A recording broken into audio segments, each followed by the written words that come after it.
blood shall run. There can be no power greater anywhere beneath the sun. Yet what force on earth is weaker than the feeble strength of one? But the union makes us strong.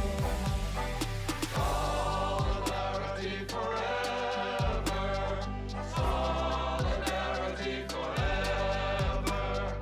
Solidarity forever. For the union makes us strong. It is we who plowed the prairies, built the cities where they trade, dug the mines and built the workshops, endless miles of railroad laid. Now we stand outcast and starving amid the wonders we have made, but the union makes us strong. Solidarity forever.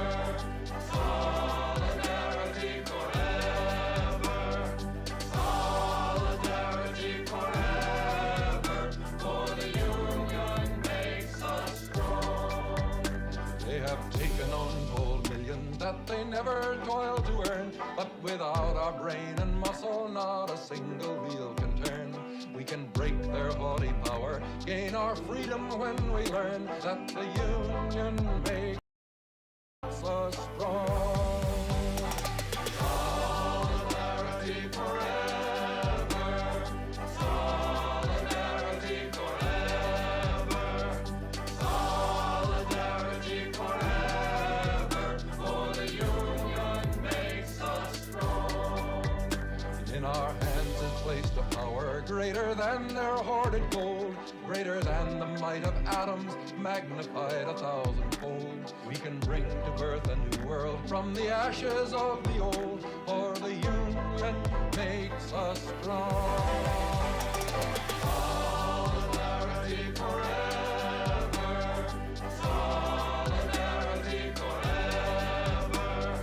Solidarity forever. For the union makes us strong. Solidarity forever. Solidarity forever. Solidarity forever. For the union makes us strong. Hello, everybody. How we doing, folks? How we doing? Hello. Yeah, starting off with some Pete Seeger today to celebrate the amazing Teamsters victory that we can celebrate today, because holy moly, did the Teamsters get a win? Their threat, just keep in mind, they didn't actually go on strike. They voted to authorize a strike with like 97% approval from the union. And then they held practice strikes. So they didn't even have to actually go on legitimate real strike for the company to completely capitulate. The union membership still has to vote on it. I gotta say though, I think that this is gonna go through. They got $30 billion of concessions out of the company, which is impressive, to say the least. Hey, Venom9390. So happy for the Teamsters and myself. I scored a PS5 for $100 from a buddy. God damn, I want a PS5 for $100. Hey, non-binary superpowers. Hey, anarcho-capitalist bitch. Hello, Irked. Hello, It's a Ro-Ro. Hello, Kyryu. Hello, Spitfire. Hello, Erica. You get 2 hellos. Hello, Malachi. Hello, one and all. I know we are starting very early today. Hello, Snuggle Kitten. But we have a lot of stuff to cover, and frankly, I am stressed as hell about not having streamed enough this month, so you guys are getting like my anxiety riddled stream time today. Yeah. So far we're down about 20 hours of stream compared to last month. And frankly, it shows. It shows. So I need to get my rear in gear. Don't know why, but I expected you to be early today. I think I might have mentioned that I was going to be early yesterday. In my activist circles, this is considered a W for Teamsters, even if they didn't get everything they wanted. They got their key demands. Kyryu, thank you for 3 gifted tier 1 subs. One day I too will be one of Jack's epic Oilers. You're getting up there, Kyryu. Already liked the stream on YouTube? Hell yeah. You actively tried to figure out if I had said it what time in yesterday's VOD? I don't think I said a time, but I had a meeting at 2 to do some online organizing stuff, and then I set up the stream. And yeah. Let's see here. Oop, accidentally got off of Twitch chat. There we go. You looking pretty this time zone? Thank you. It's the sunlight.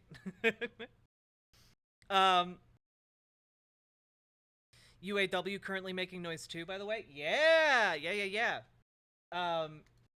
But we have a limited amount of time. I will talk about UAW on a new day. But man, even if the union rejects this offer and tries to go for a better one, it's going to be in the nitty-gritty details, and the fact that the company already capitulated to this extent really indicates that UPS is beaten effectively. But yeah, the Teamsters today put out this press release. We've changed the game. Teamsters win historic UPS contract. Deal results in higher wages, more jobs, equal pay, AC, MLK Day, part-time rewards. Also, to kind of give you guys just a taste of how shitty the working conditions of UPS drivers were, they literally could be compelled essentially against their will to do overtime on their days off. Like, the company could just call them up and be like, yo, time for you to go do some overtime. Otherwise, you're fired. You know, and that's gone. They can't do that anymore. Like, contractually barred from, like, having to do that. They didn't get Martin Luther King Jr. Day off. The federal holiday, Martin Luther King Jr. Day, for whatever reason, UPS was like, nah, this ain't a real holiday. You gotta come to work. They literally didn't have air conditioning in their delivery vans.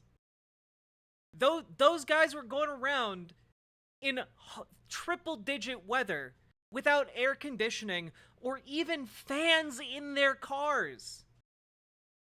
They didn't have ventilation in those things. They essentially just slapped an engine and wheels together and did not have any form of ventilation within the actual delivery cars.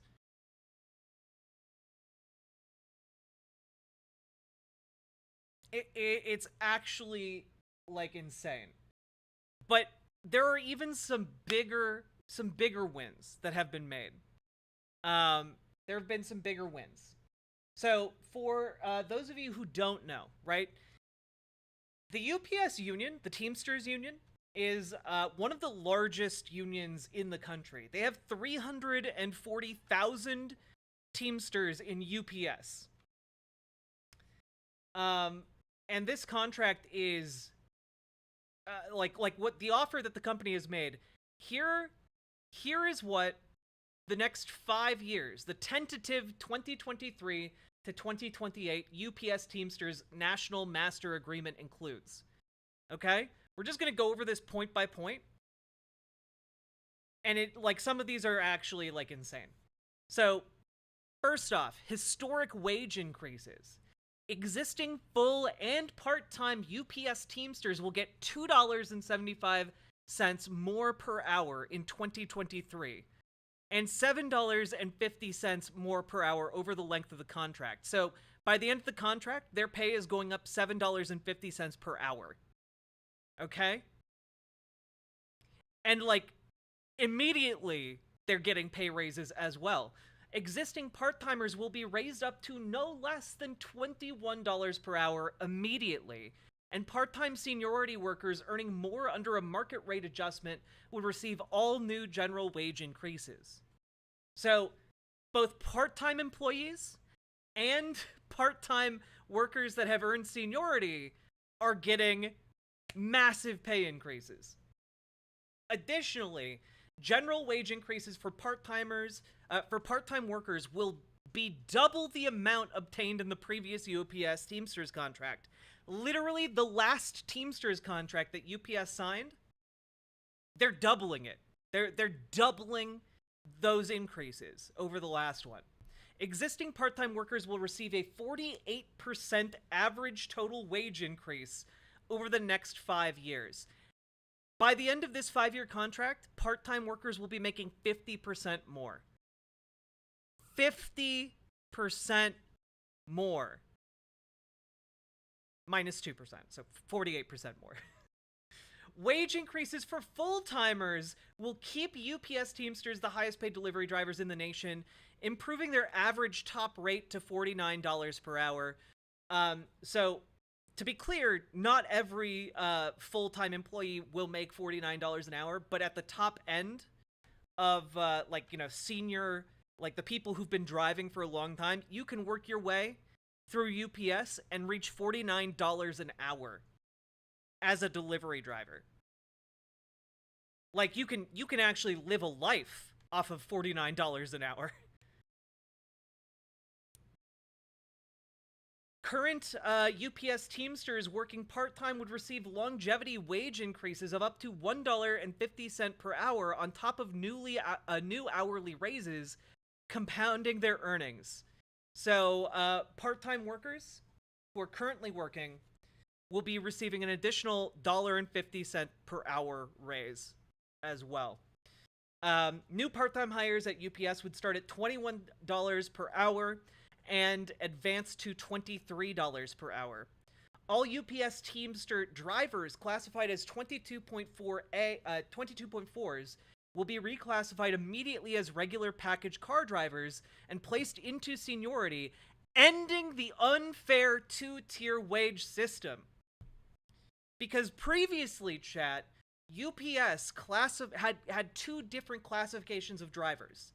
One, with seniority, people who'd been there for a while, and then I believe another group of drivers who joined later, who, because they joined the company later, got paid a different and much lower wage.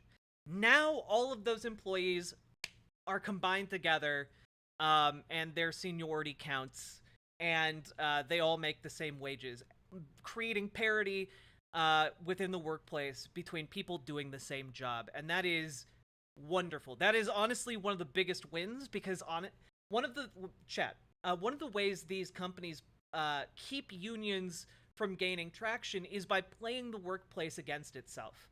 They create these two-tier systems so that, well, the new drivers don't hate the company.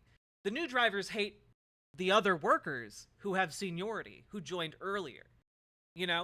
That's what they do. Part of the reason this two-tiered system exists is both to pay workers less, but also to pit them against each other. I swear if this stream didn't start with Solidarity Forever, I will suggest we play it at some point. Very Knifey Duck, it did start with Solidarity Forever, and we will play it again at some point. Amazing. Amazing. Additionally, the company has capitulated to the Teamsters in regards to safety and health protections, which include vehicle air conditioning and cargo ventilation, which did not exist before. Just absolute insanity that they did not have basic ventilation in their cars. This has literally led to UPS drivers dying in the heat. It is unconscionable that this is something that the union even had to demand in the first place, but this is why we need unions, because capitalism, if given the chance, will kill you in order to save some CEO a couple bucks. They will kill you for the price of a Starbucks latte added to their earnings. It is how it has been since the beginning of capitalism. You can go back and you can read Upton Sinclair's The Jungle, and you can see that, honestly, we cover it up a bit better now, but fundamentally the same system is still killing people the same way. So, UPS will equip in-cab air conditioning in all larger delivery vehicles, sprinter vans, and package cars purchased after January 1st, 2024. All cars get 2 fans and air induction vents in the cargo compartments. So one thing that I think the union might go to bat for is getting all of this retroactively added to existing cars. So the wording of this right here, and this might be why the union might reject this so far, and that's because it's only on vehicles purchased after January 1st of 2024, which is great, but they're still going to be using the old vehicles. So these old vehicles, I believe, should have air conditioning added into them as a point of safety for this contract. Yeah, they need to be retrofitted. Exactly. Thank you. I couldn't think of the word retrofit off the top of my head. Additionally, all the UPS Teamsters will receive Martin Luther King Jr. Day as a full holiday for the first time. No more forced overtime on Teamster drivers' days off. Drivers would keep one of 2 workweek schedules and could not be forced into overtime on scheduled off days. Which is great, because often when you look at some of the interviews done with these Teamsters drivers, and also Teamster, like the Teamsters, they'll talk about how the pay is good, but you can't live because you're working like anywhere from 60 to 80 hours a week. By the time you get home, you collapse. You shovel some food in your mouth, collapse, and then you wake up and do it all again. And on the days you have off, your boss would just call you in again, and you'd repeat the process, you know? Additionally, UPS Teamster part-timers will have priority to perform all seasonal support work using their own vehicles with a locked-in 8-hour guarantee. For the first time, seasonal work will be contained to 5 weeks only from November to December. I'm not entirely sure how big of a concession this is, but that seems probably like a very good thing. Additionally, now, conservatives, by the way, will say, oh, but, you know, the unions, having unions, it eliminates jobs, chat. It eliminates the jobs. Think of the poor, vulnerable jobs. If we give in to the union's demand, it will cost us jobs. Think of the jobs! Well, guess what? This new contract offer includes a guarantee by UPS to create 7,500 new full-time Teamster jobs at UPS, as well as fulfilling 22,500 open positions. Because guess what? A lot of these companies just hold perpetual open positions so they can replace anybody who is inconvenient to them. It turns out the workers were actually able to demand more workers so that they weren't having to work 80-hour work weeks and could instead work a 40-hour work week. Yeah. This will establish more opportunities through the life of the agreement for part-timers to transition to full-time work. Because guess what? They would have the full-time positions open and hiring, but they wouldn't move the part-timers into the full-timer jobs. Weird, huh? Weird, huh? Additionally, and this is one of the last bullet points on this press release here, more than 60 total changes and improvements to the National Master Agreement. That's more than any other contract in Teamster history. And not only that, chat, not only that, the Teamster Union did not have to concede on anything.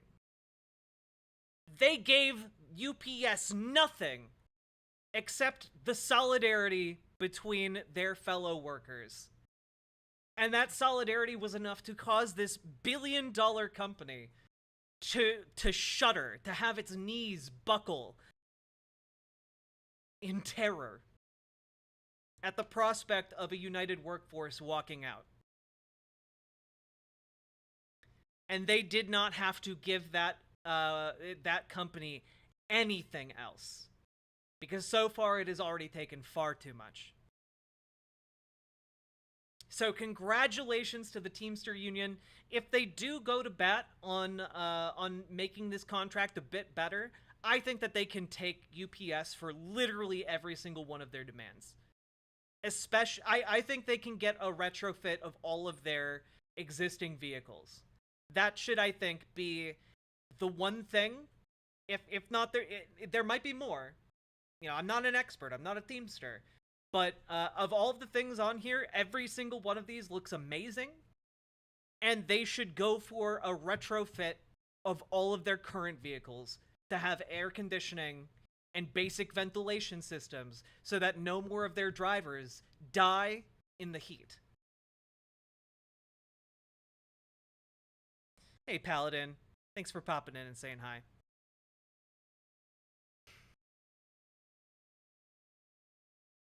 So, congratulations, and I just have one last thing to add.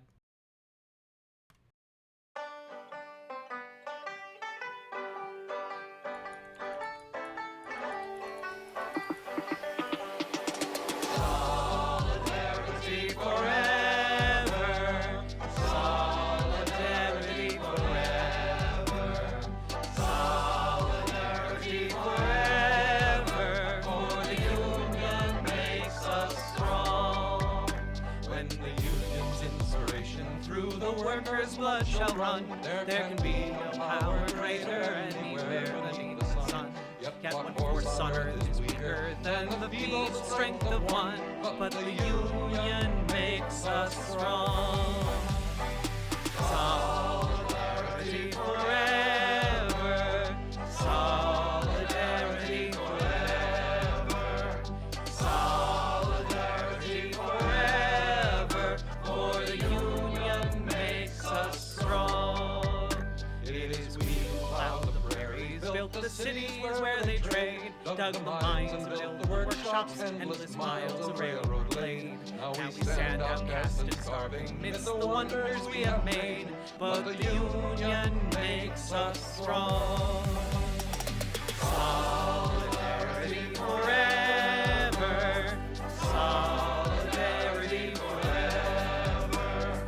Solidarity forever. For the union makes us strong.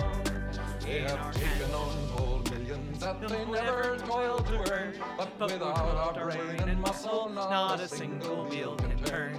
We can break their haughty power, gain our freedom when we learn that the union makes us strong. Solidarity forever. Solidarity forever. Solidarity forever. For the union makes us strong. In our hands is placed a power Greater than their hoarded gold, greater than the might of atoms magnified 1,000-fold. We can bring to birth a new world From the ashes of the old, for the union makes us strong. Solidarity forever. Solidarity forever.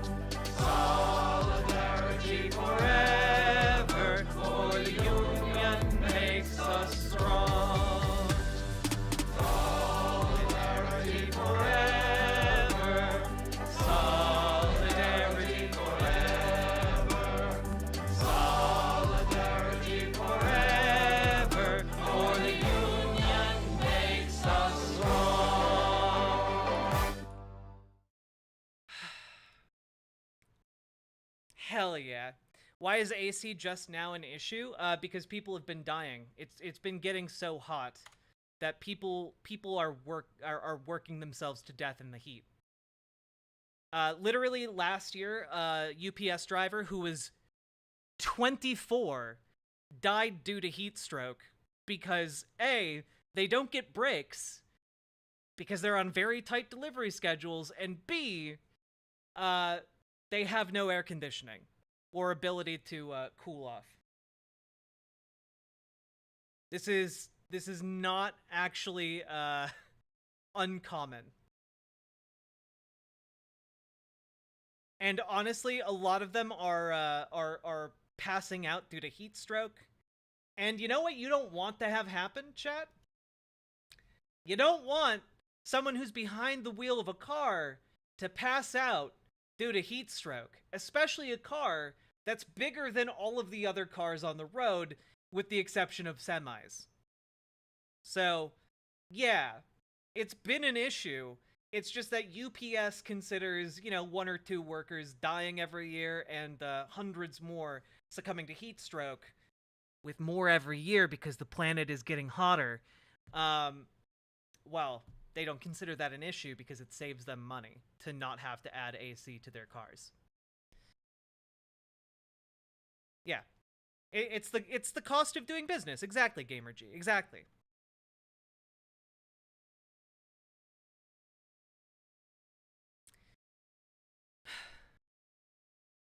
We're learning. Oh yeah, here's a year ago here. Here, we'll watch this as well. This is from non-binary superpowers.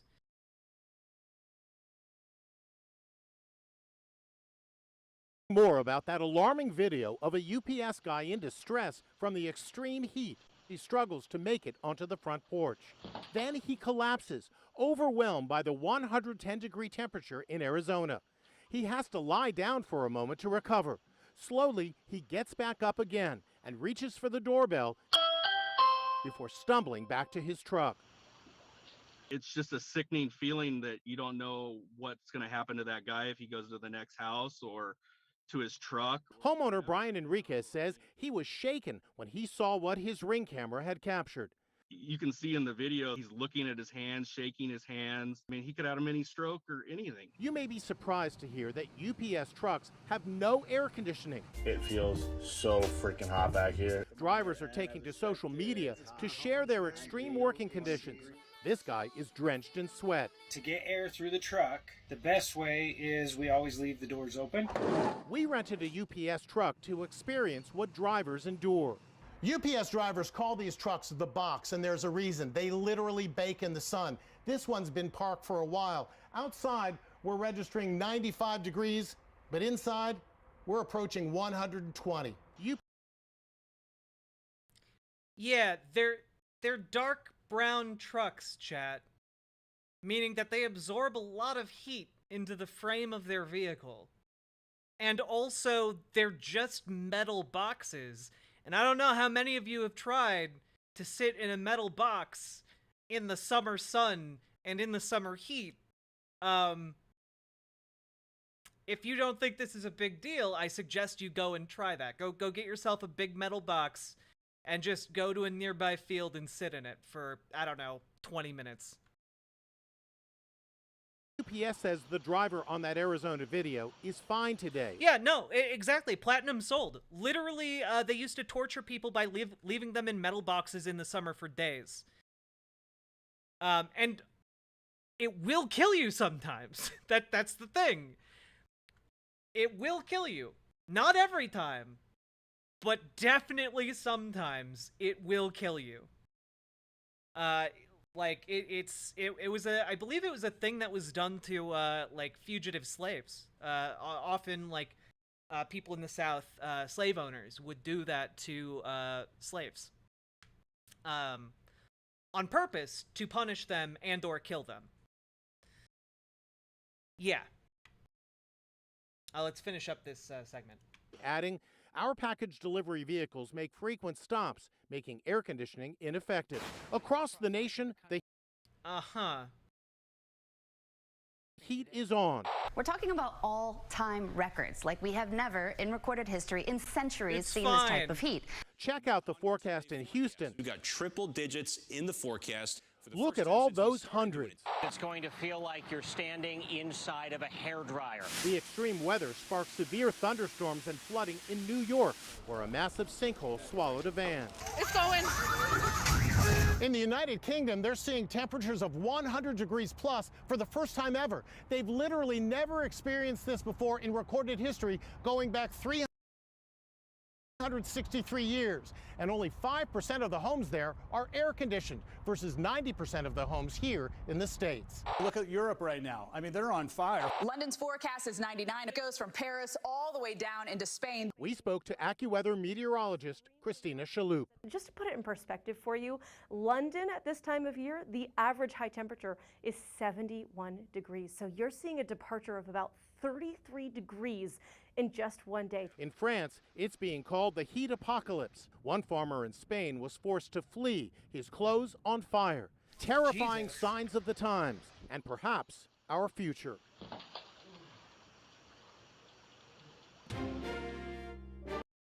So yeah, it's not a recent phenomenon that this has been terrible. It's just that it has gotten so hot that it is no longer tolerable. And that's why that it was actually a pretty key point of their negotiation. Heat apocalypse, like global warming, one and the same. That one would look funny if it wasn't real, right? Hey, Akigo Corgi. I live in Arizona. It's been 110 plus degrees for weeks now. I can't imagine working as a UPS driver without AC. You might as well tell them to go inside an oven. God, I'm really glad I live more northernly. Yep, boomers keep moving to Arizona and Florida. Well, honestly, it's because they can afford. Well, a lot of people besides boomers are moving to Arizona and Florida, and it's mostly because real estate prices are going down in those areas, and the boomers can afford to live in the nicer areas of Florida and Arizona, so they can weather the climate inconveniences to them, you know.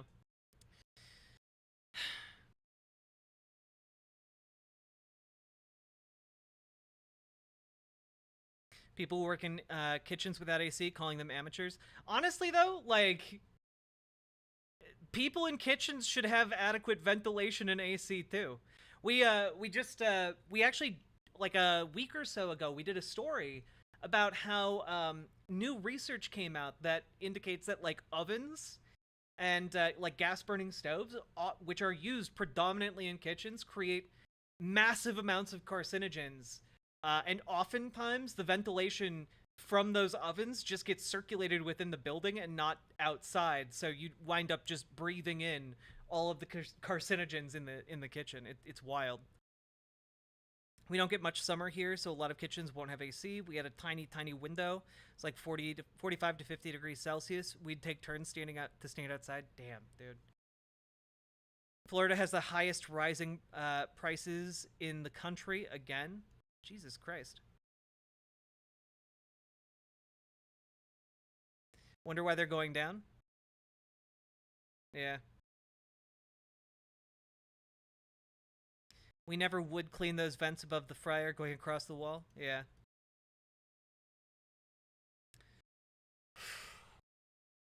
But congratulations to the Teamsters for winning a historic victory and possibly securing a final contract, but we won't know about that until they vote on it. So there we go for the first story of the day. And segment. That's one segment.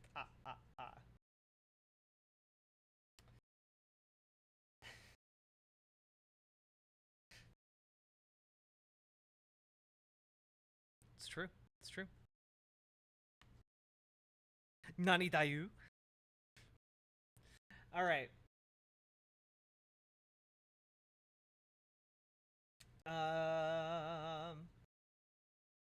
Okay, I don't want to get involved any more in the drama than I've already involved myself, but I gotta say I mentioned the foreign man in a foreign land, like, homie gay video, yesterday, and I'm not gonna watch it on stream, but, Annie over on Twitter pointed out that apparently, so foreign man in a foreign land put out this video, when you're racist but queer, with VAUSH and Keffels in it, and then he changed the video to when you're racist but feminism, question mark? These two people are not in the video, by the way. The Taylor Swift and this lady with the ukulele aren't in his video. And then he changed the thumbnail again and the title to, and we've watched it now, when you're a bigot but black. It's all of these three things are the same video, guys. They're the same video.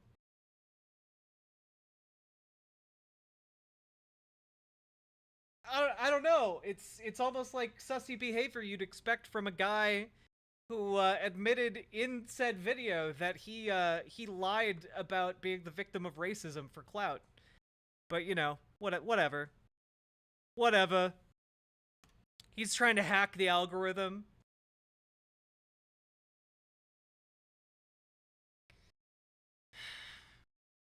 Well, VAUSH did vote for Biden. It's true. It's true.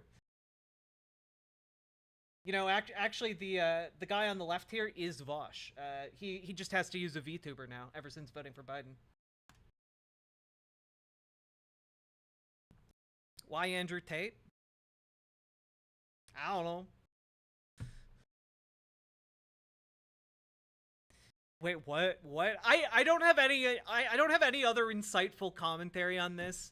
I just thought it was really, really weird and off-putting, and I don't know, shows that fundamentally that video is not to be trusted, nor this content creator for that matter. It is telling though, right? Like, nobody would put that much effort into changing the image of their video unless they were trying to continue profiting off of it. Yeah. Went for a waitressing job interview and we got talking about politics. Turns out the boss is a communist and pays all the staff £14 an hour. Minimum wage here is £10.40 per hour. I talked myself into a higher wage by watching your stream? What? Wait, what? How did you talk yourself in... Can I get more details on that? Non-binary superpowers? Watching my stream allowed you to negotiate for a higher wage? First of all, how much higher? And second of all, what did I say that you found helpful? And third of all, fuck yeah, good for you. Trust no one, a wise guy I forgot the name of. I wish I could trust you, Platinum Sold.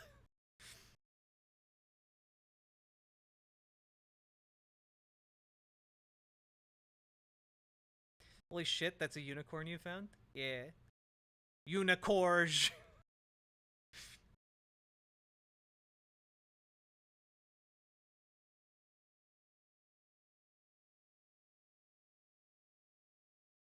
Also, I regret to inform you guys that Ben Shapiro is now a very relatable human being. I don't believe it, but I'll suspend disbelief just this once.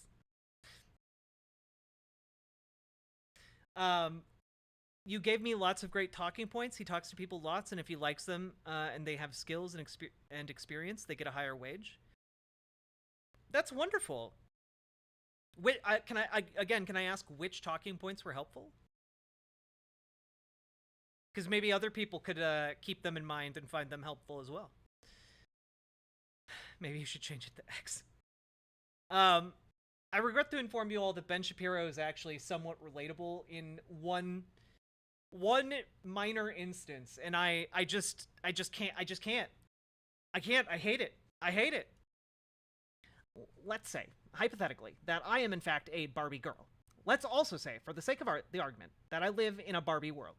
Is it not then reasonable to assume that life in plastic is, in fact, fantastic? And Ben Shapiro retweeted this saying, lol, and I just, man, oh no.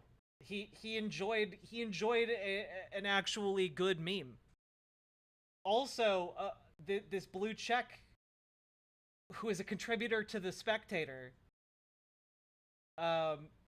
made a good meme. Although the meme appears to have originated from Rad Left Dad, so I'm still gonna attribute the meme to a leftist audience. But the fact that Ben Shapiro laughed at it and I also found it funny was disconcerting. This is so true. Ben is a turd. Very correct. Hey, Avalon of Babylon, how you doing? Let's see.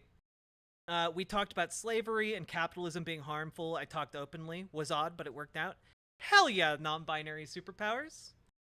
And do you mind telling us, like, what did you get, like, an extra £1 per hour or 2? Like, I'm not entirely sure with non-American dollars what's like reasonable in that situation.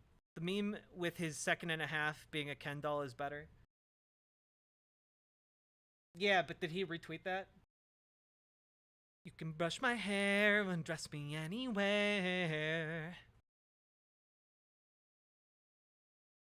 How we all doing today? Also, I'm sorry that I've been doing a lot of XCOM streams lately. I know that you guys, the majority of you do not like them, but I have a lot of fun doing them. £2, so I can now afford psychotherapy. I've needed that for 20 years. Damn, non-binary superpowers, I'm really glad that helped. I'm really, really fucking glad that I tangibly was able to help you improve your life. That makes me really, really happy, and thank you for sharing that. And if any other people in chat would like to share stuff like that, I do enjoy hearing that I and my content have made your lives better, you know, genuinely and truly. Haven't been able to catch streams because I got a new job. Yo, congratulations on getting a new job, Nine-Tailed Witch. Wins to the right of us, wins to the left of us. This came out on CNET the other, like a couple weeks ago. I just thought it was cool and figured, you know, we're in the middle of a climate crisis where, like, trucks are getting too hot and killing people that, you know, drive inside of them. So any silver lining, any good thing that is currently being worked on to end that crisis, or at least mitigate that crisis, I think is worth checking out. And this looks cool. The wave-powered tech competing with fossil fuels. Essentially a way to get energy out of ocean waves and currents, and that seems really cool. I know that people have been working on that for a long, long time now. So the fact that we're getting closer to making it happen, really cool. This long yellow raft harnesses the power of the ocean to compete with fossil fuels. Meet the Waveline Magnet, made by Seawave Energy Limited, or SWELL for short. We spoke to the company's co-CEO to learn about how it works, the different needs it could serve, and what's next for this wave power tech. Let's dive in. We're not trying to compete with the other people in wave energy. We're not trying to compete either with wind and solar, which is already commercially mature. We're trying to compete with fossil fuels. Fossil fuels accounted for 82% of the world's energy supply in 2022, so the folks at Swell are really aiming big. They've been developing their wave energy converter for over 10 years, a journey which has led them to this unique design and involved collaboration across generations, starting with the man seen here riding on the back of his invention. That's my dad, actually, so that's the inventor. We are not a company that sits in an office and looks at numbers and produces reports and publications and says this is what our technology does. We sit on the system, we play with it, we understand it, we feel it. You know, just like when you're driving a car, you know, you turn the wheel and you feel how the wheel pushes back. You feel how things react to your inputs. Their years of testing in both wave pools and the open ocean have led them to the Waveline Magnet design, which has 4 main components. The first component, and well, you could say the most important, is the spine that runs down the center of the entire system. That is basically the component which holds everything together. It gives us a reference point to work around. Cool. Number 2 is the platforms which connect to the surface, to the waveline, what we usually call it. The third one are levers. So all they do is just connect the platforms to the spine. And then the final component is the power takeoff, which is the pumps. The pumps suck up seawater and pressurize it. By using the seawater itself, the waveline magnet avoids any risk of ocean contamination in the event of a leak, which you might get with other materials such as oil. The pressurized seawater is how the waveline magnet harnesses what Alex called the raw power of the wave, which can then be used for several different purposes. You can use this flow of seawater to create electricity, if you like, of course. And you can use that power to desalinate water on board. Another application is hydrogen, which is sort of a byproduct of the electricity, but then it can also store the hydrogen within its body. The fact that the waveline magnet attaches to the ocean's surface and moves with it minimizes the wear and tear and the need for maintenance.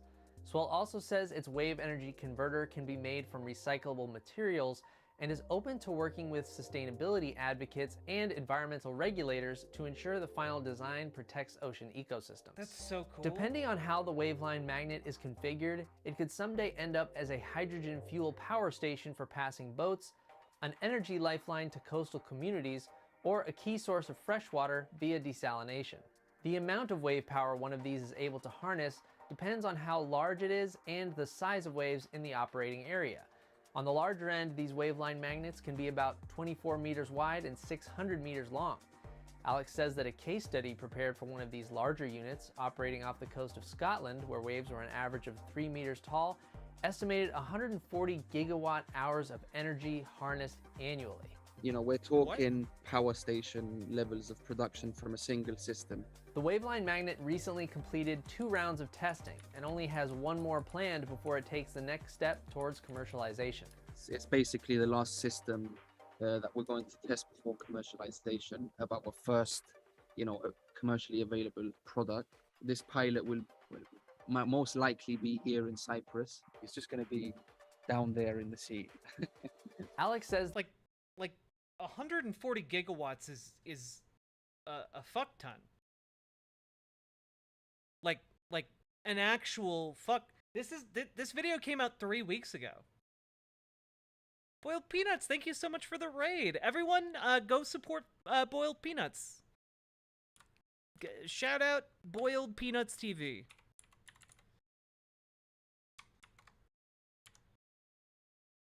There you go. Got a shout out. I'm gonna hit the follow button too. You're a good bean. Yeah, chat. So for the record, in California, the amount of gigawatt hours to power California is around 277,764. So like, obviously, that's a lot. But also, if you built a bunch of these, like you could easily like cut down on how much of that is coming from fossil fuels quite a bit. So it used the floats to move generators. Kind of. It appears that it uses the floats to move both a...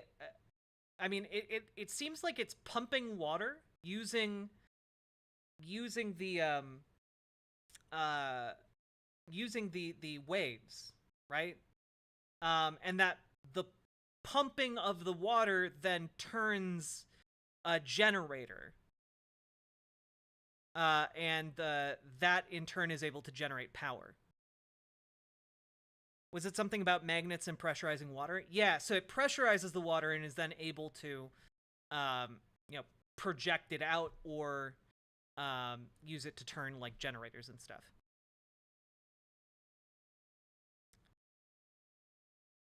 Yeah, honestly, like Win B, like imagine something like that, something like this, right? But instead of just having these panels, it's solar panels, you know? I feel like there's a way you could do that and like have it be like this solar power generating station that also is getting power from the waves. And maybe you could also even incorporate like wind turbines, like especially the vertical ones across the spine here in the middle. I feel like there's a way you could like combine several different methods of power generation here in a way that would be really, really cool and interesting. I wonder how it would do with a river. I don't think it would do well with a river, but we already have ways we can harness the power of rivers with, like, wheels and such. Incorporating it into algae farms would be neat, because then we could add power generation to existing agricultural demand. Yeah, that would be cool too. I feel like there's a lot of potential in this, and I know we've gone over this kind of stuff on the stream before. We went over like deep sea underwater, like tidal power generators that use essentially like underwater aircraft drones to like circle using the currents and such to generate power. But this seems much farther along, and this seems really cool. The Waveline magnet recently completed 2 rounds of testing and only has 1 more planned before it takes the next step towards commercialization. It's basically the last system that we're going to test before commercialization, about our first, commercially C deteriorates the available glass product. quickly? This Well, I mean, I figure at some point there's going to be a breakthrough where you're able to use solar power, maybe not with glass, but with some other material. pilot will might most likely be here in Cyprus. It's just going to be down there in the sea. Alex says that the first commercial product will likely be a smaller unit focused on desalination. Our first commercially very available much system needed, will by the way. desalinate, depending on wave climate, between 10 to 50 tons of water per hour at a cost which is about a third of the conventional methods. Swell is also in the process of developing strategic partnerships to help bring its products to market. What do you think of the Waveline magnet? Let us. That seems cool as hell. Storing power is our biggest hurdle, I think. Yeah, there are ways we can store power, but, like, we need better and more effective ways of doing it. I don't know how they use the currents to make power. I've only ever seen them make jams and juice. Ah, McWiggin, you card you. How you doing? Chris Huggy, hello! Yeah, and it wouldn't be bad. Won't have a bad accident and damage the ocean. Right, yeah. Iron air batteries are exciting. Just real quick.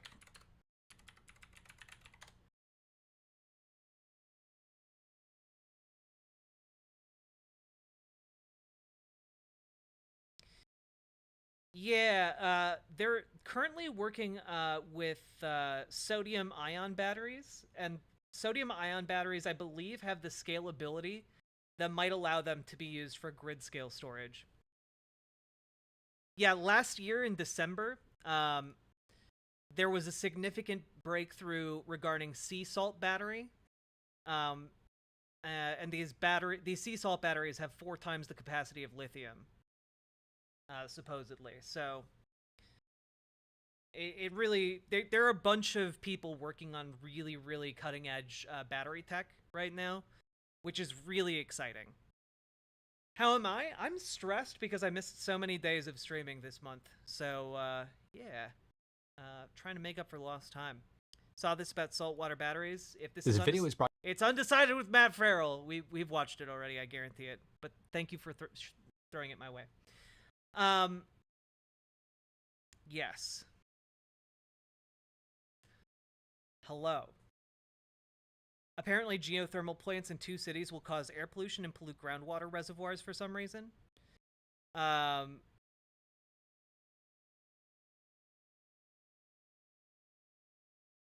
yeah, it depends. It depends on... I mean, here's the unfortunate reality, folks, right?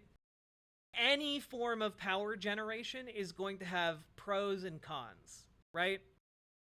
And part of the problem is that, we need to choose which cons we can handle and which cons we can't.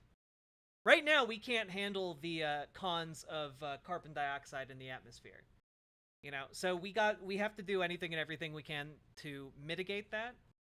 And there's still gonna be like environmental fallout of like producing solar panels and, you know, disposing of them once they are at the end of their usefulness. Right? There are going to be environmental problems with regards to installing wind turbines. And it's just, unfortunately, like, or just the production of the parts for these things. there's going to be a lot of trade-offs in any kind of energy generation, so we just need to decide which ones are worth it. And right now, I think basically every trade-off for every method of generating power is pretty worth it compared to the planet dying. So, yeah.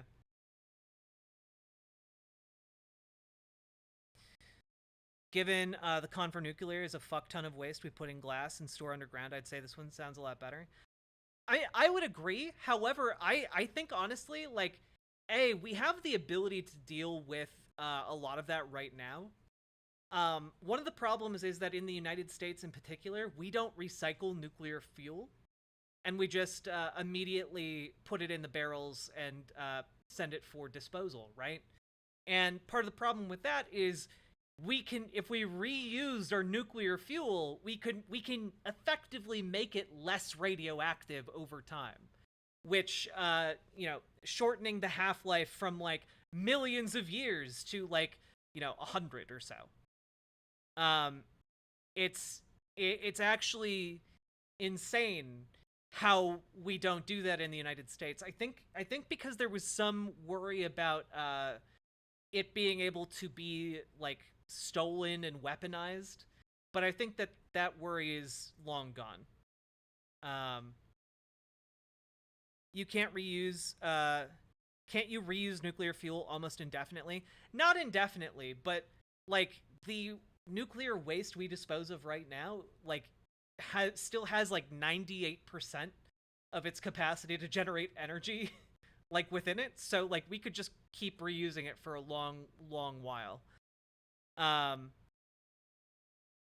if we had like differently sized nuclear plants, I think that would enable us to be able to reuse more nuclear waste, because once it became like a certain level of effectiveness, we could move it from a large scale reactor to a smaller one.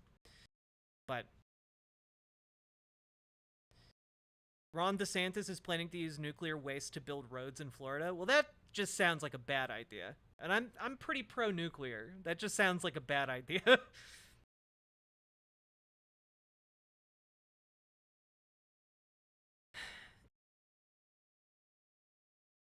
Yeah, and the other thing is, like, when it comes to like forms of waste, solar cells produce tons and tons of toxic waste that we have no idea what to do with. You know, like it's ridiculous. But again, this comes back to the fact that there's what now? Yes, solar panels, when they're at the end of their lifespan, effectively become a form of toxic waste. It's not nuclear waste, but it's toxic waste. There are a lot of chemicals used to like process the silicon in like the solar cells and stuff. Oh, the DeSantis thing? Yeah. Ron DeSantis is bad, and everything that the DeSantis administration does is evil. I would not be surprised to find out that like it's official like policy of the state of Florida to like abduct a child and like put it in like a torture machine in order to try and guarantee like financial stability in the state or something. What's he gonna do with that nuclear waste? You know what? Let's look that up. Let's do a quick fact check. Ron DeSantis nuclear waste roads. This is from June 30th. Florida bill allowing radioactive roads made of potentially cancer-causing mining waste, signed by DeSantis. Holy shit, it's real. Florida governor and presidential hopeful Ron DeSantis signed a bill Thursday that would allow for roads across Florida to be made with radioactive mining waste that has been linked to cancer. The measure, brought forward by the State House, adds phosphogypsum to a list of recyclable materials that state officials say can be used in road construction.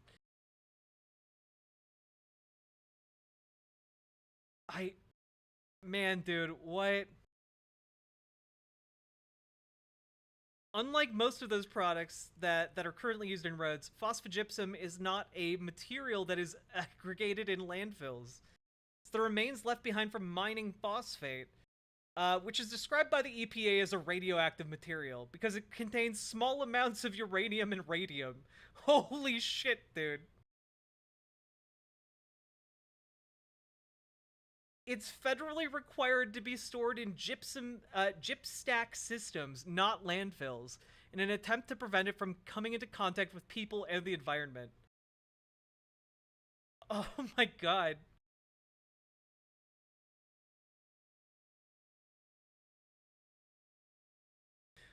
Radon, the gas emitted from phosphogypsum, trails just smoking to rank as the second leading cause of lung cancer. Hey guys, I got an idea. Let's just line all of our roads with the mineral that's going to create a gas that's deadlier than that's almost as deadly as inhaling tobacco. Holy shit, dude. Oh my god. Hey guys, you wanna go down to Florida, drive on the cancer roads? Yeah, houses are literally tested for radon because it can pool in basements and like kill people. Finally, the end of Florida? Nah, no, people are still gonna live there for some godforsaken reason. Oh, god damn, dude. Does that mean Florida is... it means traveling in Florida is cancerous. And not just because it's irritating. And transphobic. Oh my god. I can't believe... Phosphate mining has been an ongoing source of contention within Florida for decades. This issue has most recently been seen in the controversy surrounding Piney Point, a former phosphate mining facility in the Gulf Coast's Manatee County, that after several years of problems had a catastrophic breach in 2021 that resulted in 215 million gallons of water with environmentally toxic levels of nutrients ending up in Tampa Bay within just 10 days. Oh my god.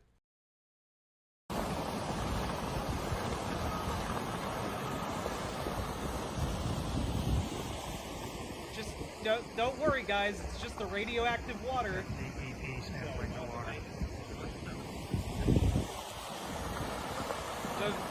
Don't worry. Don't worry about the glowing green water that is definitely full of cancer. Don't worry about it. It's fine. You know, in fact, it's so fine. Let's pave our roads with it. Soon after opening one of two side members, it's not at full close or one side again. God damn.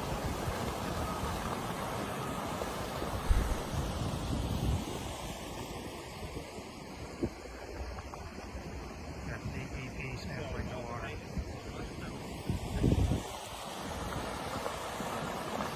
This is the flow soon after opening one of two side members, and it's not at full close or one side again. I mean, the green is most likely also caused by the toxic levels of radioactive waste. It's probably algae, probably also radioactive waste. You know, a little bit of column A, a little bit of column B. The forbidden piss. How's that going to affect the manatees and other wildlife? Look, I'm not a wildlife expert, but I'm gonna say that dumping 215 million gallons of water into an environment that is full of radioactive material, I'm gonna guess that the results are not good. I'm gonna guess they're in fact bad. Wow. That's actually cartoonishly evil to a degree I can't even imagine. Speaking of cartoonishly evil to a degree I can't even imagine, folks, I found that apparently Russell Brand is just completely capitulating, just completely going mask off. Russell Brand is a Republican. He used to be one of those just kind of centrist guys who just wanted to smoke weed and, like, I don't know, practice New Age medicine. But now he's just full-on conservative. Anyway, here's his 15-minute long interview with Ron DeSantis. Hello there, you Awakening Wonders. Thanks for joining me today for Stay Free with Russell Brand. It's a very special episode because Ron DeSantis, governor of Florida and presidential candidate, is joining us. We're going to talk to Ron for 15 minutes on YouTube if you're watching us there. Then we'll be exclusively on Rumble. My dip ass thought he was a lefty. Nope, he is not. He is not, and we are going to see that within the next 15 minutes. Can he even spell Republican? Maybe when he's sober. Talk about Trump, CBDCs, war in Ukraine, anti-riot stroke anti-protest laws and what that distinction means. In our item, Here's the News, we're going to be talking about Biden's temper. Is he a toddler or is he a lethal lunatic? Let us know in the comments where you stand on that particular issue. And is even this new revelation that Biden behaves extraordinarily in public, this is an allegation, it's not been proven, is that potentially PR to make him sound a little more edgy, a little more priapic than he otherwise may, and a little less docile? But yeah, you forgot he existed, but you know what? The internet didn't, because he has 6.5 million subscribers on YouTube. I think it is telling just how unpopular Ron DeSantis is, though, that this video only has 70,000 views. This video has 70,000 views, and on a channel with 6.5 million people.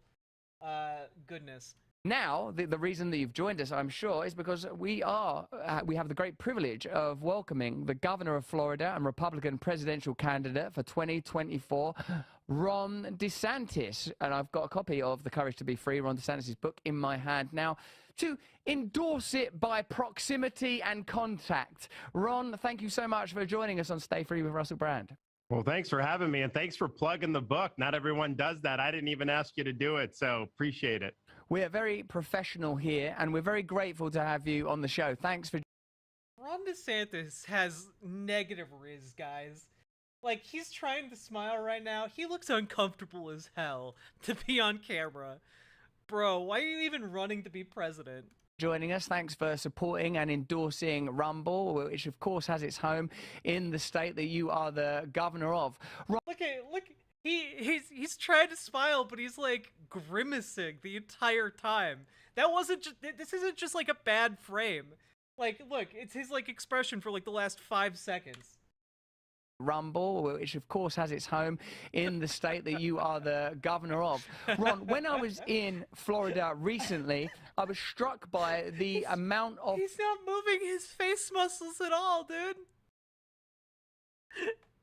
Oh man, he's so bad at this. You know, again, I know that people were saying for a while now that like, oh, Ron DeSantis is really scary, you know, like, oh man, he has a real shot at winning.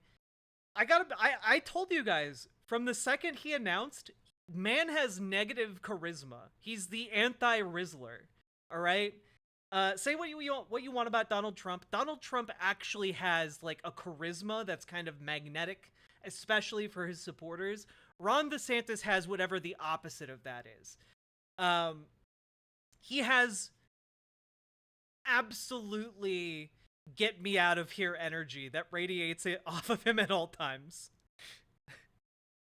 Look, I know how to smile, guys. It just seems to me that he's scary from like a policy perspective because he's effective at implementing policy, even as we've seen, if it's as insane as, you know, making the roads out of nuclear waste that is still radioactive. But, you know, he's good at implementing that stuff. He's really bad at any of the other parts that would take him to the presidency, thankfully. Of pride that Floridians have in their state, you appear to be universally endorsed by the population of Florida. I did stand-up comedy there. A lot of my stand-up was talking about measures taken in the pandemic where I live in the UK, and the broad and, I would say, spookily ubiquitous response to the pandemic in most places in the world, except, one might contest, in Florida. I'm sure that the sense of state pride that Floridians have is a source of great joy to you. I wonder how you came to the position of... Oh my God, chat. Oh my God. Ron DeSantis, he's doing the ooh woo fingers. He's doing the political ooh woo. He's ooh wooing. Oh, thank you for saying such nice things about me, Mr. Russell. I mean, Mr. Brand. Tee hee. Confidence in taking a stance that was antithetical to the stance taken elsewhere in America. Well, I'm glad you noticed that. I was born and raised in Florida, and while I've always loved the state, we didn't have the same type of pride growing up that, say, people in Texas have about Texas. And yet in the last few years, particularly since I've been governor, we've developed that pride. And I think a lot of it's rooted in the fact that we told people like Fauci to take a hike during COVID. We were going to do it our way. We were going to be the free state of Florida. And obviously that meant people had a right to work, right to operate businesses. Kids needed to be in school. We fought back against mandates, both in terms of not letting local governments impose mask mandates, not letting government or business impose COVID vaccine mandates. So in every step of the way, we were really leading. And how did I come to it? I mean, part of it was I just looked at the data that was coming in. The whole premise of lockdown, both in the UK and in the United States, was in the idea that COVID would cause massive amounts of hospitalizations and we wouldn't even have any. Just as an FYI, 1 out of every 216 Floridians died of COVID. Just as an FYI. Which is a lot. That is a lot. That is so many people. Holy shit. Any more hospital beds left over for normal patients. We all got those models, all governors, all heads of state. And I'm looking at this in like March and April, and none of it was accurate. All the predictions were bogus. And so I said, listen, this is something that we're going to have to live with. Sweden is living with it, and they're doing much better than most of these other countries in Europe. Sweden had like one of the highest death tolls per capita in Europe. Wait, Sweden, COVID deaths.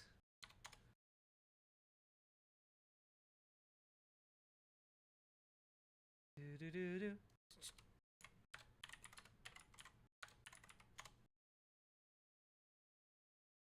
Do-do-do-do-do-do-do. Do-do-do-do-do-do-do. Let's see, deaths per capita. Do-do-do-do-do-do-do.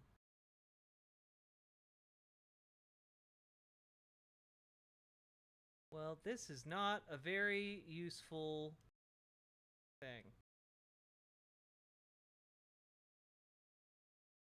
Okay.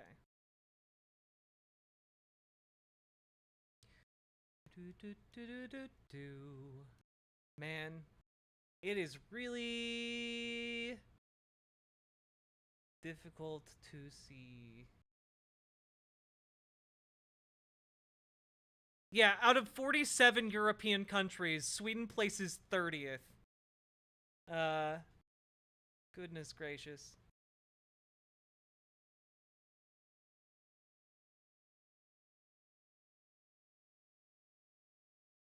Yeah, just, the COVID-19 associated mortality rates per 100,000 people during the first wave of the pandemic were 0.3 in Norway and 2.9 in Sweden. So you can kind of see the massive difference. Literally, their lack of lockdowns led to, what, 9... like almost 10 times as many deaths. Like, yeah, that's not great. Europe, let's have people make their own decisions rather than forcing Fauci as a hey Ron DeSantis, which would you rather have? A D-Day that kills however many people it killed in our world, or a D-Day that kills I don't know, 10 times more people? Which would be worse, do you think? I'm just curious. I don't know. You know, I'm just asking questions, okay? on our state, and I think that the goal of Fauci was to have rolling lockdowns. So you'd lock down, then COVID would go down, then you could maybe open back up. But when the next wave started, you would have to lock down again. And I think they would have wanted to repeat that over and over again. Had Florida not stood in the way, I think they would have gotten away with it. But what happened was we said, oh, yeah, you stood up to Dr. Fauci and thwarted his evil plan. Uh-huh. You know, you helped foil their plan, didn't you, Ron? I wonder how much dog whistling is going to be around them in this video. we're standing for freedom.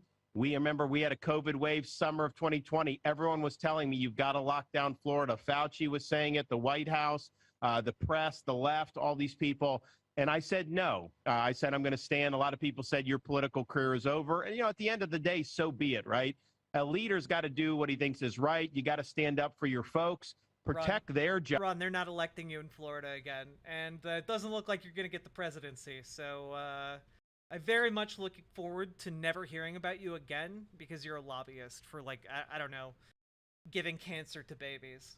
Jobs instead of worrying about your own political hide. And so that's what we did. It made the state better, and that did. But I do think it had an impact around the country because anytime the lockdowners wanted to do more restrictions, people could just point to Florida and say, well, wait a minute, Florida's not doing this. Why don't we have to do it? So we were glad to be able to take that stand. But here's the thing. You still have people today, Fauci and the like, they think that what they did was right. They think that these lockdowns worked. And so my fear is if this happens in the future, a lot of these people are going to want to do the same thing again. So one of the things I pledged as president, and I think I'm the only one running on the Republican side who will be willing to do this, we're going to bring a reckoning to this health bureaucracy and this medical swamp because these agencies like CDC, NIH, FDA, they failed the American people. Yeah. Those medical agencies are the ones failing the American people, definitely not the companies that make our drugs and then price gouge us to death. It's definitely the medical organizations that make sure that the drugs are safe and that, you know, there's medical oversight and, you know, public policy decisions are made with informed information from like medical experts. Yeah, those are the real problems with American healthcare. Yep, you nailed it, bud. Become corrupted, and they did a lot of damage with these unscientific anti-freedom policies. Well, that's pretty heartening. Yeah, the FDA, the organization that makes sure companies can't sell you snake oil and call it medicine. Oh man, yeah, they're really sticking it to you, man. They're really getting you. Bring back. I demand that we follow Ron DeSantis's wishes and go back to the days where a wandering man with a donkey and a cart could sell you a bottle of some interesting smelling liquid, and you would just be able to go on your merry way believing it would cure your syphilis. Okay, I demand that those days come back. Okay, the wholesomeness I found when imbibing a concoction made by like some drifter who faked a medical license. You know, I loved those days. They were the best. To hear. In retrospect, your stance increasingly seems to have been the correct one, and that's interesting and exciting, in fact, to hear you talk about a reckoning. One thing that is evident from the position that you took as governor of Florida, that decentralization and the ability that you had to take that position, which must have felt like a huge risk, given that it was in opposition to the proposed mandate in elsewhere, the sacking of key workers in New York City, the bring back cocaine to Coca-Cola. It's in the name already, folks. Advocacy for shaming by CNN of people that were hesitant or reluctant to pursue certain medical propositions. It's a risk that has doubtlessly paid off, but also it helps us to identify the importance of decentralization.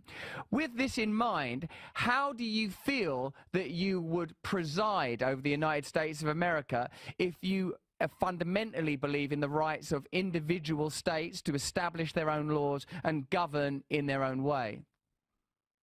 Well, there is way too much authority. States' rights to do what, Russell? States' rights to do what exactly? Interesting talking point you chose for this question. Let's hear the answer. In Washington, D.C. and in the federal government right now. And a lot of that is, I'd say, illegitimate authority that has been accumulated over many, many decades. Some of that is because Congress has been neglectful, presidents have been neglectful, but you have a massive bureaucratic administrative state that exists almost outside of typical elections. They exert power over the Yeah. They exist under the purview of federal elections, Ron. You elect representatives. We have a representative democracy, Ron. You elect your representatives on the federal level, and then they advocate for you. That's how this works. That's how all of this works. populace, regardless of the outcome elections. None of these people are elected, and they purport to tell us what kind of energy. You're right. They're not elected, Ron. They're appointed by elected representatives. They're appointed by the people you elect. God damn it. These people aren't elected. Yeah, they're not. They're appointed by the people you elect. That's how this works. We can use, what kind of car we can drive, even Probably whether subjectively a cat. potentially you're allowed to have a gas stove. You know, in Florida, we made gas stoves tax-free because we... Finally, now in Florida, you can breathe in carcinogenic gases tax-free. The dream. Oh, God, I, too, love to just inhale that sweet, sweet, cancerous gas. Believe that you should have the ability to do all that. So part of the project, I think... Yeah, the Kama Sutra scholar. Yeah, nah, they literally mean it. You can pull the gas stove from their cold, dead hands. And you know what? We have, like, guys, after looking into, what's it called? Is it the, conductive stove? Induction stoves. Induction stoves are so much cooler. They're so much cooler, chat. Oh, hey, White Crone. Induction stoves are cool.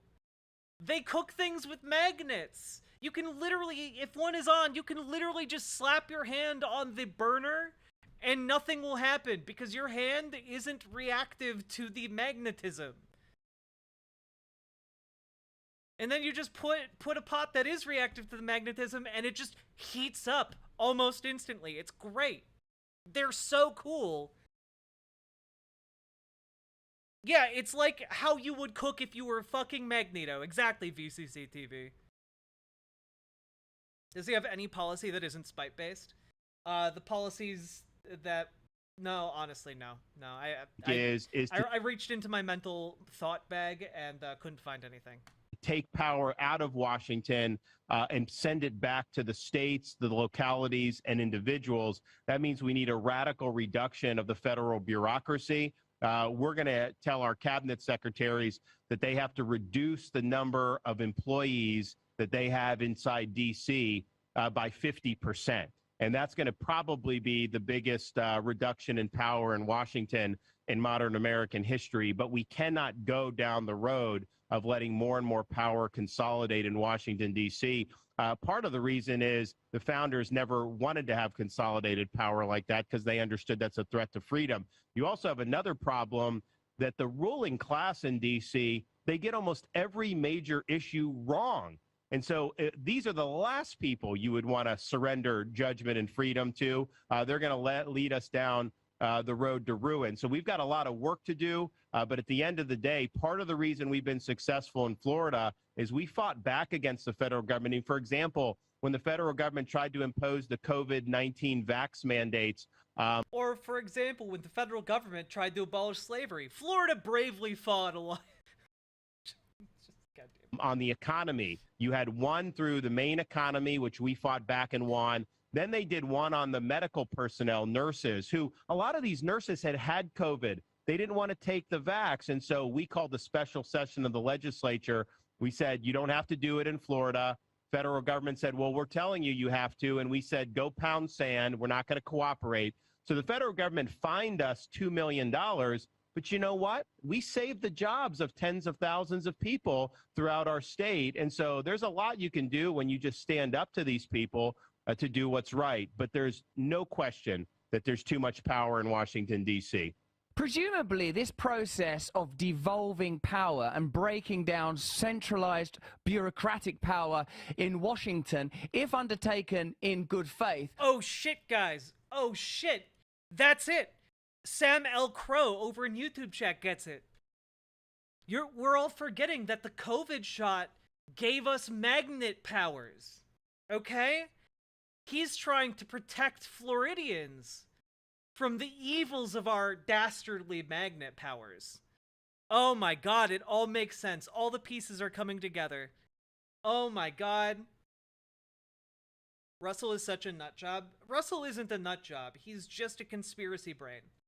You know, this is why I've talked a little bit about, recently in particular, about how conspiracism, even if it appears to be left-wing conspiracism, always seems to hook back around to conservative ideas. It's why you can see people going down the conspiracy rabbit hole, and like a year or two later, they'll be like raving right-wing lunatics, you know? And I think this is fundamentally like what happened with like Joe Rogan. Joe Rogan did a lot of this stuff. I think he started out relatively normal, maybe left-leaning centrist, maybe just a right-leaning centrist who wanted to smoke weed. But I think the conspiracy brain is powerful and alluring, and I think that it will twist you and break you.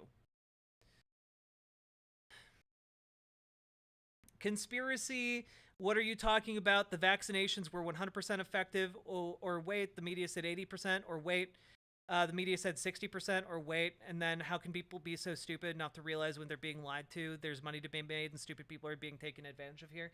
So here's the thing. There are two distinct problems. Posada bot banned you, but I'm going to answer your statement anyway, in good faith. So hopefully if you're still watching, you know, you can put in an unban request if you'd like. But I'm going to answer your question, right? So when people are talking about the issues of like, oh, well, the pharmaceutical industry and, you know, the medical industry wants to make money, that's true. There are perverse incentives at play because of the capitalist system we live in.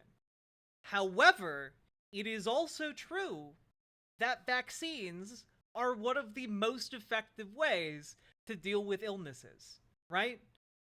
We effectively eliminated smallpox from the world because of vaccines. We effectively eliminated polio from the world because of vaccines. And you know what? Polio and smallpox, those vaccines weren't 100% effective either. No vaccine is 100% effective. Especially if those vaccines are against illnesses that have a very high degree of evolution. If those illnesses are being spread very far and wide and multiplying and creating new strains of itself, well then those new strains aren't going to be as affected by vaccinations as the old one that the vaccine was designed to combat. So part of the problem is with COVID, it has spread so far, so quickly, that there are numerous different strains. It's a very similar problem to why you have to get a flu shot every year, because there are numerous different strains of the flu. So again, no vaccine is 100% effective. However, if everyone did get vaccinated, it would severely cut down on the rate of transmission, and it would severely curtail the amount of hospitalization, and severely cut down on the number of people who are dying, as well as then open up the possibility to refine future vaccines and open up the possibility of possibly eliminating that illness entirely. If more people get vaccinated, it cuts down on the viable amount of strains that can circulate within society. That's to answer your question. Now, the reason why the media changed what it was saying is, one, because they really wanted to get people vaccinated at the beginning.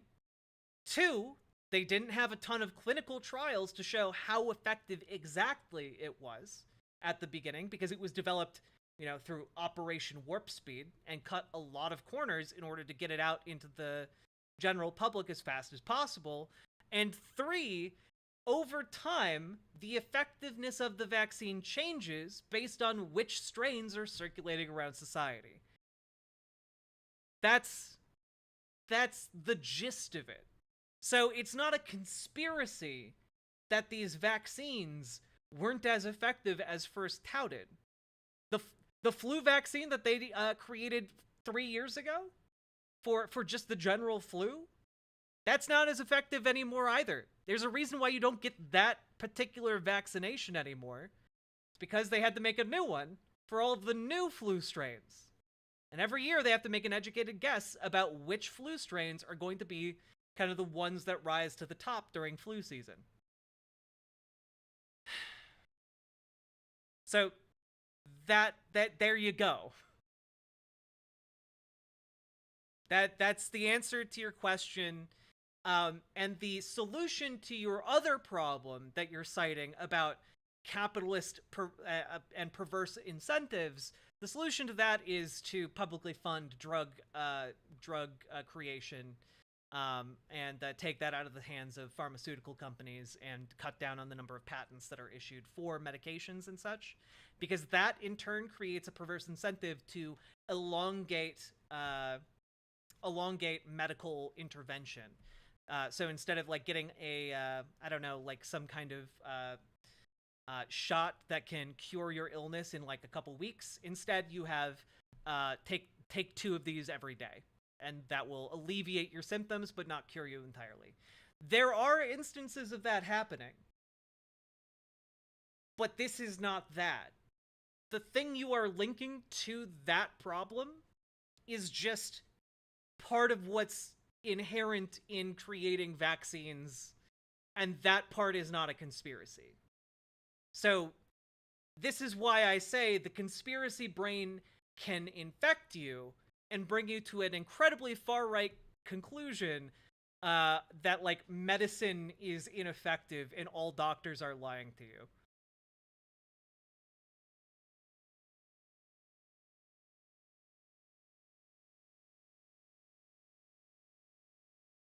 Also, it's a bot. You were banned by a bot that flagged you in other chats for copy pasting messages and being a butt elsewhere. Sorry. I told you you could put in an unban request, but you can also be an asshole. You have the right to be an asshole if you want to. There you go. You're so pretty. Well, if I'm so pretty, like the stream, hit the like button on the channel, and consider dropping some subs or donos over on riverboat.gg. Your compliment has backfired, and now I have checkmated you into gifting subs. Anyway, moving on. Let's finish this. There's 6 minutes left of this. I know it's felt like an eternity, but yeah. Would mean in states like California and New York State, you would get different cultural and ideological inflections, certainly from based on our current reading from the type of cultural values that are espoused and somewhat represented and in fact embodied by you, Ron. And I wonder if this process is undertaken in good faith, how will that affect the culture war, an issue that you've been most outspoken on, if you genuinely are devolving power in the manner that you have described? That's the first part of my question that I may offer you, because presumably California would have a whole different set of values, different policies on green issues, for example. Different policies on whether people are property or not. You're very, very good, very big brain here, Russell. Policies on homelessness, and many of the topics loosely corralled under, let's say, wokeness and the anti-woke discourse that's been dominating political and culture more broadly for a while. And the second part of my question is, are you willing to approach and rebut centralized... Oh, thank you, guys. Sidestep this. Asterisk. Very knifey duck. Thank you for gifting a sub to Eternize. Specifically, your mic output, the video volume is good. Part of the problem is if I turn up my mic sensitivity much more, you guys are going to start hearing the air conditioning vent, which is right there. So I try not to turn up the sensitivity too much, but that's just kind of how it has to be. Okay, I've tried so hard to accommodate the audio issues, but I can talk a little bit closer to the mic if that will help. Yeah.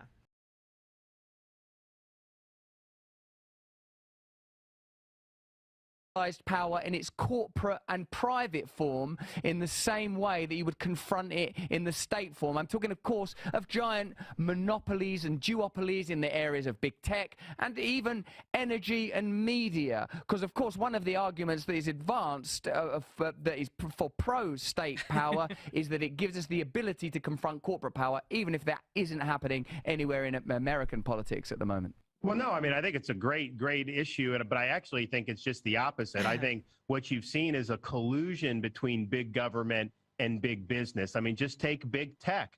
A lot of the things that were being censored during COVID, for example, that wasn't just being done because Mark Zuckerberg thought that he wanted it censored. No, he was working with people like Fauci. They were working with people inside of government to censor dissent on lockdowns, on mask mandates, on school closures, on vax mandates, all these things that, I mean, if you think about it, a free society has to have debates over important issues. What more important issue have we had in the last decade or two than whether society should be locked down? I mean, are you kidding me? And they didn't want to have that debate. So I actually think that, yes, Sophie. Obviously, when there's less power in Washington, Also, individual states, they have certain powers to make different decisions. But I do think if we break up the relationship between big government and some of these big monopolies, particularly in the tech sphere, I think that's actually going to have universal benefit throughout the country. Because I love, by the way, how they speak in like such vague platitudes. That like, oh yeah, we need to break up big tech. Okay, how? How do you want to do that? I don't know. We'll just break them up somehow. I don't know. There's going to be more ability to speak freely. You're not going to have Uncle Sam with its thumb on the scale. And let's just be clear about this. The federal government could not censor you and say you can't say something about, say, lockdowns. That would violate the First Amendment. Everybody knows that. But they can't subcontract out that to a private entity and have the private entity do what the federal government couldn't do directly. It's still a violation of the First Amendment. One of the things we did in Florida as governor, I signed legislation expressly prohibiting. You know what? I believe so, Avalon of Babylon, but I don't actually know. Fauci, Jewish.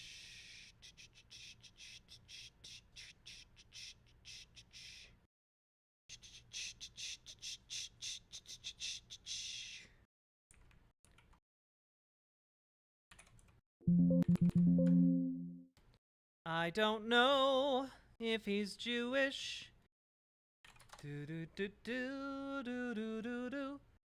Okay, he's not Jewish. Do do do do do do do do do do. Do do do do do do do. Yeah. Nope. But they do talk about him in the same way that they do about them, you know?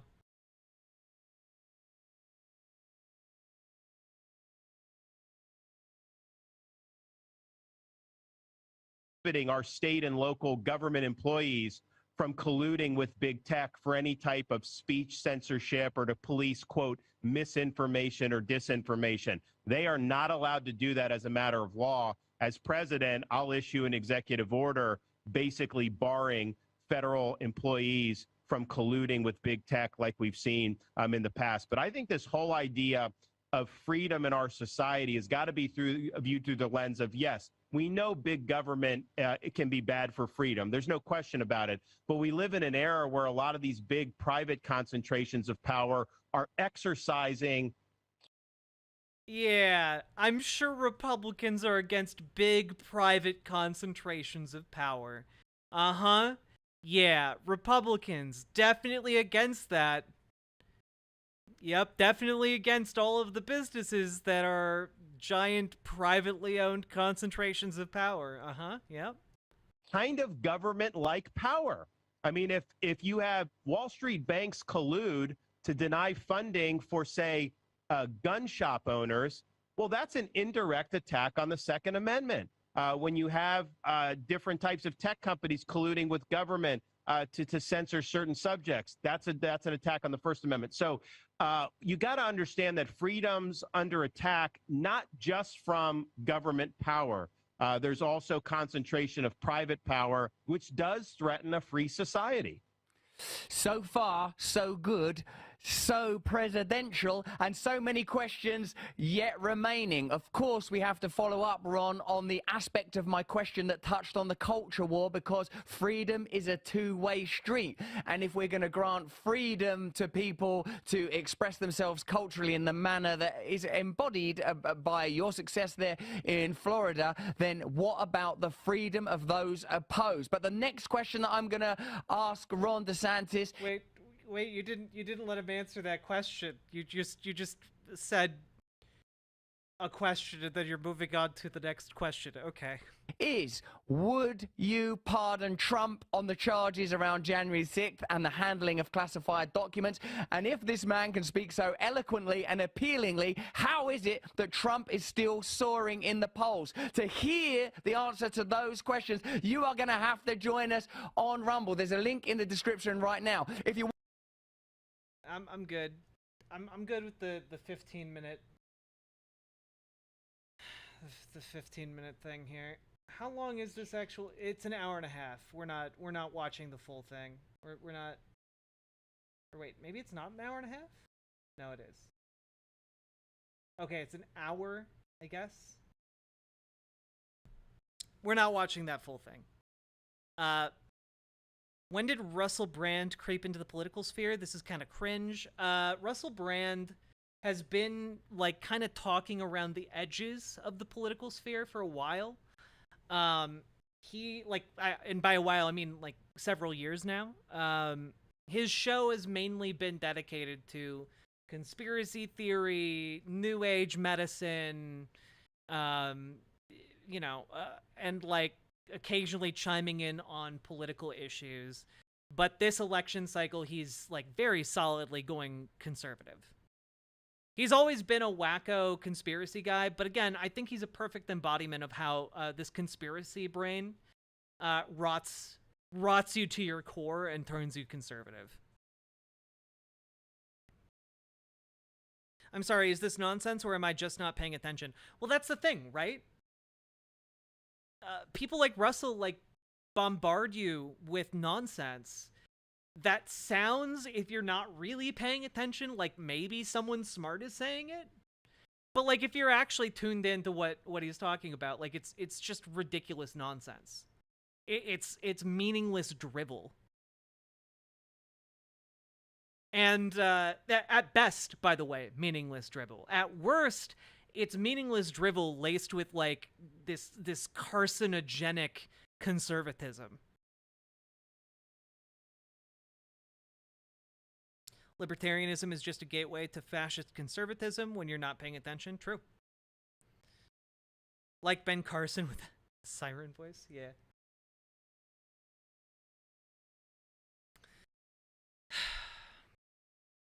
Anyway, chat, we've been going for almost 2 hours now. And so far, I would really, really appreciate it if you guys started throwing some subs or donos my way.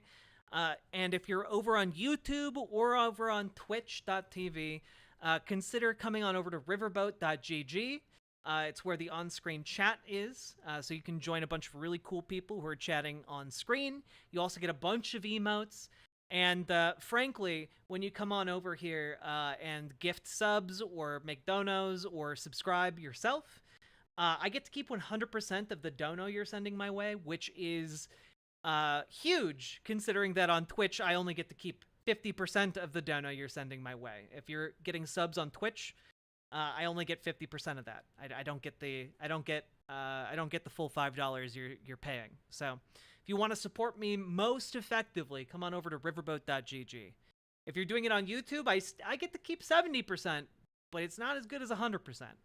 So consider coming on over to riverboat.gg and being cool and such. I know, what a ripoff. Now I feel bad. Yeah. And if you don't have money to throw my way, totally understand, but consider hitting the like button over on the YouTube stream, hit the subscribe button on the YouTube channel if you haven't yet, and hit the follow button over on Twitch, because all of that helps me out immensely in terms of getting my content out there. And consider retweeting the stream and such. With that, I need to take a quick break, drink some water. And when I get back, we will be covering a couple of the things here. I want to go over Alabama. Alabama is having a huge to-do right now over the redistricting that was ordered by the Supreme Court. There's a lot of drama going down. We'll cover that. Additionally, we'll be going over a variety of stories just about the current American hellscape. And we'll also go over the Florida slavery story, which I heard about last week and just didn't think it was going to have as much leg as it does. But holy shit. The amount of conservative talking heads and political figures who are trying to go to bat for the obscene change in Florida's curriculum is ridiculous. So we'll be covering all of that when I get back, and we'll cap it off with me talking about how VAUSH is wrong. You guys will have to be here. I'm not going to elaborate on it further, but I'll be right back after I take a little poop. I gotta take a little poop. All my homie hate giving third parties money. McWiggin, thank you for the $5 dono. I really appreciate it. Also, McWiggin, are you like a chatter on riverboat.gg? I am trying once again to send gift subs. For some reason, the last time I tried, PayPal bounced it. Well, Matatiahu, thank you for the 5 gifted tier 1 subs. I really fucking appreciate it. VAUSH, no, he could never be wrong. I genuinely appreciate it, guys, because I do this streaming thing full time, and I'm not a big streamer yet. We're gonna be bigger than Hassan, baby. But I rely on donos from people like you to be able to, from viewers like you, to be able to continue to make content. That is, your support literally is what allows me to do what I do. And so without you guys, I couldn't cover this stuff. So yes. Hey Gayfesh, how you doing? Yes, we are gonna do a story about how VAUSH is wrong. But on what? I'll tell you later. But yes, I need to go poop so badly. Please don't gift any more subs until I get back. I mean, gift subs if you would like. I'm not gonna stop you. I meant to go like 3 minutes ago, and now I'm in a little bit of a little bit of a pickle here. let's take a listen to...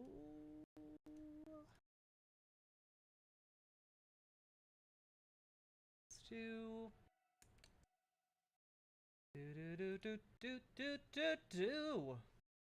this. Find a good one to do.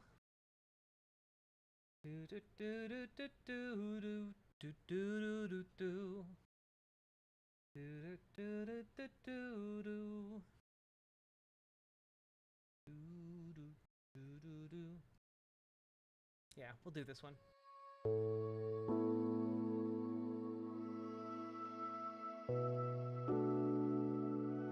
Okay. BRB. Wait, let's say, hypothetically, I am in fact a Barbie girl. Let's also say, for the sake of the argument, that I live in a Barbie world. Is it not then reasonable to assume that life, in fact, is, in fact, fantastic? May the deuce flow? I agree. BRB.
Hello, nerds!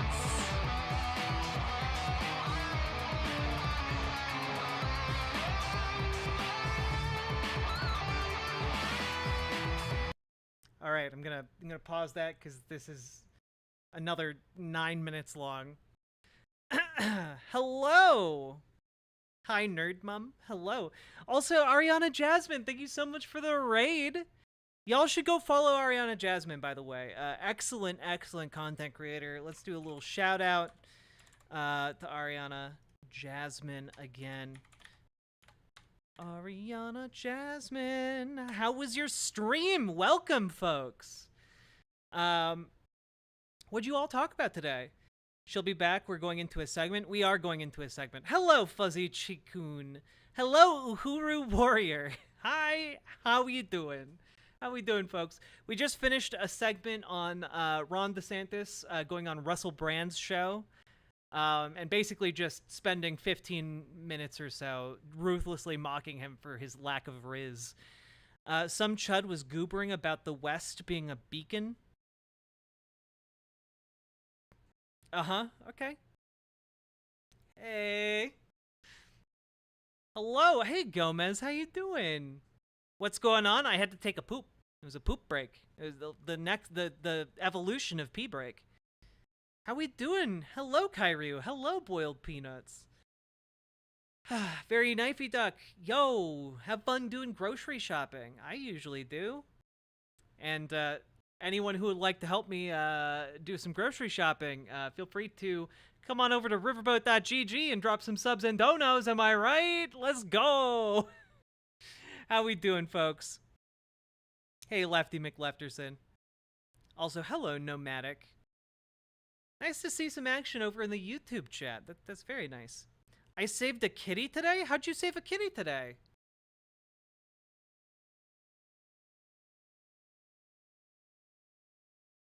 Buy some candies like a child to compensate. True.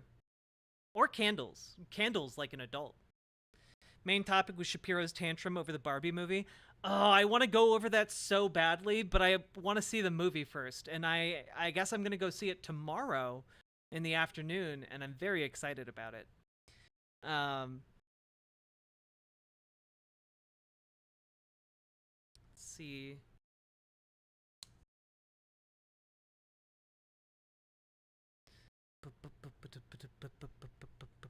Just realized this was, hey, yeah.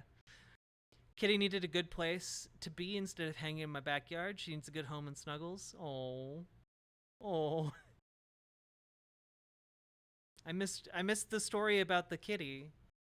Gonna go see it tomorrow, then go over Ben's video on Thursday. That sounds like a whole lot of fun. I hope you have a good time. I love kitty cats. We all love kitty cats, don't we, folks? Unless one of us is a monster. And that would never happen. Right, chat? Right, chat?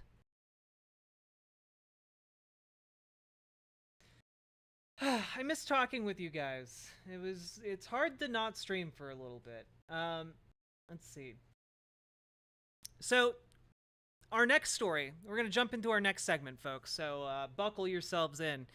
So, as we know, there was a thing a while back called the Civil War. And in the Civil War, essentially the northern part of our country fought the southern part of our country because the southern part of the country wanted to secede from the country and be able to keep slaves, i.e. humans as property. And, well, we fought a big war about it and beat their ass. And now slavery is no more in the United States. Giant asterisk, unless you're in prison. However, there are still a lot of lingering effects, especially in those southern areas, in a wide variety of ways, economic, social, and political. And it turns out that one of the ways the legacy of slavery continues to affect the South is that, well, the southern politicians just really really want to be racist. Like, really, really, really racist. Like, really racist.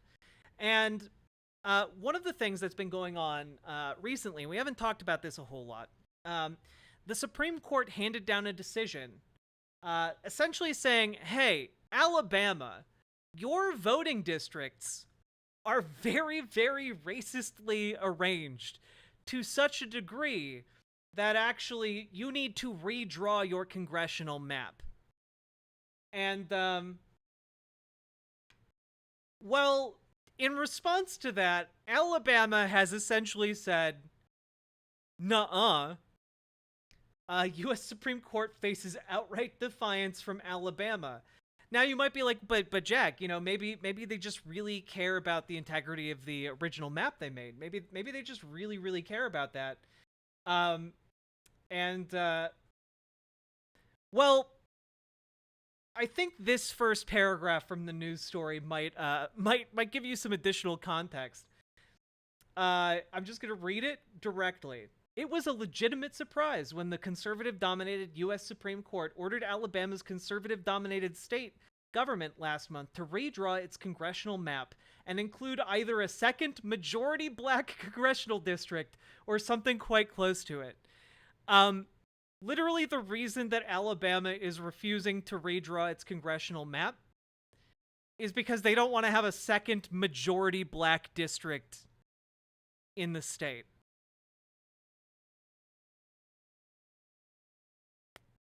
That's it. That's it, chat.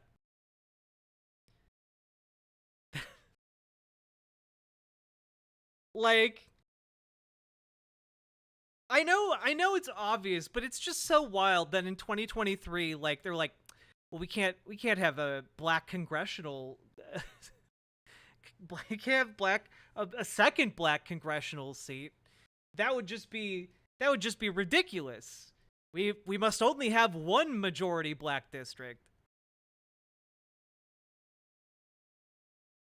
Just holy shit, dude. So basically, the facts of this case are that instead of complying with the Supreme Court's order,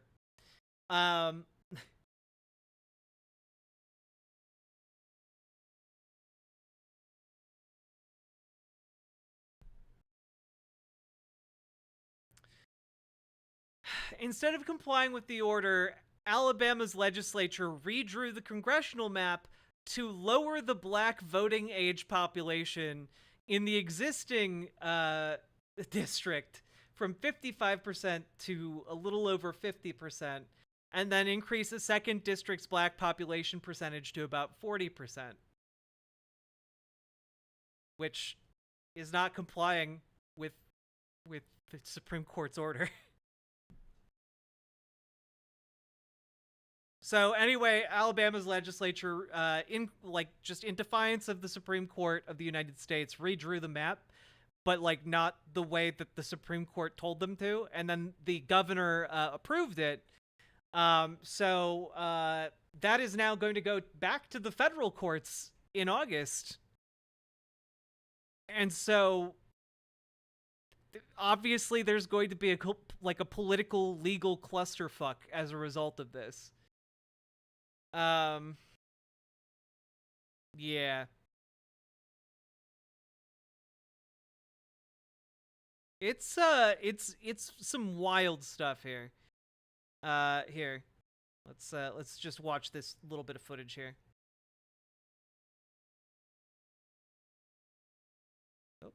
Oh, click the wrong button. Here we go.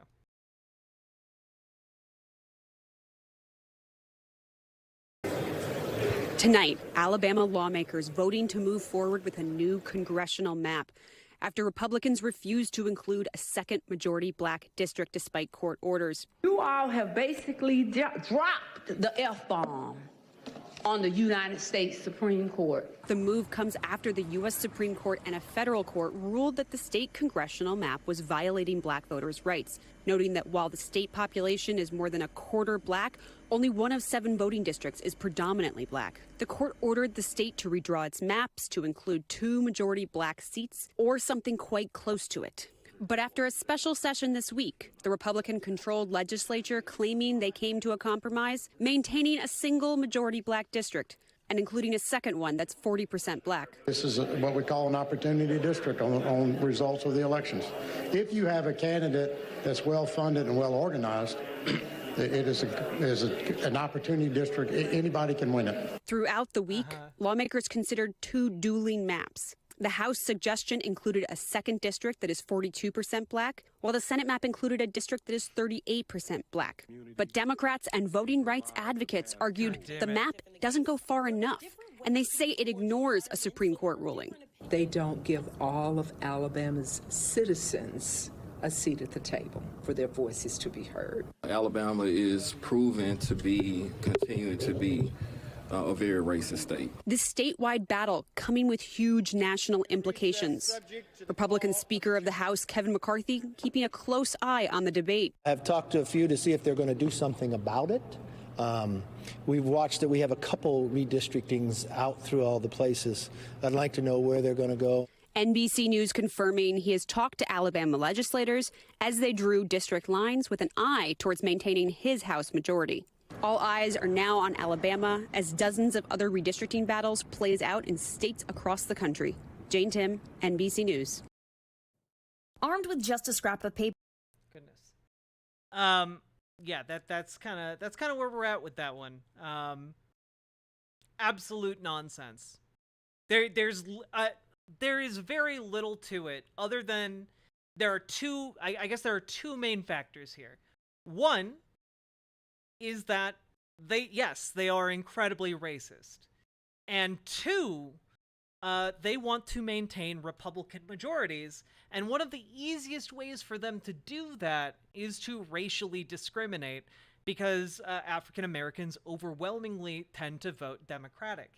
So by limiting the number of black people in a district, they are able to cut down on how many Democratic votes are going to be cast, meaning that they are able to use it as kind of a yardstick to determine whether or not a district is safe.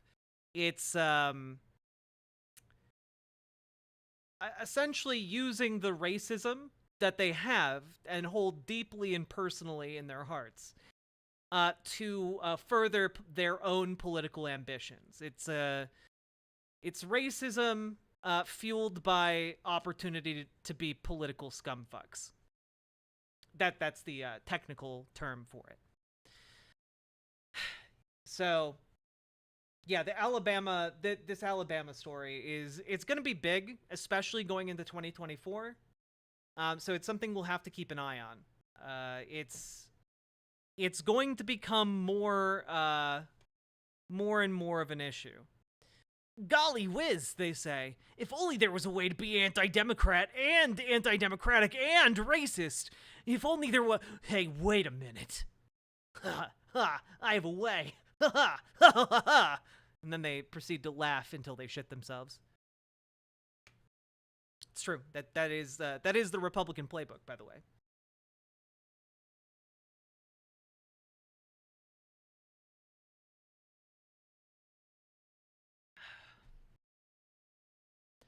Honestly, the failure of Reconstruction is one of the enduring failures of the United States.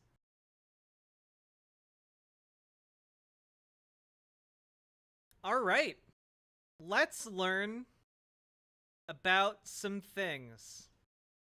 This is just kind of a wild story about a Republican state representative named Bob Young. Look, there's not really any way that it fits into the stories we're covering. But I did want to just throw it out there because it's one of the weirder ones, and like it's a state level thing, so you're not really hearing national stories about it. But I don't really have the words to encapsulate the wildness of this story, so just buckle yourselves in, and here we go.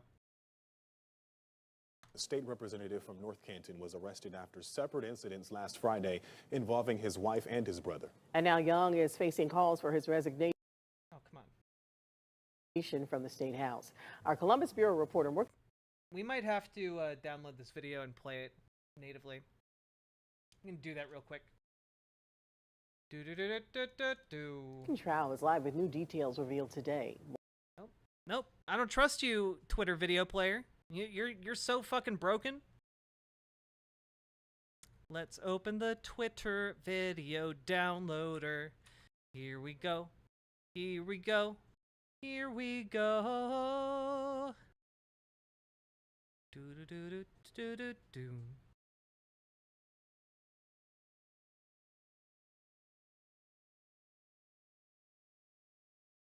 Do do do do do do do do do do do do do do do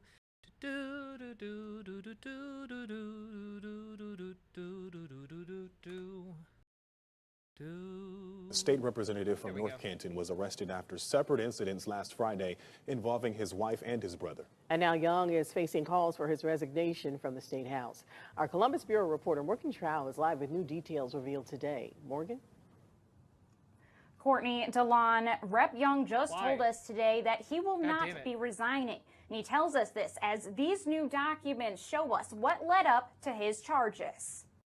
State Representative Bob Young can be seen smiling in this photo, but it's his mugshot. He was arrested and charged with 2 counts of domestic violence and 1 count of disruption of public services. A new Summit County Sheriff's Office report says that Young and a friend were arguing at his home around 1 in the morning on Friday. Young's wife, Tina, told the investigator she tried to get her husband to stop yelling when the Republican lawmaker grabbed her arm and struck her face with an open hand. The documents show she threatened to call the police, but Young took her phone and threw it into the pool. The report continues. While this is happening, an unnamed friend is witnessing the altercation. Speaker Jason Stevens told us he was at Young's home, but claims he left before the incident occurred. The speaker swiftly called for Young to resign.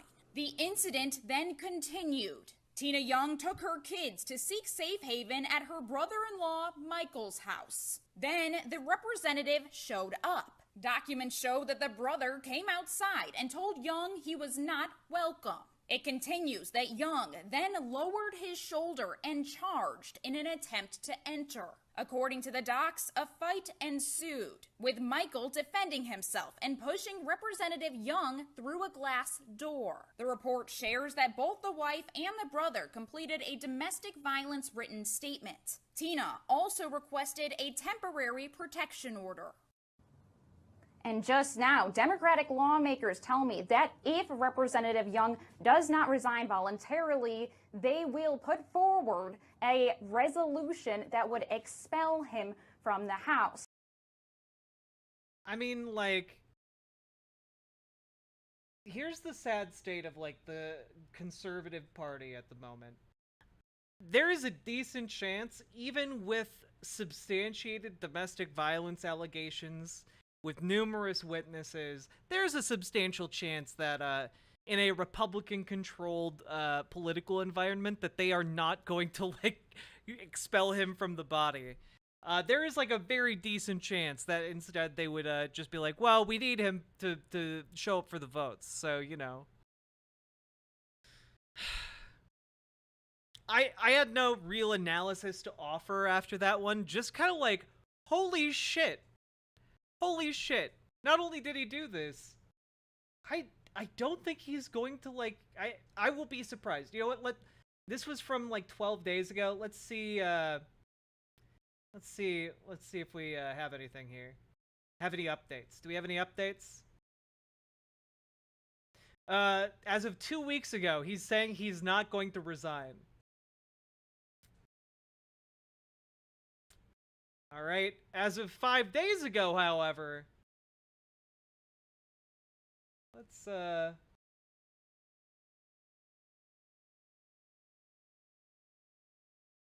a look. I just need to get into this website. but it won't open because it's only available to paying subscribers. And I'm not going to subscribe to the Akron Beacon Journal. Okay, let's see. Maybe just one thing here. Let's try one little thingarino.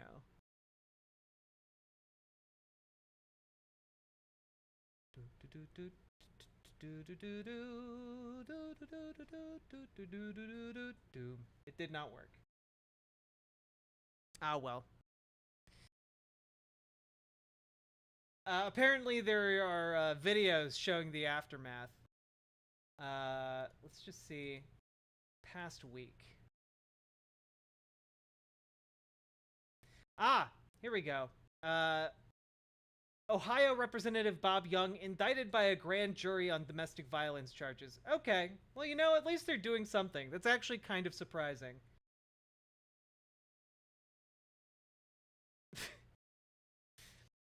In his defense, he said his life has been very stressful lately, and that he acted poorly and said things I shouldn't have. You hit your wife and then threw your brother through a glass door after pursuing her across the city. True, exactly, Paladin Lost, which is why I'm surprised anything is actually coming of this. Thought the Republican Party supported family values. Yeah, the family values of the man owning his family. Yeah, of course. You know, the family values of the man owns his children and wife. You know, those family values. They're very into those family values. I feel like domestic abuse is something Republicans can't really turn a blind eye to while pretending to be about families, but they surprise me all the time. I mean, yeah, there's no low for these people. They're going to continue to be finding new ones as we go along here. I mean, like, they literally have been arguing that, like, a 10-year-old girl who got an abortion was, like, a slut who was asking for it. Or, like, creating insane conspiracy theories about how her dad didn't actually rape her. You know, like, it just wild stuff. Hey, Justin Freakin over on YouTube. How you doing? Yes, Hikiko Corgi is X-Video player now. True, X-Videos. Over here. All right. So, folks, you all know that one of the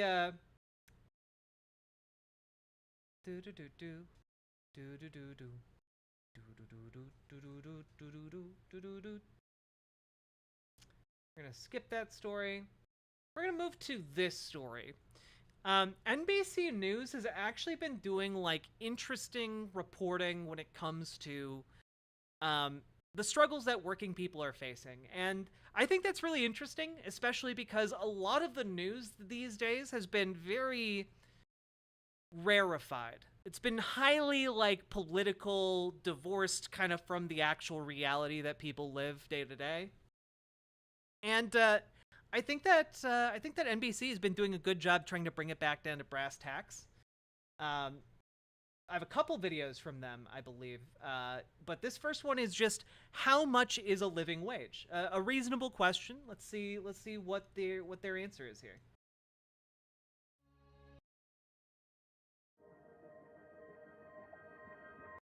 So if this video was made Why did you just jump around to like 12 different videos? Why did you do that?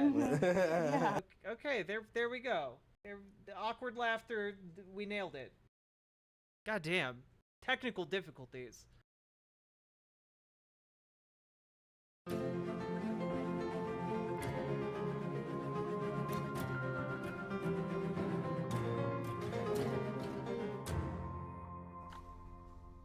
Hello again, I'm Chuck Todd and welcome to another episode of Meet the Press Reports.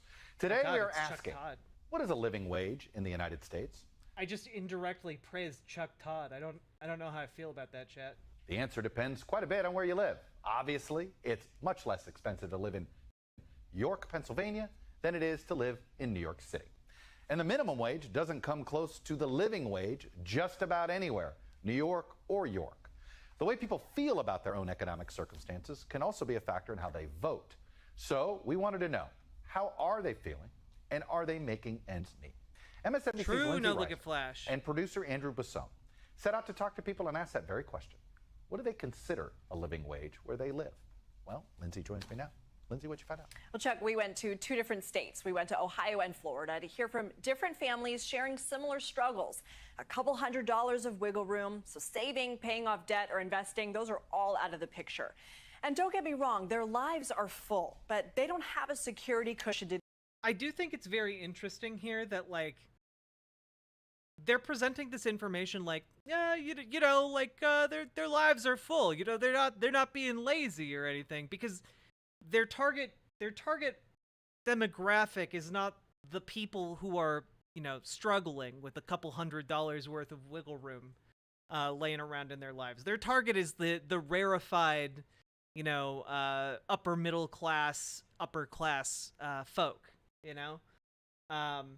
So like they're like explaining how people are struggling economically, despite the fact that what she just described represents a good, like, I don't know, 70 to 80. I would even maybe go 90% of the American public.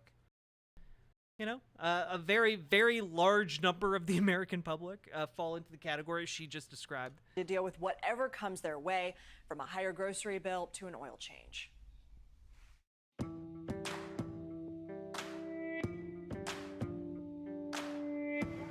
Kanika Williams is a single mom of 4 boys living in Cleveland, Ohio. She has 3 part-time jobs, cleaning homes, delivering food with DoorDash, and sorting mail for UPS. She's active at her kids' schools, cooks them dinner every night, and stays present in their lives. Being around my kids. Also, as a part-timer who works for UPS, congratulations to this lady, because she just got a immediate wage increase. If the agreement is reached between the Teamsters and UPS, if the Teamsters vote in favor of the offer that was made, she's about to get a pay increase. So something that she desperately needs, from the sound of it. That's like the number one. So my kids motivate me. I want us to have stuff. I want us to do stuff. Kanika puts her life together like sections of a quilt, caring for her sons, making money, spending time with friends. Each piece is sewn together intentionally. When I have a roof over my head, I know when my small necessary bills are paid. Necessary meaning lights, water, gas, insurance, rent. I'm not talking about Netflix or any of those wanted things. Once I have those things taken care of, I have freedom. Kanika has a medical technician degree, and the rise of gig work has given people like Kanika some level of autonomy. But she reminisces about how things used to be for previous generations. Her mother, Brenda, just retired from her decades-long job as a janitor at an elementary school. I went to that school when I was in 1st grade. And that's where she's retiring from. So those Water's 30-year commodified here, jobs, Malaki. Those 40-year jobs are gone for us unless we start right now. It's true. She's right. She's right. You, like, how many of you guys, if you're like, you know, in your 20s or your 30s, how many of you guys know people who are in a job that they have been stable in for like the past 10 years? How many of you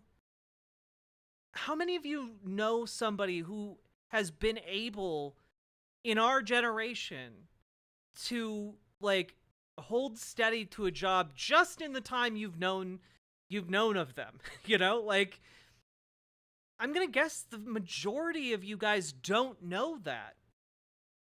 Like, our generation doesn't have these jobs where you could just show up and do your job, you know, do your 9 to 5 every weekday, then you get 2 days off, and then you're able to retire, you know, from a janitor position.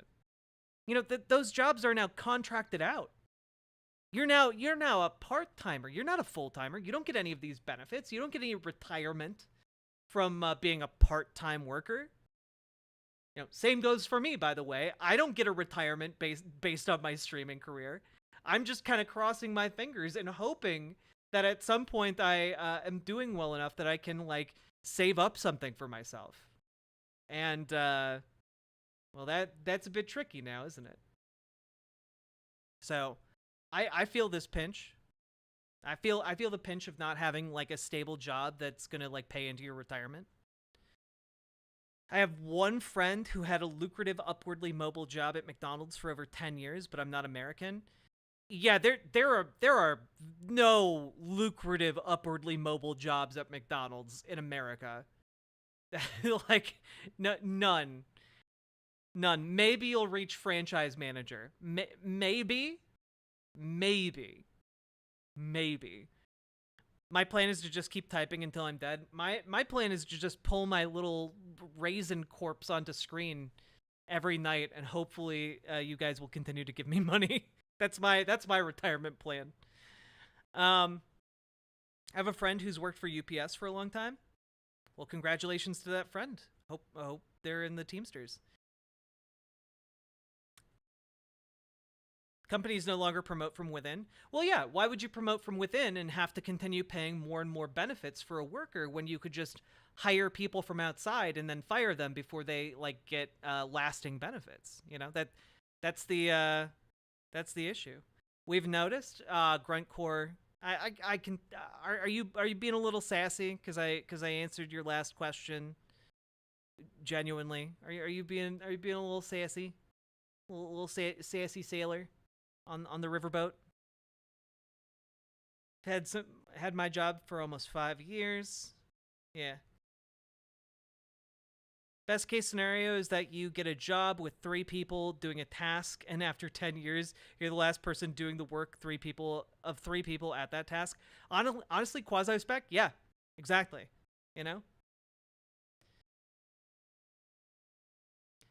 I'm in healthcare.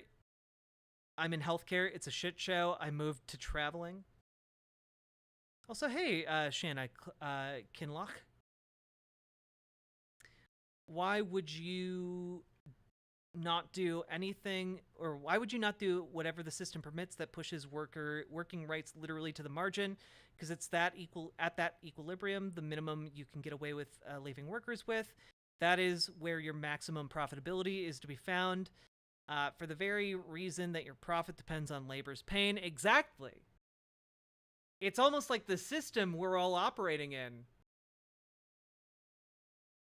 accumulates power and wealth into the hands of these machines we've designed, these social machines that are designed to maximize profitability at the expense of everything else, including human life and dignity.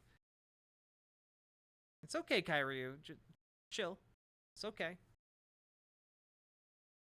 Based Graham Jack. I know I'm getting old. I've aged out of being a cute little bean. But you know what? That's okay. I've aged into being a hot, sexy MILF. Anyway, let's continue this. Between her gig work at $20 an hour and her UPS job at $16.50 an hour, both above Ohio minimum wage, she says she brings home roughly $1,500 a month. What is your definition of a living wage?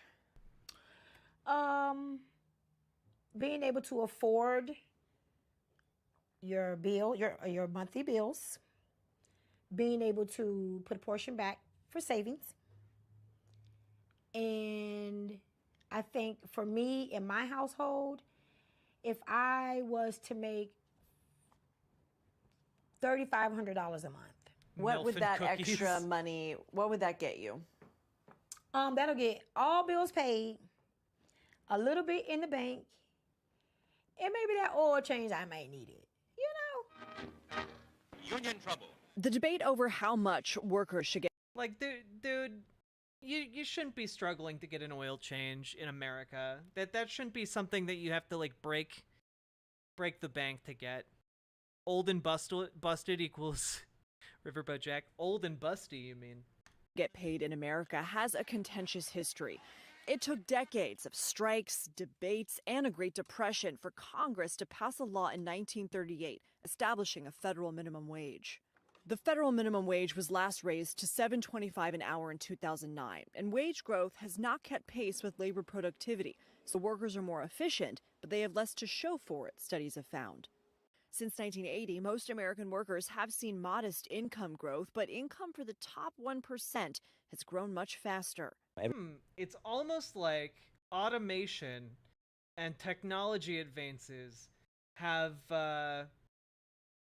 all of their productivity gains have gone directly to the profit of the people in the top 1% of society. Oh man, that's crazy. It's almost like, I don't know, we could use something like some kind of government apparatus to be able to ensure that everyone is benefiting from the technological advancements we're making as a society. I don't know, just spitballing here.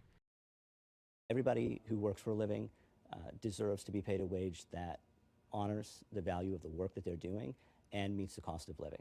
Michael Shields is a researcher for Policy Matters Ohio, a liberal nonprofit economic policy institute.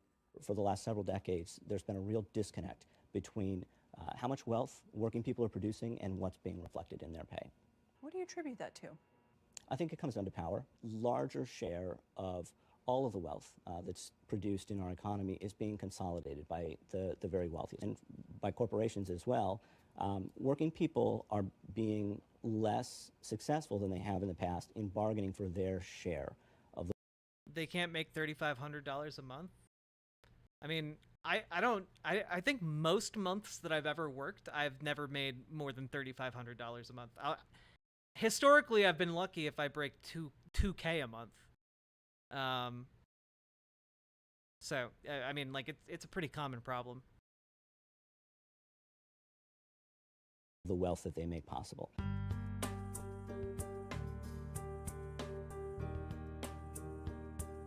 How did you guys meet? We met upstate New York. We were just friends at first. I actually told my friend I was working with that the guy who trained me was really cute, but too short for me. And then we made plans to hang out on a Saturday. And everyone we were working was just like, is it a date? Is it a date? I think we got home at like 1, 2 in the morning. That's a good date. So you got over the height thing. Mm-hmm. Yeah. When Taylor and Maggie Mendez started a new life in Florida, things were bumpy. Maggie working overnights at Dunkin', making $11 an hour, which at the time was $1 above the state's minimum wage. Taylor was working a factory job, and both DoorDashed on the side. We went through some hard times, but it built character, and it made us a lot stronger than we were before.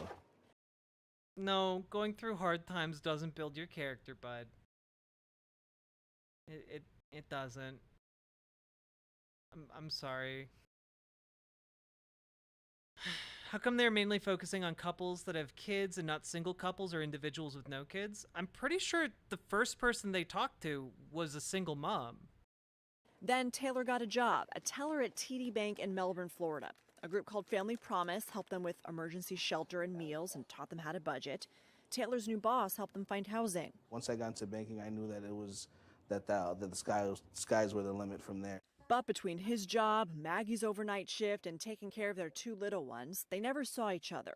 Then their daughter got into a brand new school, but there's no bus, so Maggie quit her job to walk. Okay, but going through Gruntcore, like, I don't know about this. I don't know if you have kids or not, but like, if you're going through hard times, and that means that as a result, your kids aren't getting the medical care they need, or aren't getting like the food they need, or aren't able to get to the places they need to go in order to be successful, like, that's not building character.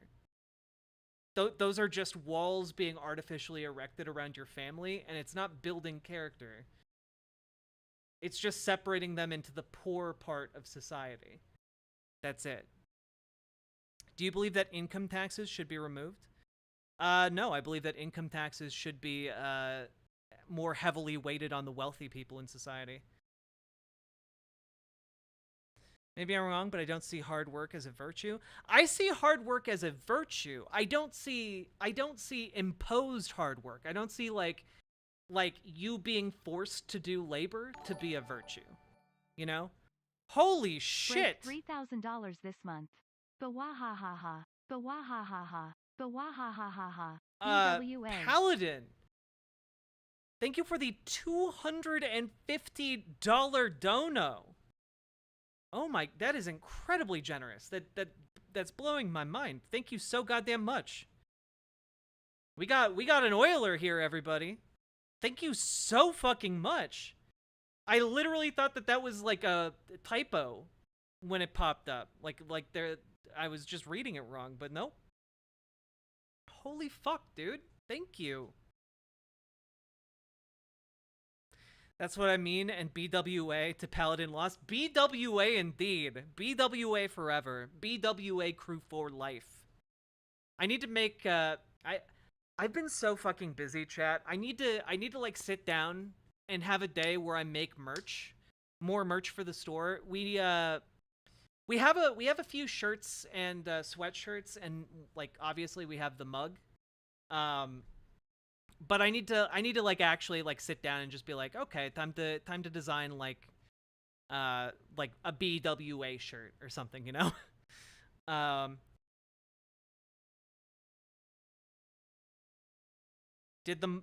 don't think Enzo, I don't think it said whether or not they owned their homes.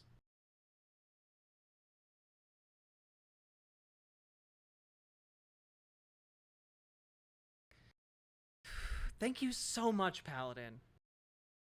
Jack, make merch. I've budgeted to get a mug when tax money comes. Yeah, the merch, we got prints, we got a bunch of different stuff. I think there might even be a command for merch. Yeah, there you go. There's a link to the merch. That made me sad to hear you weren't making that much. This month has been rough because I missed like 7 days of work because I started off the month doing like the Twitch blackout, and then I had to travel for work, and just like all of the traveling. It was worth it, by the way. I made some great connections, but yeah, the travel really messed with my steez.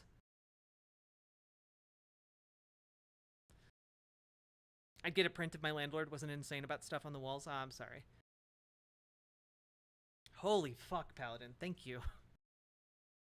Shouldn't we tax services and goods instead of income? Because then American people could actually afford goods and services again, and be able to pay off a massive percentage of debt that is due to the 97% not being able to afford to pay debt. On top of this, we would actually be able to tax the wealthy as you would like, because wealthy people are able to bypass income tax by paying themselves nothing and leaving everything in a business. They have enough money to fight the IRS. Well, I think the solution to that is just to fund the IRS so that the IRS can fight them, right? Like, the solution is to fund the IRS to enforce our tax laws, you know? Like you're like, oh, well, they could bypass it and fight the IRS. Well, then let's make the IRS stronger. The reason the IRS is a pain in the ass for the average American is because they only have the resources to go after the average American for like not paying like $25 on their taxes. If you actually funded the IRS, you would be able to empower them to go after the wealthiest members of society who, by the way, and this is something I have routinely come back around to.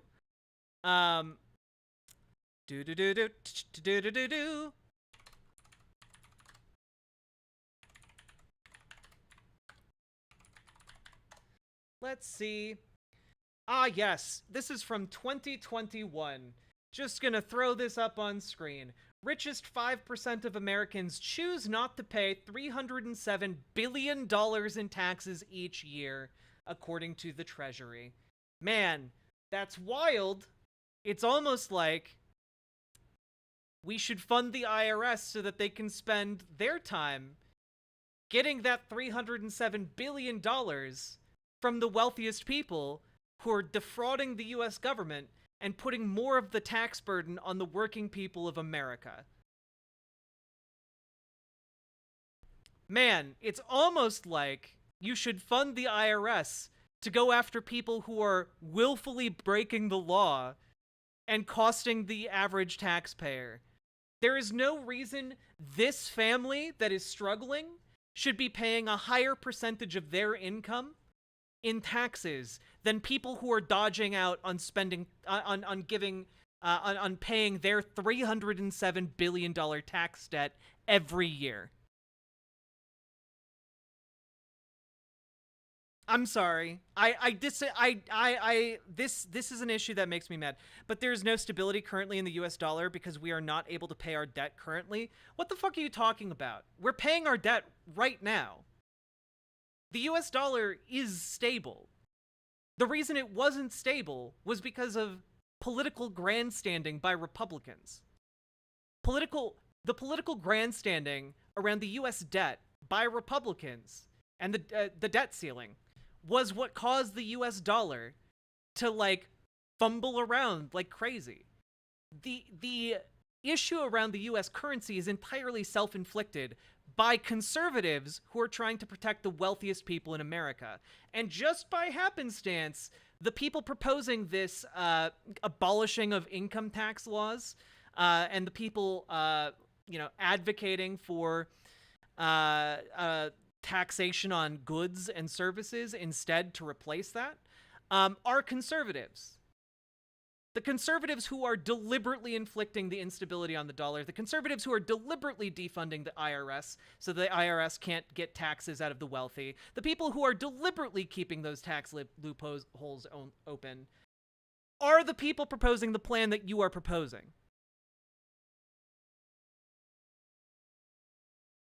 So, I don't know, seems like maybe capitulating to what they want to do after they have done everything within their power to sabotage our ability to function seems to be a bad idea. I'm not on a side, I'm having a conversation. Well, you proposed the same plan that conservatives do. I'm not critiquing you. I don't know what your political position is. But I am critiquing the idea that we should adopt the measures that they are proposing after they have done everything in their power to, I would say, sabotage the American, safeguards on our economic system is foolish at best. I think that plan is silly, foolish, and was proposed in bad faith and would be to the benefit of the wealthiest among us and the detriment to people who are working to get by in America. We have no safeguards. We removed those. Yeah, you're talking about removing all of the remaining safeguards. That is what you are talking about right now. Banks are now able to print money via typing into a computer. Pressing X to doubt, my friend.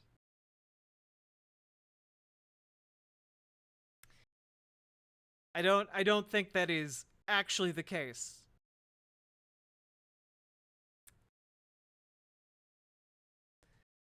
Do you mean the Federal Reserve is able to print more money? Because that's true, but a bank can't just magically say that they have billions of dollars. That isn't actually a thing banks can do, actually.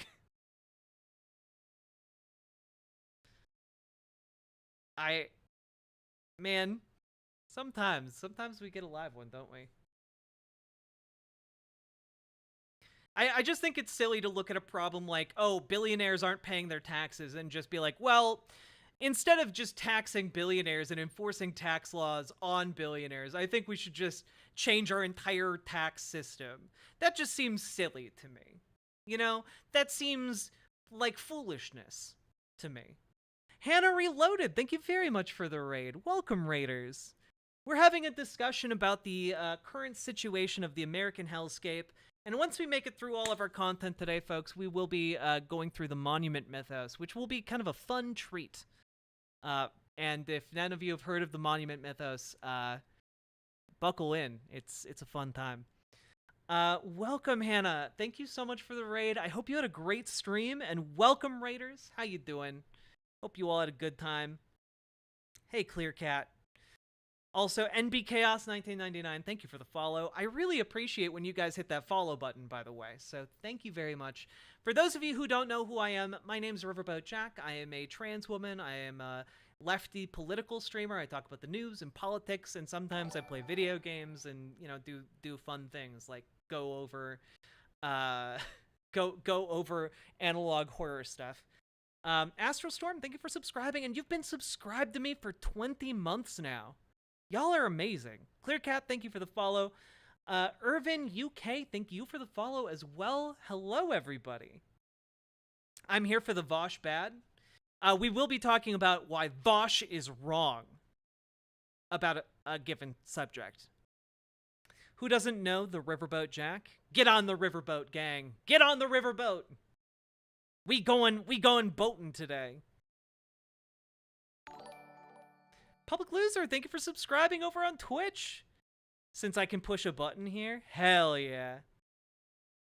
92% of the money in the world is digital, and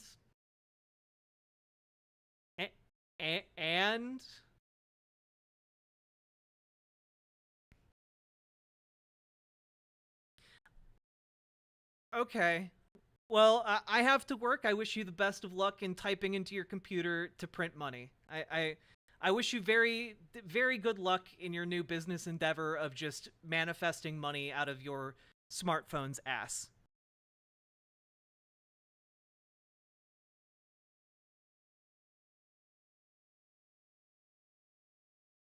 What is this bro talking about? He seems to be under the impression that money is fake. And money is a social construct. That is true. It's just that just doesn't mean it's fake, and you could just like open up a notepad document and be like, I have $10 bajillion, and that make it so. Just hit the print money button. Where can we find the print money website, please? I would love to go to the fake money website to just say I have $1 bajillion and then be able to pay my taxes with that. That seems like a great solution. In money we don't trust, so let's put God on the bill. God.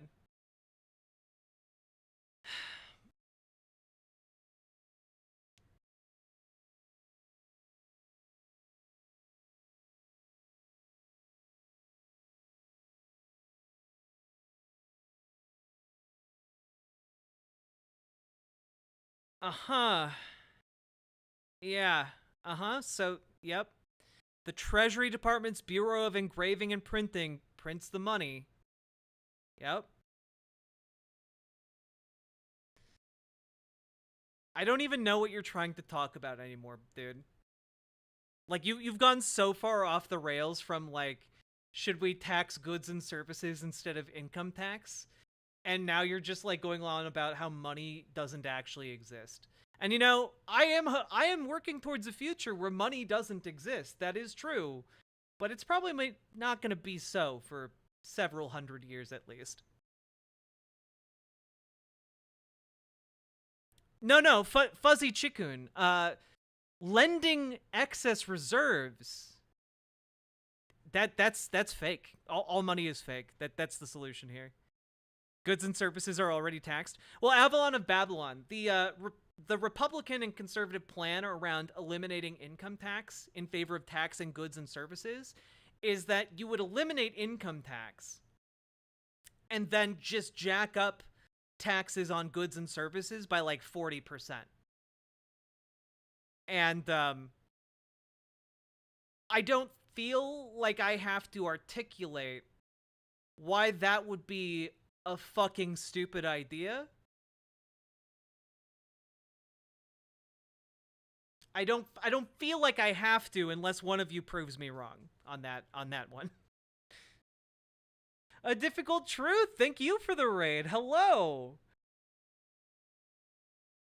Money doesn't exist. Nothing exists. It's all in our minds. Matrix babble, blah, blah, blah, blah, blah. Fiat currency. I don't think they're talking about fiat currency. I think they're just talking about the fact that money is transferred via, like, digital transactions instead of, like, as paper money or gold money, you know, like, wild stuff. Rich people would always be taxed on everything they bought, but they can just press a money on their computer, right? The rich people can just press the money button, right? So why does it, like, I don't understand your fucking line of logic here. God damn it. This is silly. This is silly as hell. Also, chat, just a side note. Also, a difficult truth. Thank you so much for the raid, and welcome, raiders. My name is Riverboat Jack. I talk about the news and politics, and we have been successfully derailed into talking about taxation. There's somewhat of a limit on how much they can pull. How is there a limit on how much they can pull if you can just press the money button? Or was that point dumb and full of shit? And you're just upset about the fact that there are digital transactions to transfer money. God damn it. Is there a limit? Is there a limit? Is there like an actual hard limit on it? Or is there a magical money button that you can press to get infinite money? You can't have it both ways. God damn it.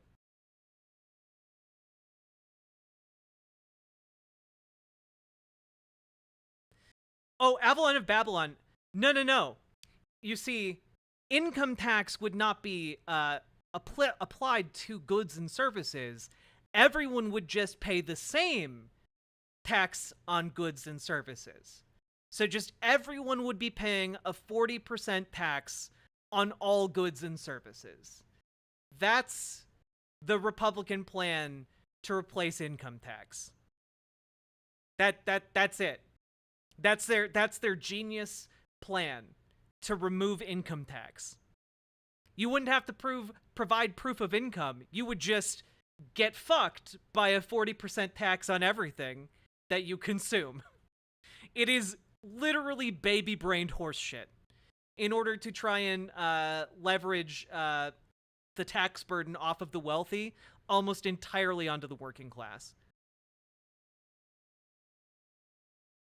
Yeah, it's not even a tax plan. It's like a child wrote it. You know, it's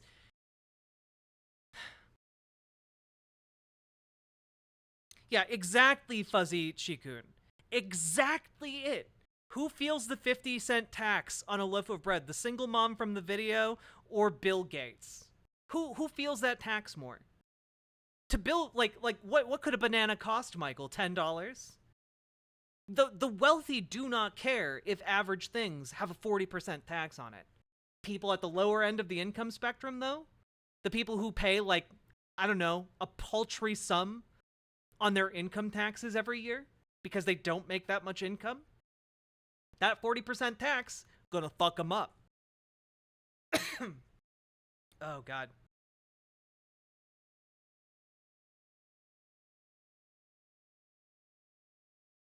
Nothing would radicalize America faster than a flat 40% tax on goods and services.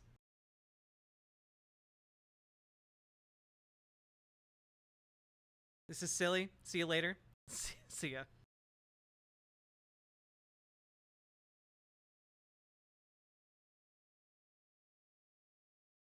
Oh yeah, 100% Dr. Robotnik. Republicans know. The entire point of that plan is to reduce the tax burden on the wealthy. That's it. That's all they care about. It's the same, by the way, with school choice and the school choice voucher program that they're setting up across America in conservative states. Arizona right now has a school voucher program that is giving every child a $7,500 school voucher that they can spend on the school of their choice. Right? Sounds great, right? Except when you look into it, $7,500 is not nearly enough to get a child into a private school for a year. It's just not. All that it means is that the kids who were already going to those private schools now have subsidized private schools. It is effectively a $7,500 handout per child in a wealthy family. Because if you're not going to go to a private school, you're not going to be using that school voucher, and you're instead going to be going to a public school.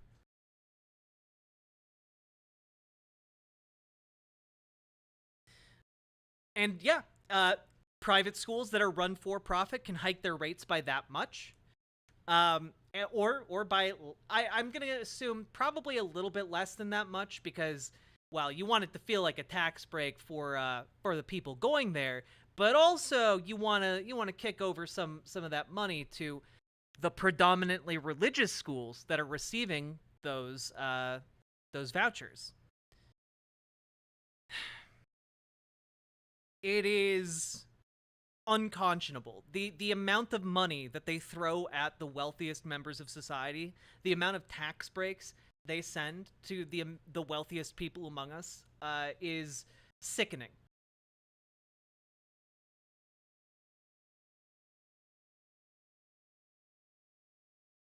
Privatize the wins, socialize the losses. Exactly, Catalina Gearbox. Public schools will be cut more and more.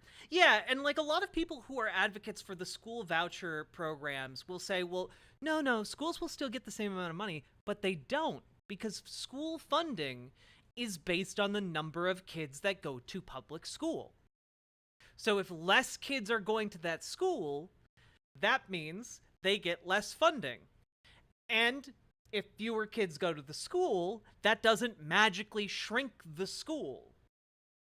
You know, you still have to pay for all of the upkeep of a much larger school building with less resources. All of the school programs get hit. All of the teaching and teacher compensation, number of teachers, etc. All of the number of staff gets hit. Number of programs gets cut. You gonna cover the latest Matt Walsh stuff? Maybe.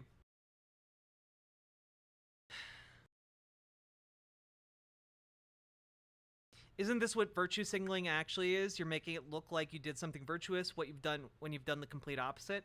I mean, the virtue signal is a way of selling the horrific idea, you know? My ex worked for a private school in Bellevue, Washington, which is Microsoft's neighborhood. Her job was keeping track of students there on scholarship.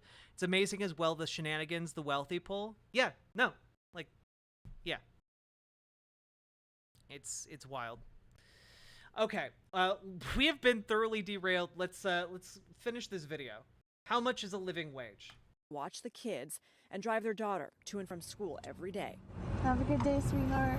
You should always try to appreciate what you have, you know. The prices of everything, of cars, of food, of housing, has gone up so much, and income has not gone up a drop. I'm making a decent wage for what I make, and there's a lot of people making a lot less than I do, and I have no idea how they're making it. Staggering new inflation numbers out today. While high inflation has been making headlines since 2021, it certainly is not the first time in our country's history. Public enemy number one, inflation in 1974.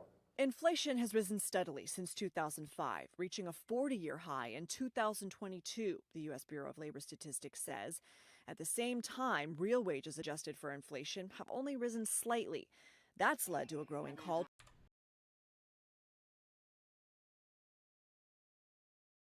Real wages adjusted for inflation have only risen slightly. Cool.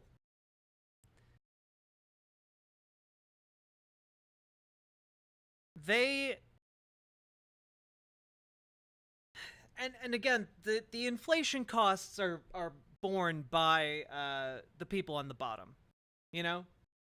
The people on the bottom are bearing the cost of inflation. The people at the top, yeah, their money goes a bit less far, but you know, like that doesn't really matter to someone who has a couple different homes and a yacht. You know, that doesn't matter. Oh darn, we'll only be able to go for 3 weeks to Bermuda instead of, you know, the traditional 4. Oh, my stars and garters. How will we ever get by? The Jeffersons will think that we're poverty-stricken. Miscellaneous and Celeste, thank you both for the follows. I appreciate that so goddamn much. Thank you.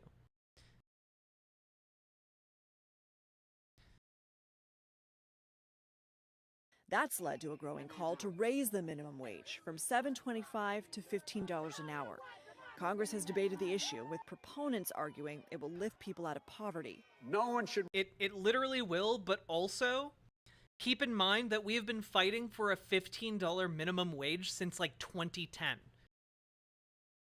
For 13 years, people have been demanding a $15 minimum wage, to the point where a $15 minimum wage is still poverty wages. Like, in a lot of places in America, it would make far more sense to be advocating for a $30 minimum wage. Taxes on things that are needed would stay low, but luxury goods would be taxed heavily. You're stating that you are taxing everything at an extreme rate, which would be ridiculous. The whole goal is to make luxury goods like a yacht an extreme luxury good to be actually taxed. People still need to survive and live. Okay, if you're taxing extreme luxury goods in order to get all of your tax income, why wouldn't a rich person just go to a different country? Why wouldn't they buy their yacht in Mexico, where they don't have to pay that tax? Do you see why that's stupid? Do you see why that would in turn put the tax burden primarily on the working class? Like, if you're wealthy enough to be buying a yacht, say, why would you not simply fly to another country where you can buy that yacht without paying the exorbitant tax rate on that yacht?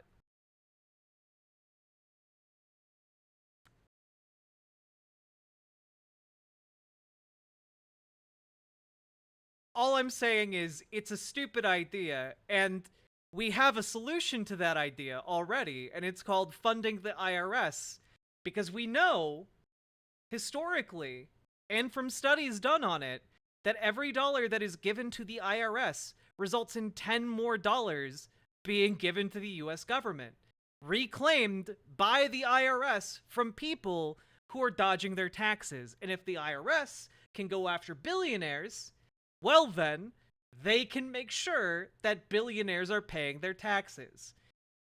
I don't understand this idea where, like, oh, well, let's just do away with income tax. No, motherfucker, let's just fund the IRS. It's a pretty easy solution here, without having to overhaul the entire tax system.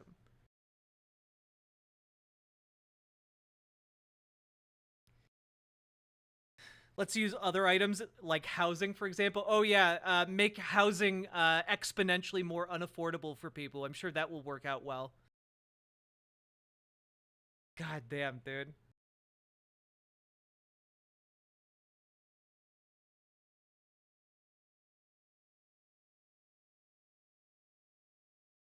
Luxury housing?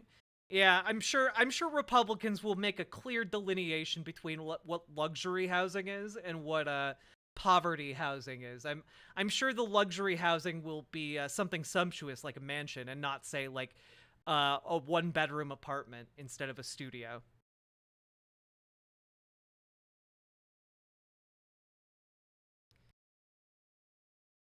You're right, so that's on us to figure out. No! The thing to figure out is just funding the IRS, dipshit! Like, what I don't understand what your deal is here.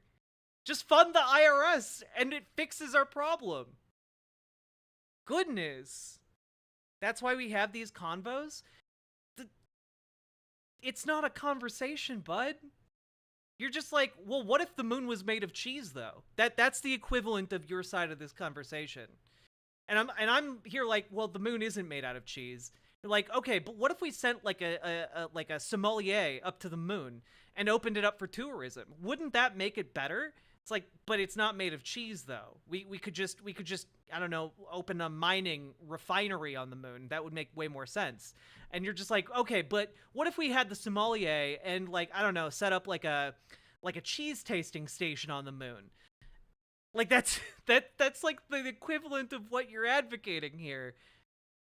It's a ridiculous solution to something that isn't a problem. Funding the IRS is decent, but it doesn't really get to the core of the problem. As a tax accountant, I could list a ton of things that need to be fixed. Funding the IRS is great as long as it's stipulated that the money goes to the large taxpayer division, but I do fear somehow it would go into targeting small taxpayers that aren't that wealthy and can't fight it. Well, yeah, of course it has to be stipulated that it would go to, like, going after the wealthy, who, again, are skipping out on $307 billion. The issue is we have conservatives sabotaging those efforts every step of the way. And the solution here is to make sure that the funding goes to the right part of the IRS. And obviously there are a lot of other things, like closing well-known tax loopholes, etc., etc., etc. Give me reasons why funding the IRS would be a bad idea. There are no reasons why funding the IRS would be a bad idea.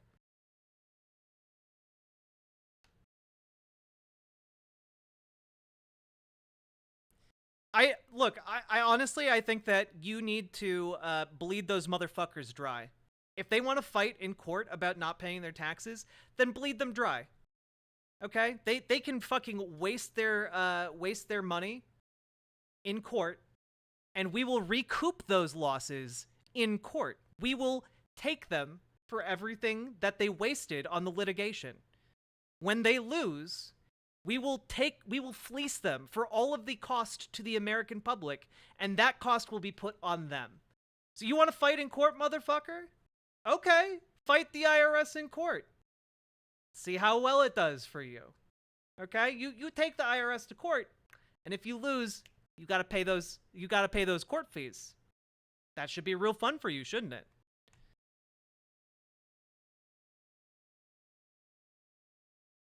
And making the cap gains tax rate the highest tax rate. True. Yes. Twykel, you have good ideas. You're a good egg. I like you.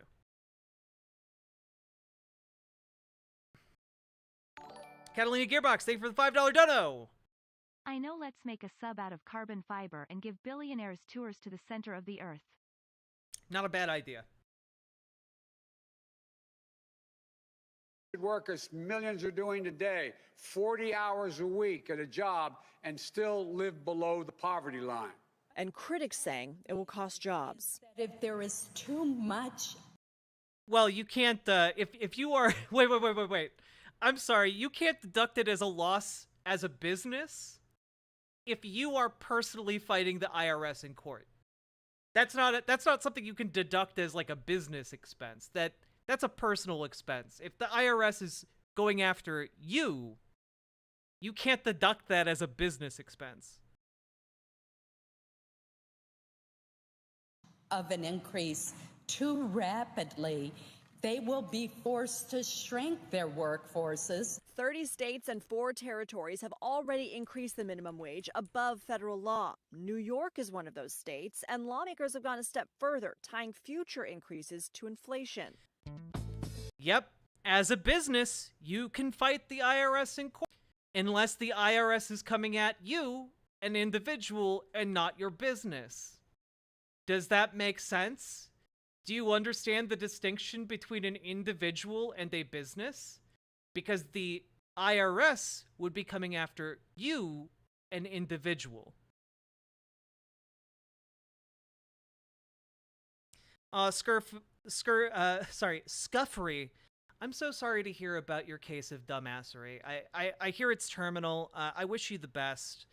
And I really, really hope that you go fuck yourself.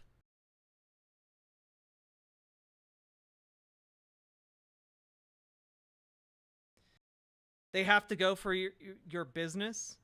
No, they don't, actually. They can go after you for tax fraud. This is how the rich work? Well, the IRS can work different.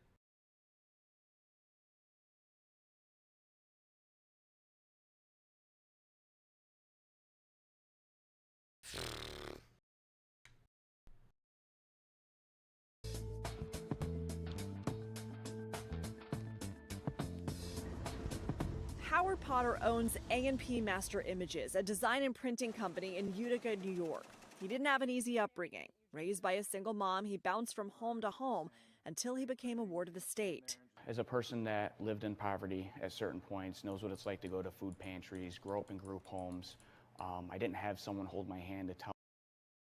I need to make this very clear. I have to work. The IRS has put out a report saying that the wealthiest individuals in our country choose not to pay $307 billion.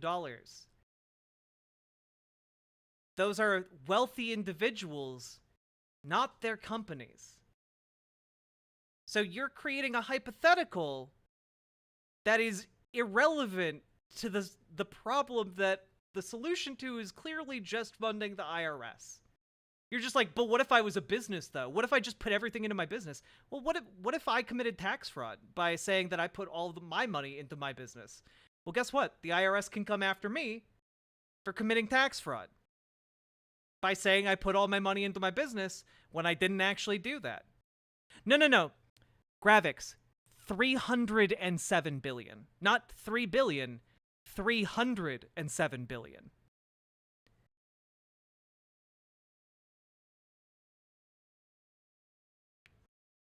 Goodness.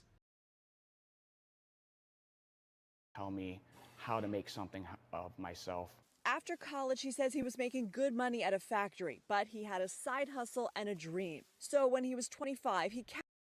No, I have to work. You aren't understanding the fundamental proposal or the findings of what I am saying to you. So I'm going to say it again very, very slowly.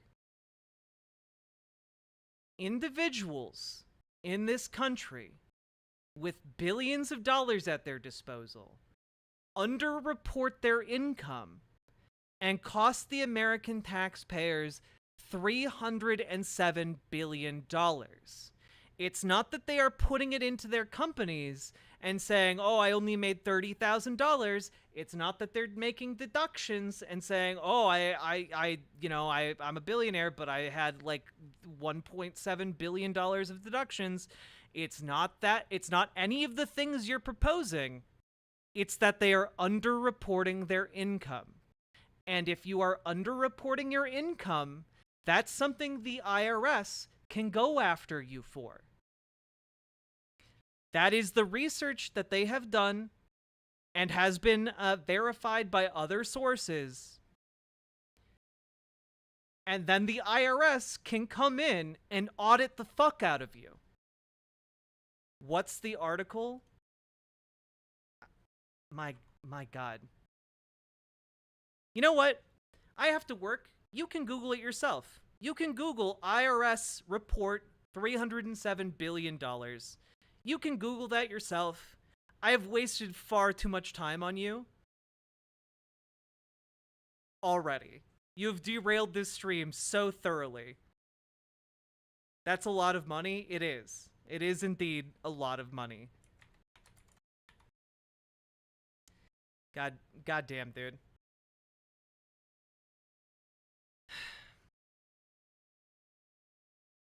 Yeah, this is a report from 2021. The top 5% of Americans choose not to pay $307 billion in taxes each year. This comes from the Treasury Department. Yeah.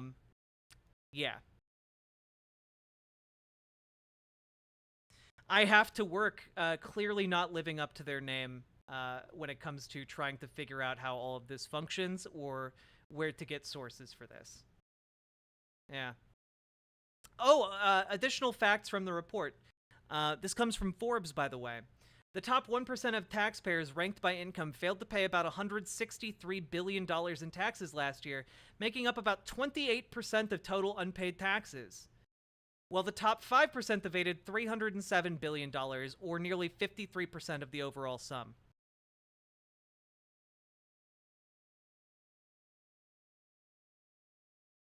Yes, exactly, Pendragon. Thank you for being able to put that succinctly. This is additional fraud beyond investments. Jesus Christ, dude.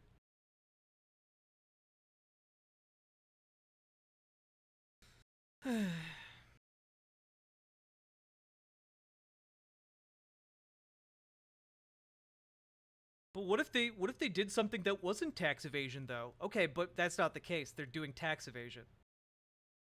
Cashed in his 401k and, with hard work and grit, built his printing company from the ground up with his wife. In America, we kind of lose focus on what hard work really is. We think 40 hours a week is all that we should have to contribute. And then when you look back at the early 1900s and even after that, most people were working 60, 70, 80 hours a week to be broke. Howard likes to say his employees are family. He instituted a 4-day work week and pays them $1 above the current state minimum wage of $14.20 an hour. But when the state raised the minimum wage, he spoke up against it. You're kind of leaving small business. Oh, they're family to me, but also fuck them. They're not worth paying minimum wage anymore. Business owners no choice when the state makes those mandates, because they have to take on the cost. So they have to innovate and stay ahead. Otherwise, the only option is to keep increasing pricing and hope that their customers keep coming through the door. Why does the... Keep in mind, when business owners say they need to innovate, what they mean is they need to cut corners and become more profitable. They need to find innovative ways to be more profitable. Increase in pay for employees automatically mean the product has to be more expensive? It doesn't always necessarily guarantee that, but in most cases, if they have a high turnover or things of that nature, you got to pay to promote the job, get the next person in, all those costs increase. Why is it that when a government forces a wage increase, that contributes to inflation, but when other businesses are doing it, forcing you to drive up your wages, that's not contributing to inflation? Well, it's a very good question, because... Damn, he just got. Because of the invisible hands of the market, of course. One, when you're doing it as a business, you're doing it in a timeline that you can afford to do it. So it's controlled costs. When the government does it, it's forced, it's not controlled. Kanika pieces together different sources of income to keep food on the table. I'm functioning on beans, I ain't got no rice. Just, but how we make it work is put back what you take out. Got to put it back. As we get out there, we make it happen. We find a way. Taylor works 30 to 40 hours a week at the bank at $20.50 an hour. This works out to about $2,500 a month. Kanika, Taylor, and Maggie all get some form of government help, like food stamps, Medicaid, and rental assistance. The fact that neither family can make ends meet without help begs the question, what constitutes a living wage? MIT has a living wage calculator, which looks at the cost of 8 basic needs in each county in the U.S. According to that, Taylor would need to make $37.97 an hour to support his family, nearly twice his current wage. Yeah, by the way, this is why we need to start advocating for a $30 minimum wage. When I first started streaming, one of the first controversies, one of the first things that people got mad at me about was saying we needed to start demanding $30 minimum wage. Again, 3 years ago now, people got mad at me for saying we needed a $30 minimum wage. And that's literally not enough to even constitute a living wage in some parts of America. I mean, it's surprising, but sadly, it's not surprising. Yeah, you remember that shit irked? You remember? And it's just like, now the inflation has gone up so high that even $30 an hour is not enough anymore. In Cuyahoga County, Kanika, who makes less than $20 an hour, would need to make $40.44 an hour, or roughly $84,000 a year. Jesus Christ. She says she's afraid to lose her benefits if she makes too much money. Do you find, though, that the issue is if you make a certain amount, you won't be able to qualify for those anymore, but that extra amount doesn't replace the help you're getting? It is exactly like that. They're going to take probably Medicaid, yep, or food stamps. So now when you take my food stamps, what I'm trying to build is... Yeah, no, one of the issues here is that, like, if you are living and you need to rely on Medicaid, say you have a chronic condition, and you need to rely on Medicaid, you can't make... You cannot allow yourself to make enough money to get off of Medicaid. Because if you do, you're fucked. And I know that there are people in this community, who are in that exact situation.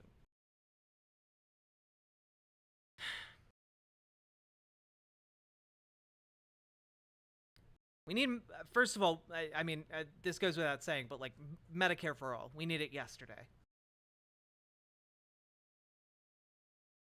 It's gone. You're not allowing me to do what the program is meant for. And the program is meant for people getting back to stabilization. Despite their constant financial struggles, Kanika, Taylor, and Maggie are doing what families do all the time, making the most of what they have. Kanika isn't immune from worry, but she doesn't let it rule her life. You don't have to, just because you're living on minimum wage doesn't mean you have to act like you're poor or you have to be all down and depressed all the time. Find the light in the dark and just keep moving forward because you can't stop.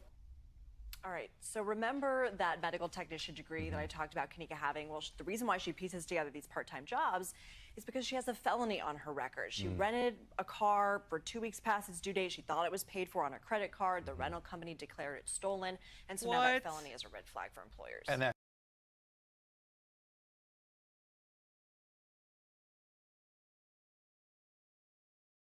Oh my God.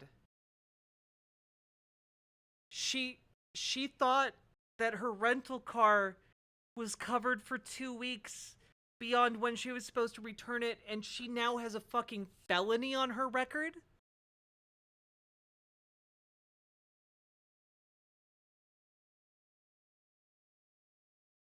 Oh, God.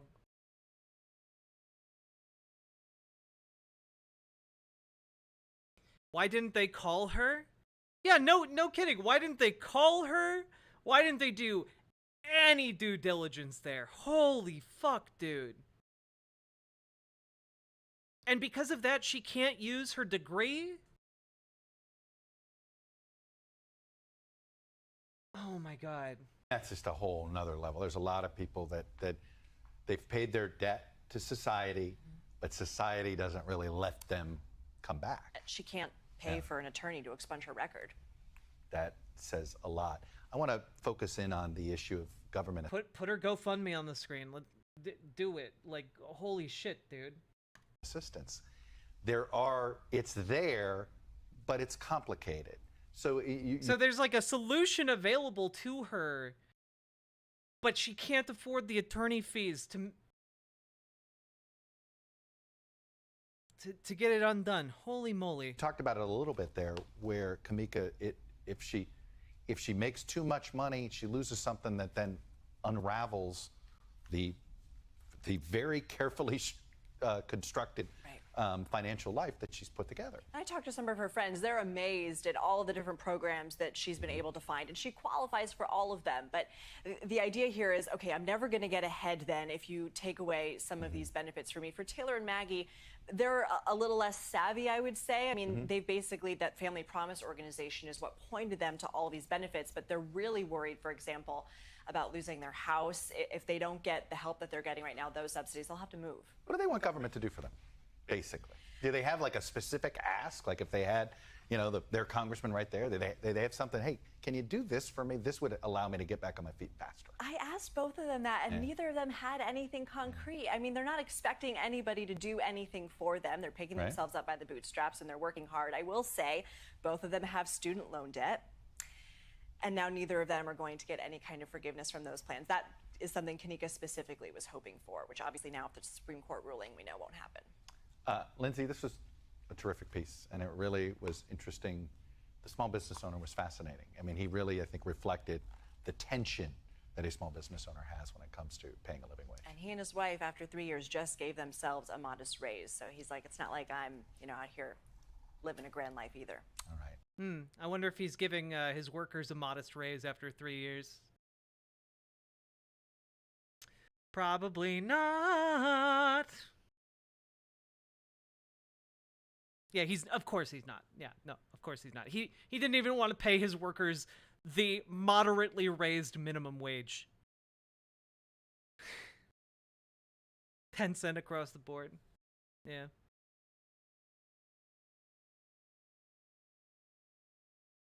Okay. So, we talked a little bit earlier about how Ron DeSantis signed a bill into law to use nuclear waste to build roads, which is not a joke. That's actually a thing he did. he wants to use radioactive material to create the asphalt on Florida's roads. Not a joke, real thing. I was surprised as hell to learn that. I didn't hear about that one in the midst of all of the other horrible things. But yeah, time for us to learn a little bit more about that. And by that, I mean, who's making money building America's roads? Because roads just kind of get built in America. A lot of people, like, it just happens. And who's making money doing it? Let's find out. This piece is also, by the way, from NBC. Which, again, I don't know who has been making sure that this content gets made over on NBC, but just want to say big thank you, because this stuff is gold. This is amazing. This is a plant and quarry owned by the largest road paver in America, CRH. In 2022, it made $32.7 billion. What? From this quarry comes the rock that will become this. There are about 2.8 million miles of roads in the United States. Companies like CRH are newly flush with billions from the US government, the largest buyer of asphalt in the country. If you look purely at the dollars, you'd say it's the golden age of infrastructure. The magnitude of the investment, $1.2 trillion over the next 5 years, a 50% increase from a federal standpoint. But it just seems... Man, it's so weird that our government runs, like, essentially gives these handouts to for-profit corporations. It's so weird, dude. It's so weird that the U.S. taxpayer just, like, straight up throws money into the private coffers of some of these wealthy CEOs. Also, Logan Chance and Hellfire Gamer 24, thank you very much for the follows over on Twitch. I really appreciate it. And folks, remember to hit the like button over on the YouTube and hit the subscribe button as well if you are enjoying your stay. there are some strings attached. More money is going to projects that prove they are better for the environment. The companies have the technology, but implementing it is not so easy. It's one thing to say, hey, let's use this recycled material. This is great. It's a win-win, until you look at it and you go, yeah, but the performance is going to be lousy.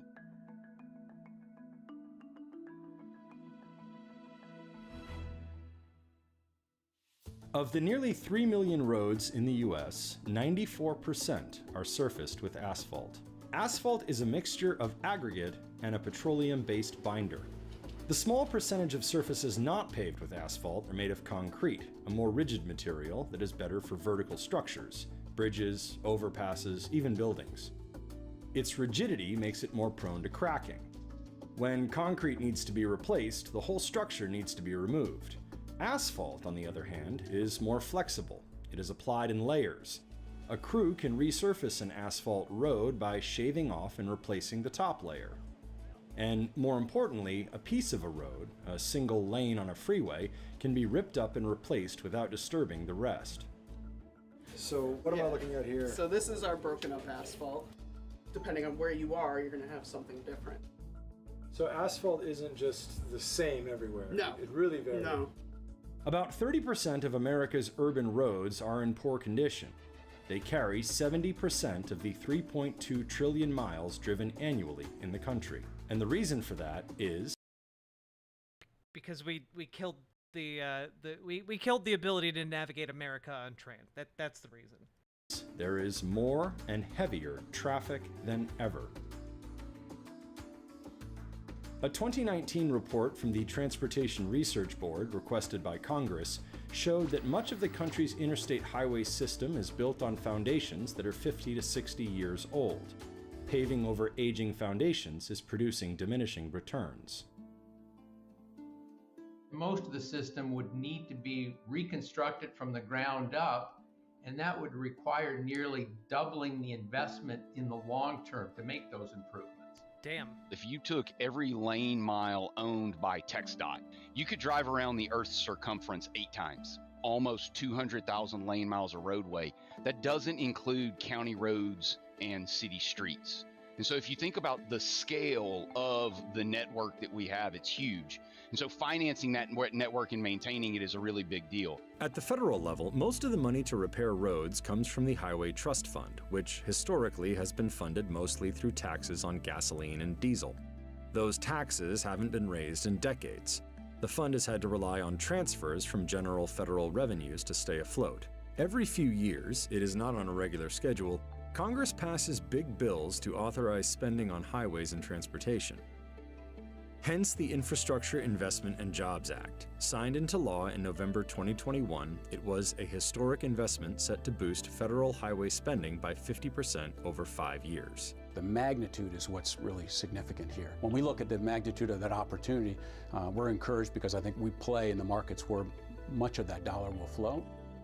The Biden administration has made combating climate change a top priority.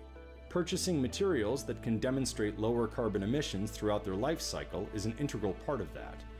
Among other things, the industry is touting asphalt's 95% recyclability rate. It's made investments in substances like warm mix asphalt, which can be made. That's actually really cool. I didn't know that you could recycle asphalt. It's just not something I ever really considered as a thing that could be done.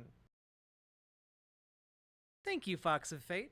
Made at lower temperatures, therefore reducing carbon emissions at plants and on roads. These technologies, companies say, are positioning the industry to take advantage of this new era in infrastructure spending. Oh, it releases insane amounts of carbon? Oh, that's not cool. 65% of the asphalt industry's business comes from publicly funded contracts. Most of those are for highways, and there is a small share for airstrips. The remainder of the industry's business is commercial and residential. About half of public contracts are federally funded. The other half are state and local. Contracts range in size dramatically. In 2021, the federal government spent $50 billion on federal aid highways, which include interstate highways and other highways and roads. These make up about a quarter of all the roads in the United States.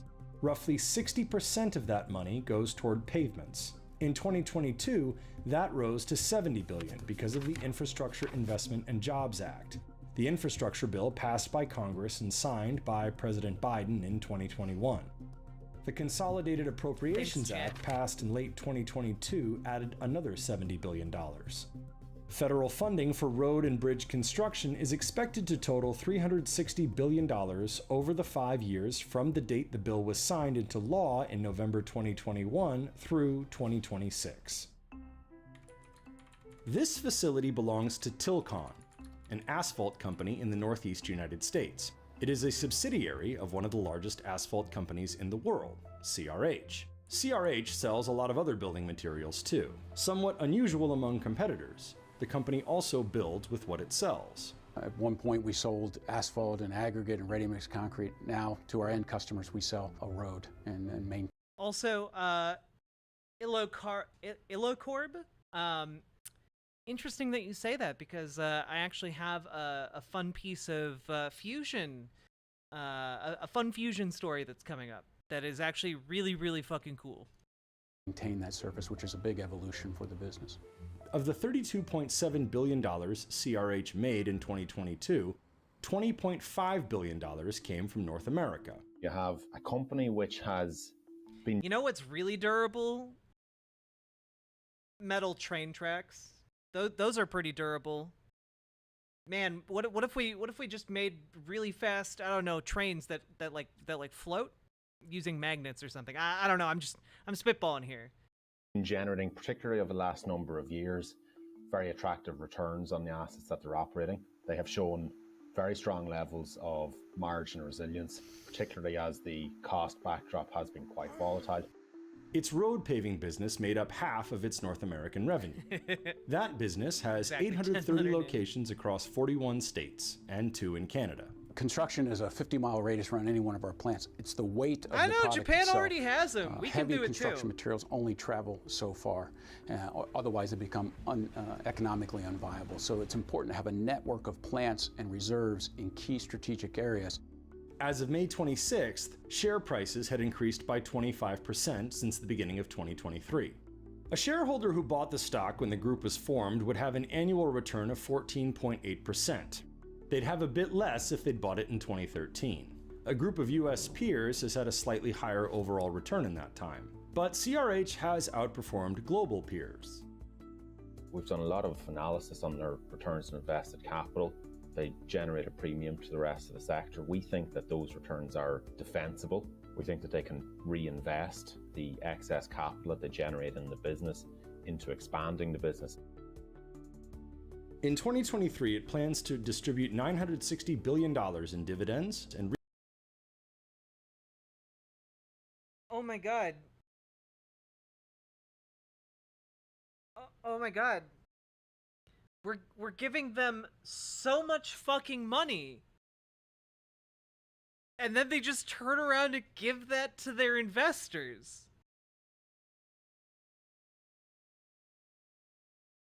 repurchased nearly $2.6 billion in shares. And then they buy their own shares again. They literally... This is the self-dealing that, like, literally destroys our system. They rebuy their shares. And by buying their shares, it boosts their stock price. Oh my god, dude. They used $2.5 billion to repurchase shares. Combining these figures implies $3.5 billion in shareholder returns, equivalent to about 9% of CRH's existing enterprise value. The average of its construction materials peers was 3% last year, and the dividend yield on US peers is lower. I think the stock performance has been good over time. My particular view would be that there isn't enough appreciation of the quality of the assets that they have, firstly, of how differentiated their proposition is, and how much value they're delivering to customers. And we also have a loadout screen which we control all three scales for the trucks that we ask to come on, and we pretty much tell them what silo to go to for the product that they're asking for. CRH's business is vulnerable to the construction industry's cyclical ups and downs. A few factors lessen this. Almost a quarter of revenue is infrastructure related. Over the past 25 years, US infrastructure spending has had about a third of the volatility as the residential construction market. CRH also has what some analysts say to be the largest aggregates reserves in the US. Because aggregates are hard to mine and ship, that business has proven stable over time. Being a supplier and builder at once also can protect it. What that brings in terms of benefits to larger contracts and more complex infrastructure projects is the ability to ordinarily reduce project times, reduce costs. They can incorporate sustainability into a project, and of course, ultimately, it is that value that they're delivering to their customers which gives us the confidence to say that the margins they're generating, the returns they're generating, should have a good runway into the future and might even improve thereafter. The company is currently listed on the London Stock Exchange, but will be moving to the New York Stock Exchange on or around September 25th, 2023. We think that'll enable more scaling of this differentiated strategy, and it will enable them to, enhance their organic growth prospects, which have always been. Okay, but it does seem weird that the company that is supplying all of America with its road building material and also doing a fair bit of the building itself is seemingly owned and operated by the British? That seems weird. That seems strange. Quite attractive, but at the moment there aren't any real chinks in the armor. Money. Can't believe he just dropped a racial slur like that. From the Infrastructure Investment and Jobs Act is flowing in. About half of it is going to maintenance projects, and the other half is going to build new roads. We are bidding on those jobs today. We've secured work, and our backlogs would be up versus last year, which is encouraging to see as states really tackle some of the most challenging infrastructure projects that we have. Because it operates in several sectors, CRH expects to benefit from the $370 billion Inflation Reduction Act, which supports domestic energy production and manufacturing. The company sees an opportunity to provide concrete for wind turbines and utilities. There is also the $280 billion CHIPS and Science Act, intended to increase U.S. semiconductor capacity and foster regional high-tech hubs. The bump in domestic manufacturing and onshoring produced plans for about 30 megaprojects, each worth more than $1 billion in 2022. Hey, Box and That Socks. confluence of money, I think, really provides a unique opportunity, and we're bidding and actually executing on projects with that money today.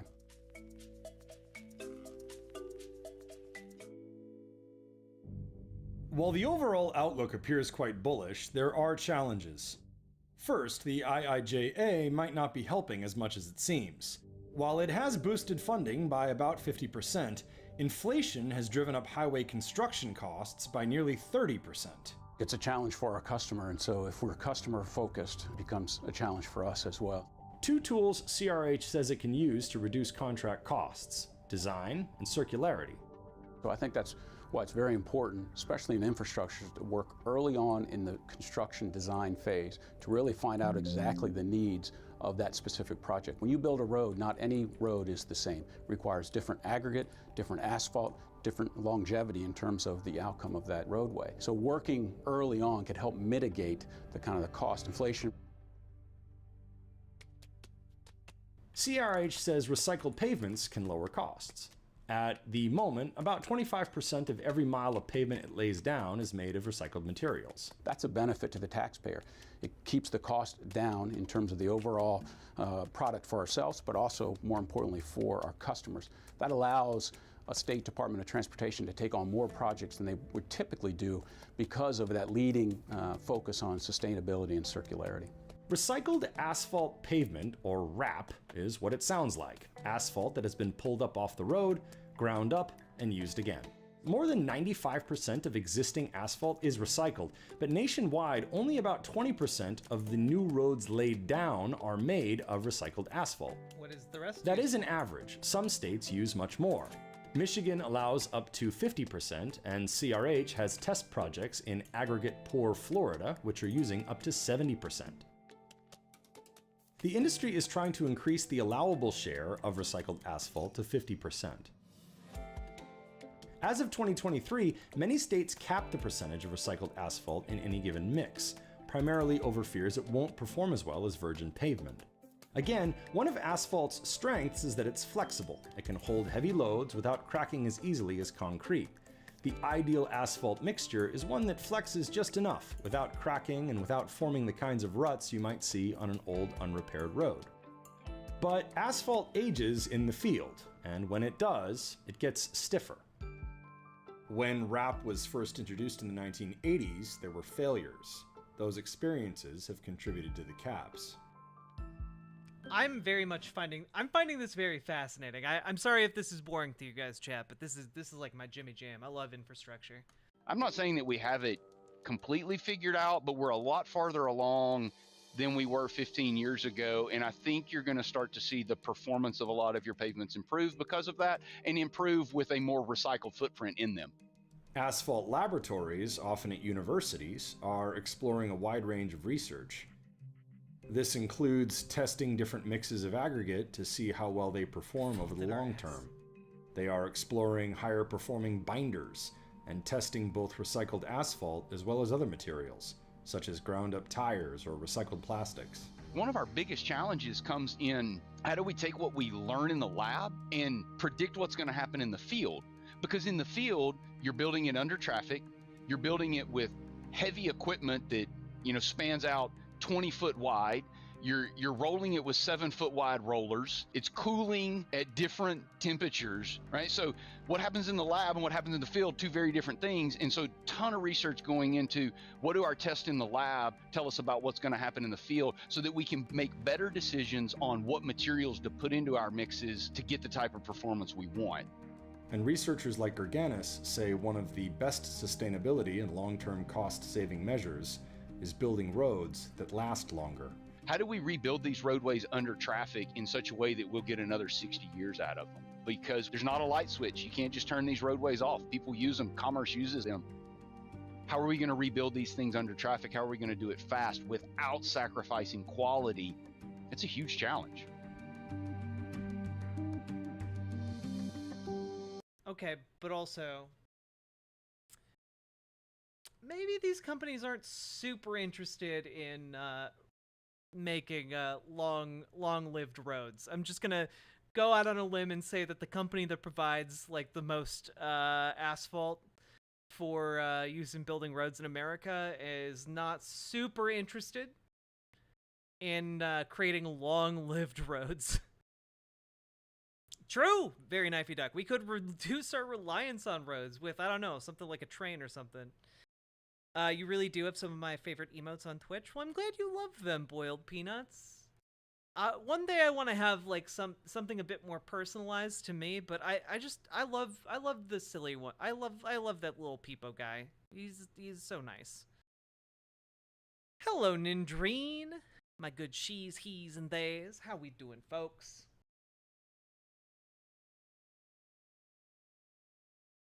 Okay. I have a lot more to talk about when it comes to the American hellscape, but we've been going for about 4 hours now.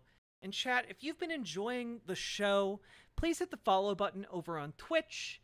Hit the subscribe button on YouTube, because we need more subscribers to that channel, baby.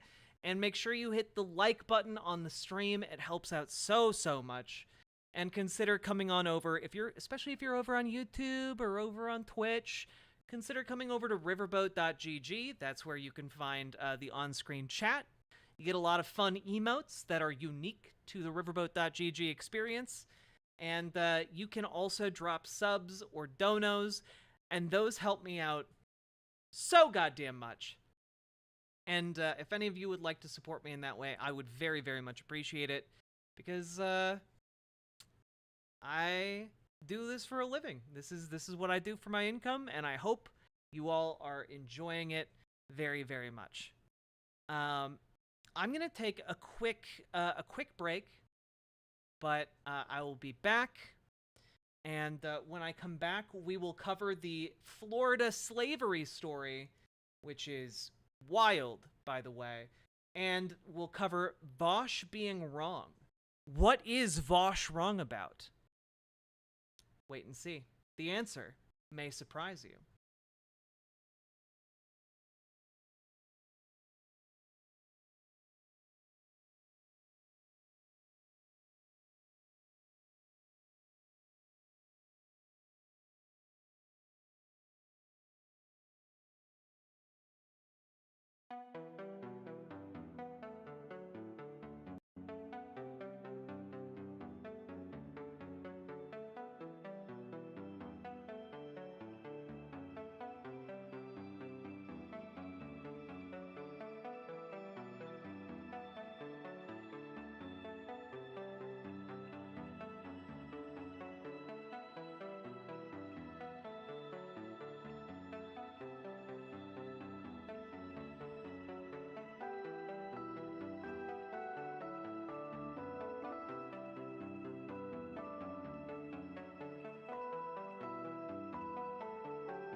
Hey, folks. Also, Reservoir, thank you very much for the raid. Welcome, Raiders.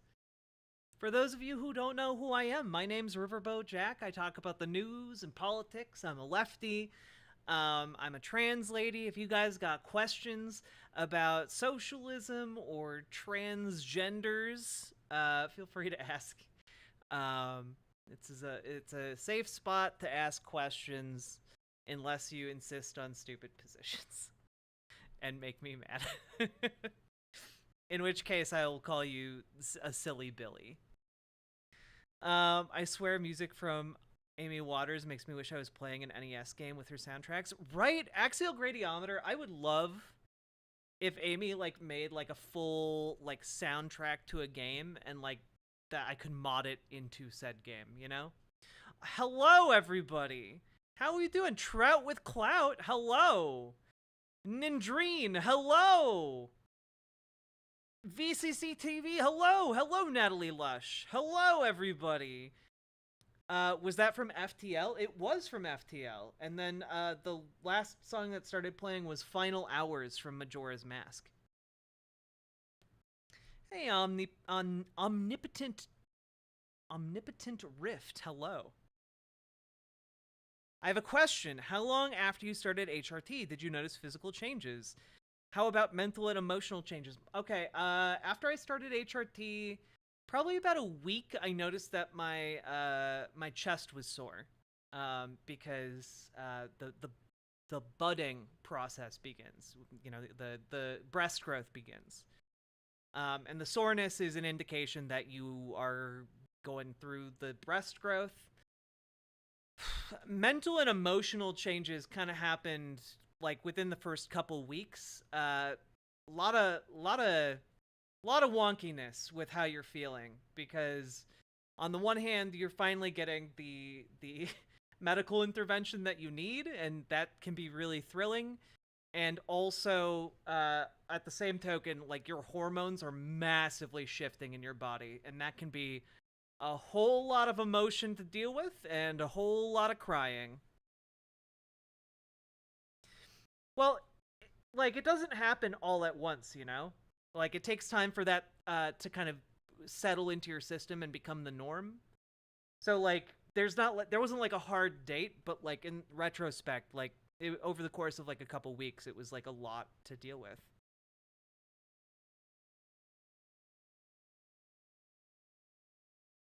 I'd be crying anyway, yeah. Yeah, your mileage may vary, too, yeah. I never cry because I was never allowed to as a child. I couldn't really be super open with my emotions due to my living situation at the time. So, like, you know, it was definitely something where I was feeling a lot of stuff, but I couldn't show it. So that might have something to do with my emotional, mental state at the time. Is Amy Waters someone you know, or you just like her jams? I just listened to her Zelda album and it was awesome. I feel like she has a username and has been in here before. I don't remember exactly what her username was, and that bothers me. But yeah, she directed me to her work. I just don't remember what her username is. Sorry. And I just thought, oh yeah, boosting another trans like content creator. Let's go. Okay.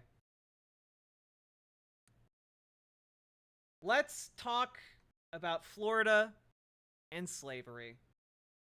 So, folks, if you have not been paying attention to the news recently, last week, Florida approved a new Black History standards for its education curriculum for all of the schools in the state, right? And unfortunately, a section of that of those teaching standards frames slavery as an opportunity for enslaved people to develop skills I'm gonna quote here, enslaved people developed skills that could be applied for their personal benefit. And also that in teaching about mob violence against black residents, instructors should note acts of violence perpetrated against and by African Americans. So, yeah, essentially trying to frame slavery as just one long unpaid internship. And also teaching that, like, the Tulsa race riot was, you know, something that apparently African Americans encouraged somehow. Saw a tweet thread about this. A majority of the historical figures that they cite in the educational program were never slaves. Yep. They really said slavery was good, actually. Yeah. Yeah. So I saw this last week, and I was like, I'll get to it. I'll talk about it. But it just kind of like fell off my radar really hard because I've been so busy like the last couple weeks, chat. So it fell off my radar pretty hard. But what put it back on my radar is the fact that Republicans are bending over backwards to defend it.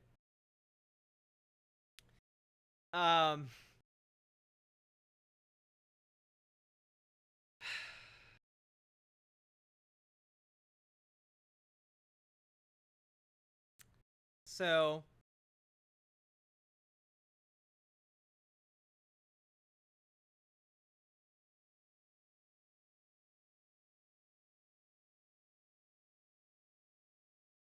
yeah, we're going to just go through this here. This is from NPR. Advocates say new Florida standards require slavery to be taught as beneficial. Also, keep an eye, just as an FYI, within a lot of stories about Florida, I know a lot of people have been down on how Florida is doing politically. I would say one of the state-level politicians to keep an eye on is a representative from Central Florida who's a Democrat, and her name, or not Central Florida, my bad. Oh, no, she is from Central Florida. But her name is Representative Anna Escamani.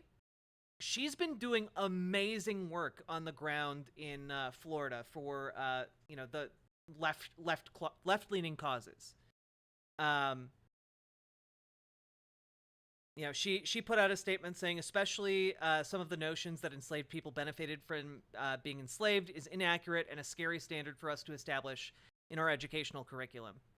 She's been doing a lot of on-the-ground organizing.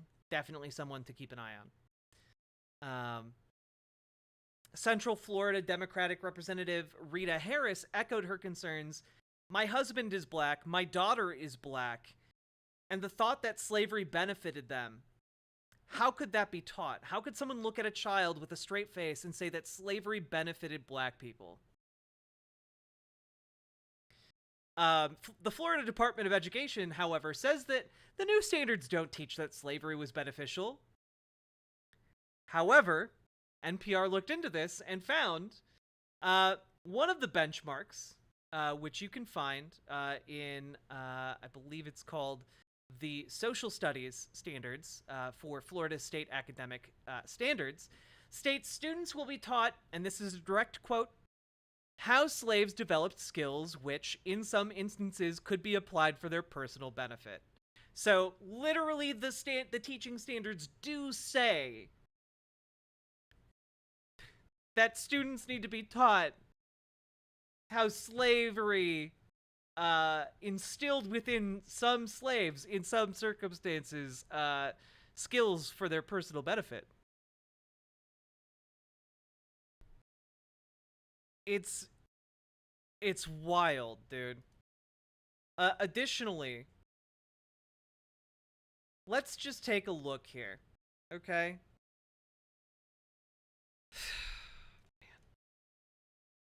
I got some clips for you, okay?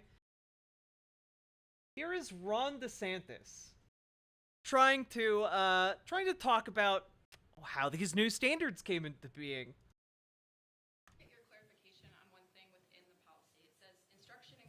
Oh, we need to turn that up a little bit. How slaves develop skills which in some instances could be applied for their personal benefit. Could you just explain why? Well, you should talk to them about it. I mean, I didn't do it, and I wasn't involved in it. But I think what they're doing is I think that they're probably going to show some of the folks that eventually parlayed, being a blacksmith into doing things later in life. But the reality is all of that is rooted in whatever is factual. They listed everything out. And if you have any questions about it, just ask the Department of Education. You can talk about those folks. But I mean, these were scholars who put that together. It was not anything that was done politically. Yeah, you know, all of those enslaved black people who were blacksmiths and then went on to have lucrative blacksmithing careers. The fuck you talking about, Ron? The fuck you talking about? Real quick here. Real quick. So, I'm trying to find within all of the tabs I have the thing that I need right now.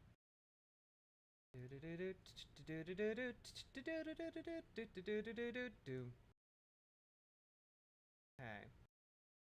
Ah, yes.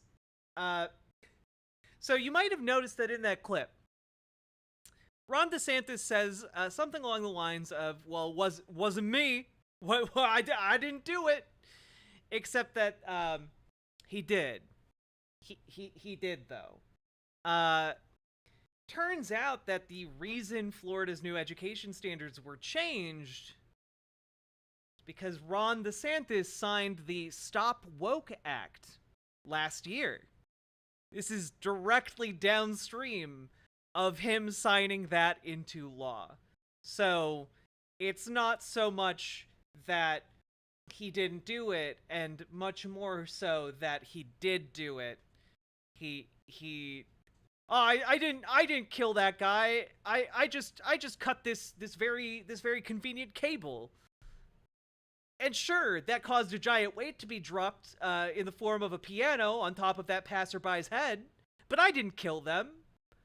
I just, I did a thing and then another thing happened. The consequences of my actions.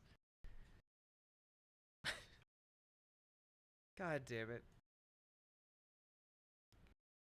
And of course, predictably, this has now caused a level of shitstorm that is difficult to really put into words, because Ron DeSantis has not been doing well in the polling. He's been doing so not well in the polling that Chris Christie and Vivek Ramaswamy are like coming at his heels. And just listen to Chris Christie here body Ron DeSantis over this. Vice President Kamala Harris, as you know, is taking aim at this Florida guideline in terms of new educational standards, a component of which says, and I'm quoting, "Slaves develop skills which in some instances could be applied for their personal benefit." Governor DeSantis, who signed a law requiring changes in how race be taught in schools, said this was all written by scholars. Here's exactly what he said. I didn't do it, and I wasn't involved in it. But I think what they're doing is I think that they're probably going to show some of the folks that eventually parlayed, being a blacksmith into doing things later in life. I wonder what you think of this controversy and how it reflects on your party. Well, I think two things, Margaret. First of all, I didn't do it and I'm not involved in it are not the words of leadership. Look, Governor DeSantis started this fire with the bill that he signed, and now he doesn't want to take responsibility for whatever is done in the aftermath of it. And from listening and watching his comments, he's obviously uncomfortable. Damn, dude. I don't usually pre-watch a lot of stuff. I can't believe just Chris Christie accurately called that one. Just an accurate take on what happened. Lucian Obscene, thank you very much for the follow. I appreciate it. Also, Tyler 0056, thank you for resubscribing. I appreciate it. I'm your dad. God. Additionally, here is one of the lawmakers who is from Duval County in Florida, who is going to play a role in implementing these new educational standards, and about how, slavery was beneficial and such. Just a quick clip. I'm sure it'll be completely normal and nothing weird or untoward. And you can talk about the Holocaust, but the Jews own everything. I thank God for slavery. I thank God for the crack house. If it wasn't for the crack house, come on somebody, God wouldn't have never been able to use me how he can use me now. And if it wasn't for slavery, I might be somewhere in Africa worshiping a tree. And you can talk about the Holocaust. Very sane people down there. Very, very sane people, implementing standards about how slavery was good, actually, who just straight up get up on stage and talk about being thankful for slavery and how the Jews secretly run everything. So, look, when people call Florida fascist, I think you guys need to understand it is fully fascist. Like, Republicans in Florida are fascist. I don't know of any Republican figure in Florida who is not a complete fascist ghoul.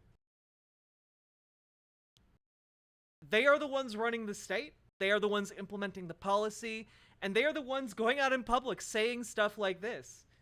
They are fascist ghouls.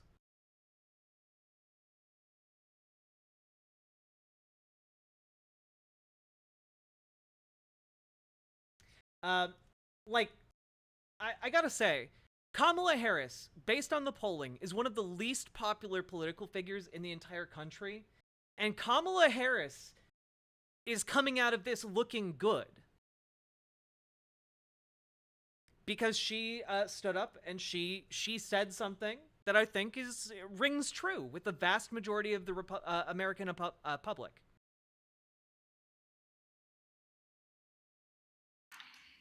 We fought a war to end the sin of slavery. A civil war. People died by the untold numbers in that war, many of whom fought and died because of their belief that slavery was a sin against man, that it was inhumane, that it was not reflective of who we believe ourselves to be as a country, and certainly not reflective of who we aspire to be. So who then would dare deny this history? Let us not let these politicians who are trying to divide our country win. Because you see, what they are doing is they are creating these unnecessary debates. This is unnecessary to debate whether enslaved people benefited from slavery. Are you kidding me? Are we supposed to debate that?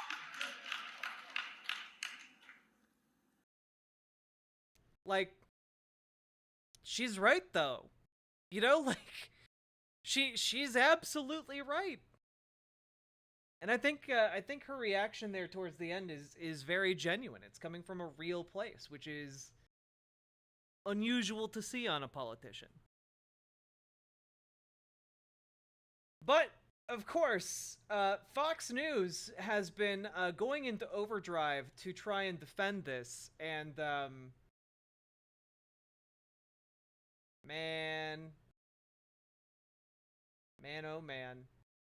Let's start with this from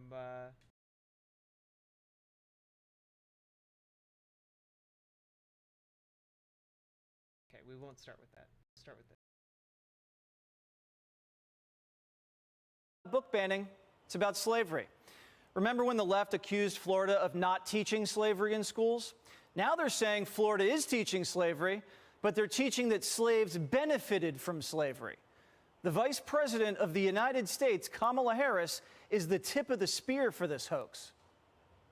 In the state of Florida, they decided middle school students will be taught that enslaved people benefited from slavery. They insult us in an attempt to gaslight us, and we will not stand for it. They want to replace history with lies. How is it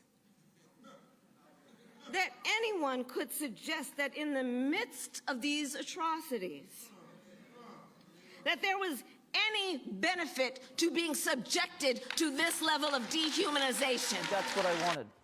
No one's saying slaves benefited from slavery. No. Again, the quote literally talks about the necessity of teaching children that slaves benefited from their time in slavery. They personally developed skills.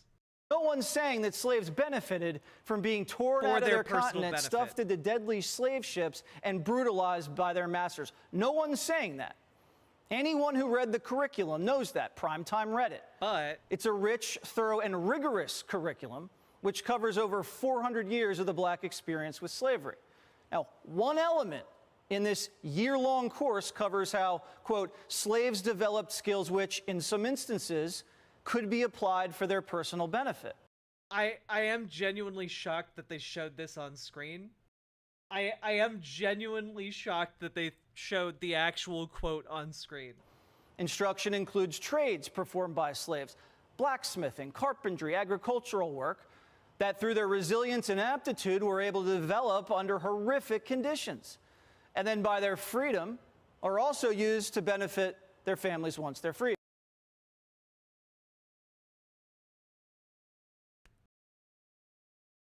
Those skills weren't developed for their personal benefit. Those skills were developed for the benefit of their masters, who owned them and treated them as subhuman.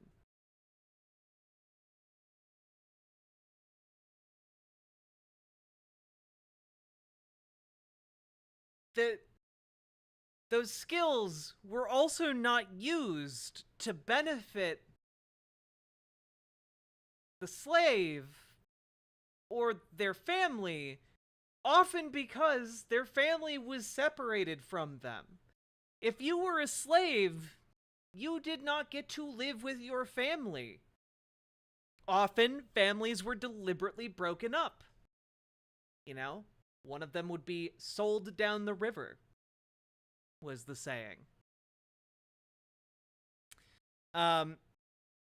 Children would be given as Christmas presents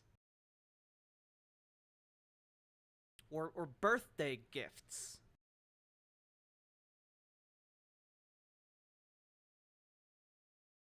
No amount of you learning a trade or learning skills was going to be for your personal benefit under that system that was perpetuated by the state and enforced by the state.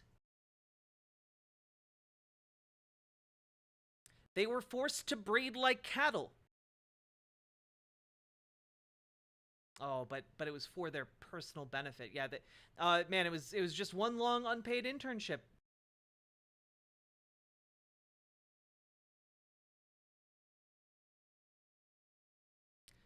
And not only that, like, okay, you developed skills, but you could only use them for your personal benefit if you became a freed person. You know, by undergoing the harrowing ordeal of escaping slavery. A thing that, if you were unable to do it, often resulted in your death or torture. And on top of that, the personal benefit of people who were freed from slavery? Again, they weren't developing those skills for their personal benefit. They were developing those skills because if they didn't, they would be tortured or killed.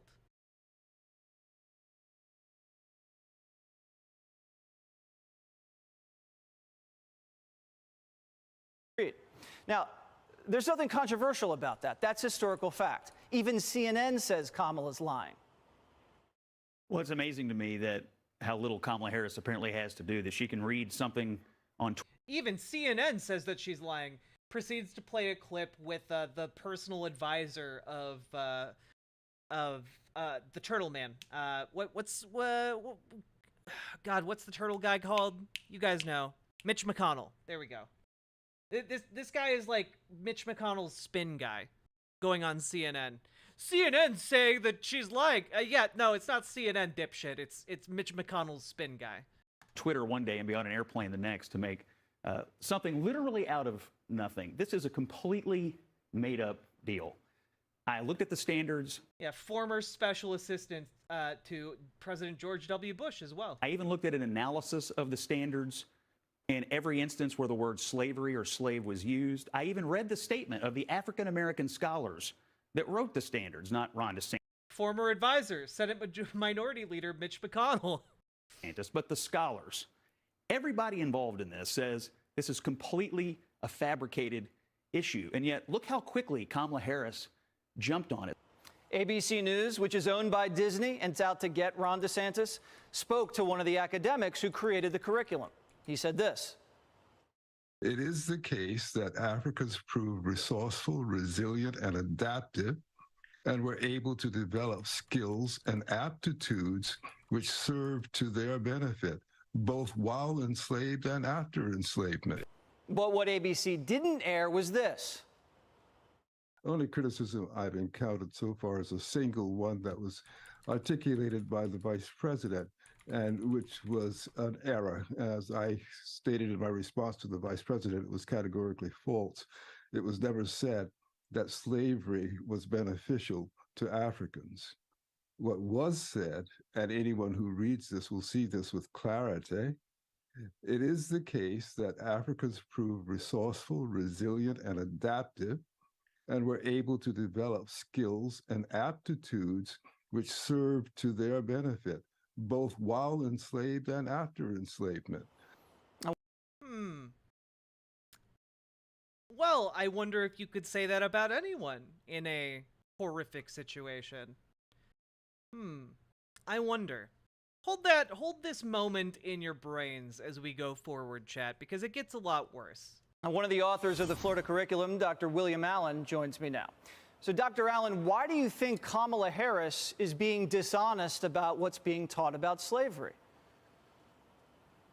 Permit me not to give you Kamala Harris's motives. They are invisible. I don't know them. We can all have suspicions that there's a dishonest purpose afoot. But what's more important than that dishonest purpose is the truth. And this curriculum is devoted to telling the truth, whereas Kamala Harris has retailed a lie. Now, it may only have been a falsehood the first time she stated it, but when you repeat a falsehood, it becomes a lie. Tell her right now what specifically this component of the slavery course teaches. Well, permit me to have Frederick Douglass tell her. He wrote an autobiography in which he described how the mistress of his slave owner began to teach him to read. She pulled back the curtain through which a glimmer of light shone before the master forced her to close it. But that glimmer of light was enough for Frederick Douglass to illumine a bright flame that he exploited to his benefit and his country's benefit thereafter. Such examples are numerous, and they are retailed in the stories of people who suffered the indignity of slavery time and again. And quickly, permit me to say, what this curriculum is about is having people who live the experience, who live the history, tell their stories. And nothing is more important than that we never, ever erase the stories that the people who live the stories tell. No one has a right to interpret before first understanding the stories as the people who lived them understood them themselves. Are there academics that disagree with your scholarship? Well, there are certainly academics who call it into contest. Whether you would consider Heather Cox Richardson an academic or not may be questionable, but she has at great length questioned it. But her questioning is as irrelevant as Kamala Harris's falsehood, even though she correctly cites the sentence that was called into question. Why? Because what is being done here is the attempt to create stories for our time and impose them on people who told their stories in their own time, thereby erasing their stories. And that I think maybe, I'm just going out on a limb here. I think maybe if we asked Frederick Douglass what he thought, if he thought being a slave benefited him, I think he might say no. One of his early experiences learning was one of his owners was upset about his wife teaching him how to read. And, he expressed that he thought literacy would encourage enslaved people to desire freedom. And Douglass later wrote, very well, thought I, knowledge unfits a child to be a slave. I instinctively assented to the proposition, and from that moment I understood the direct pathway from slavery to freedom. I think maybe laws and attitudes that prohibited teaching literacy to slaves probably, and the status of slavery itself, inhibited his ability to do that learning. I'm just going out on a limb to say that maybe him developing those skills was not a benefit of slavery, or not to his personal benefit. Is Jesse melting? Always. That means my story, by the way. Because after all, my great-grandfather came to this country through fraudulent... Oh, Mr. Allen is not a historian. He's a political scientist. Interesting that they have a political scientist co-authoring the Florida curriculum regarding history instead of a history professor. Very curious. ...inducement, looking for opportunity only to find himself a slave. But he had the pluck to seek opportunity. And that pluck that he brought with him provided the skills, provided the initiative that allowed him post-slavery to establish his family securely. And this is the story of millions of people. Those stories must be told as the people who lived them experienced them. And no one should be allowed to erase those stories. Why do you think some people are uncomfortable having a conversation about the graphic and real nature of what slavery was like? Because they have an agenda, and they only want slavery to be told from a certain perspective. Indeed, it's a wonderful irony when you think about it, that they are accusing the workforce that developed this curriculum of embracing the positive good school of slavery. That 19th century abuse, which I have refuted in my scholarship and many other people besides, these people are saying this is what's being presented in Florida. It is an absolute falsehood.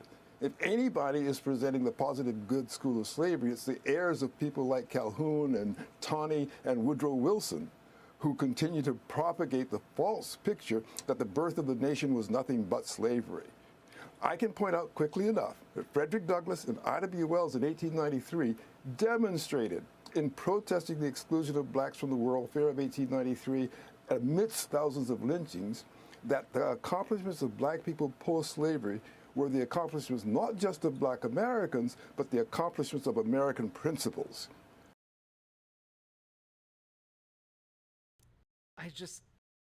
Dude, it's accomplishments of black Americans despite the failure of American principles.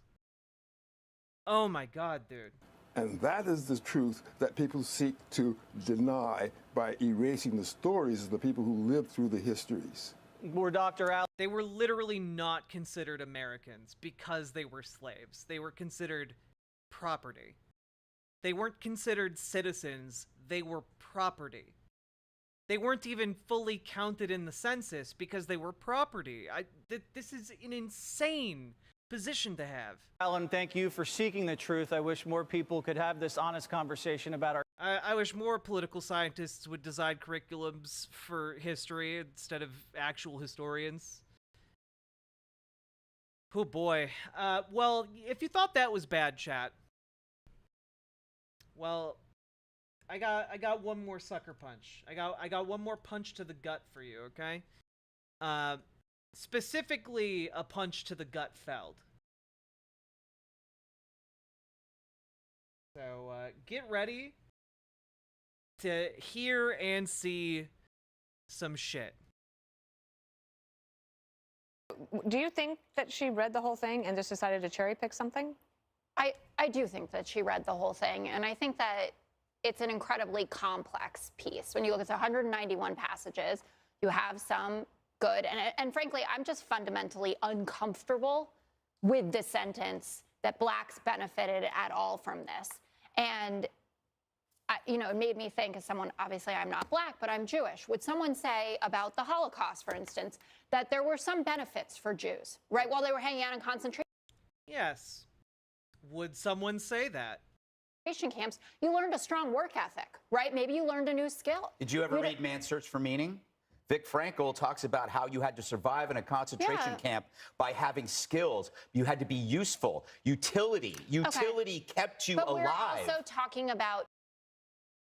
I don't know that I have ever been so angry hearing anything said on Fox News. I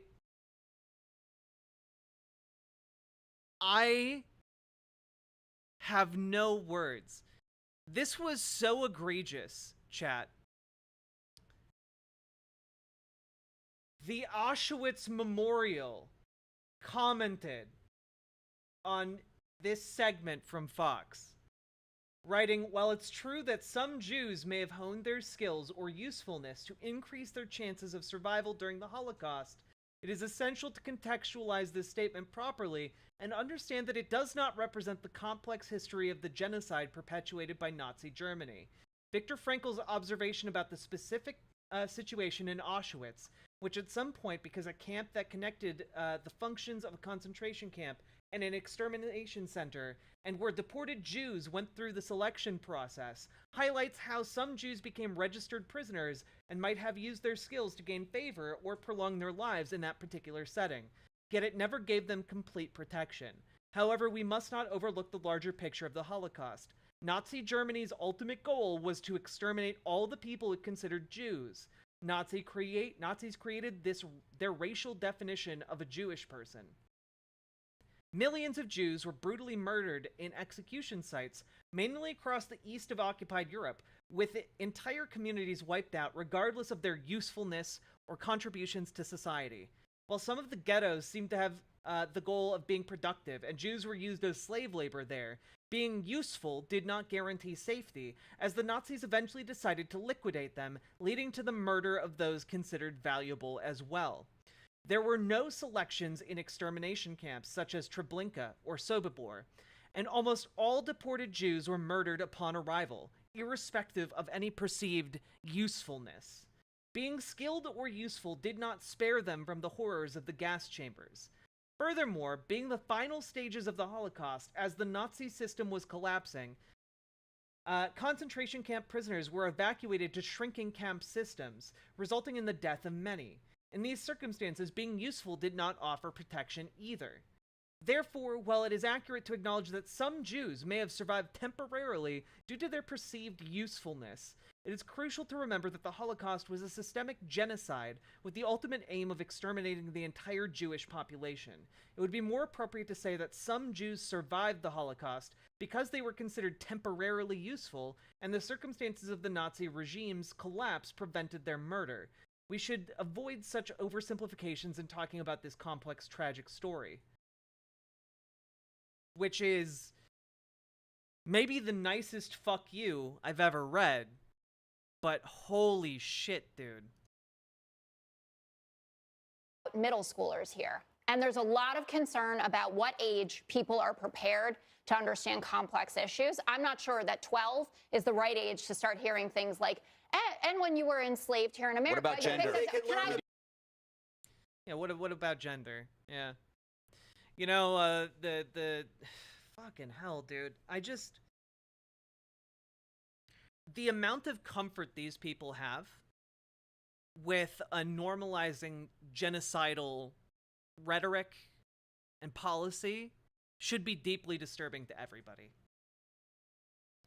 Greg Gutfeld unironically was like, "Oh, but you know, Jews were useful in the death camps. So, you know, that's evidence of how you could make yourself useful, and therefore you wouldn't be killed or tortured." And it's like, our educational system utterly failed you, Greg. And if you think that that is true also about slavery, it failed you even harder.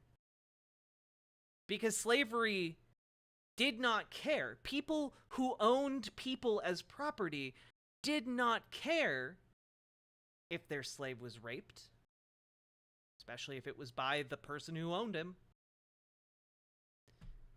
They did not care if a slave was tortured, because they're just property. That's what they're for. They don't care if you work them until they die. That's what they're for.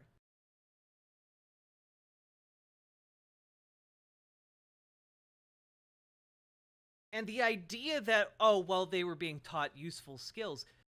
No, they learned those useful skills despite their oppression.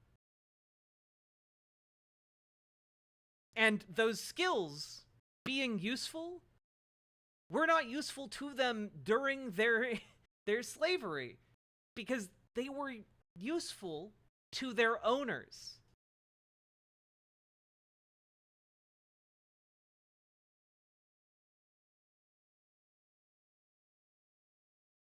Only became useful to them after they became freed. And there are, I mean, I would say every human being who has ever survived a horrific situation has, in some sense, developed skills, useful skills to survive, that may or may not be useful after the fact, after they have emerged from that traumatic and horrific experience. But to teach children that slavery benefited the personal growth of these of people who were considered property, of people who had their culture ripped away from them and utterly obliterated.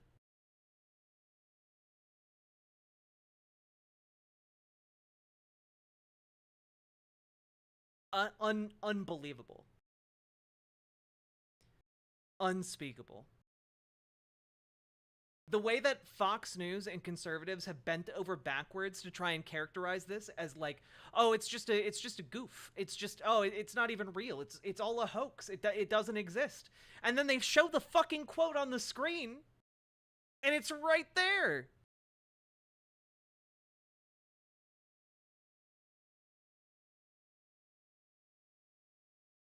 Oh, Dr. Allen served on the U.S. Commission on Civil Rights as a pick from Ronald Reagan to try and stop investigations into racist Republicans like Strom Thurmond?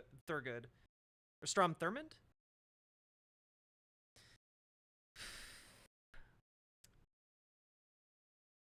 My dad, who survived Holocaust, taught me useful things. Like, they don't need, and that's the insidious part about it. That's how they're able to continue this lie that, oh, we didn't say that. And it's because they didn't say the end part. They just said, well, you know, slavery taught a lot of enslaved people useful skills. And then they just let it sit on that because they want you and your kids to come to the conclusion that, well, if slavery taught them many useful skills, then, well, surely that's good, right? You know, you can fill in that gap. That's what they want kids to do.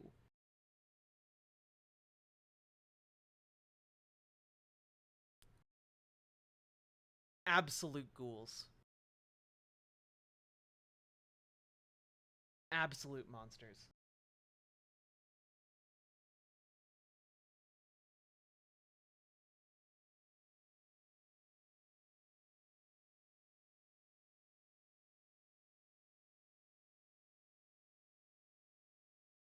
All right. Now, folks. Hello. How we doing? $250 for this? Yeah.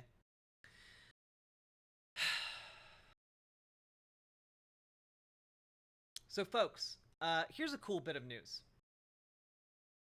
Let's have a bit of a palate cleanser. Okay?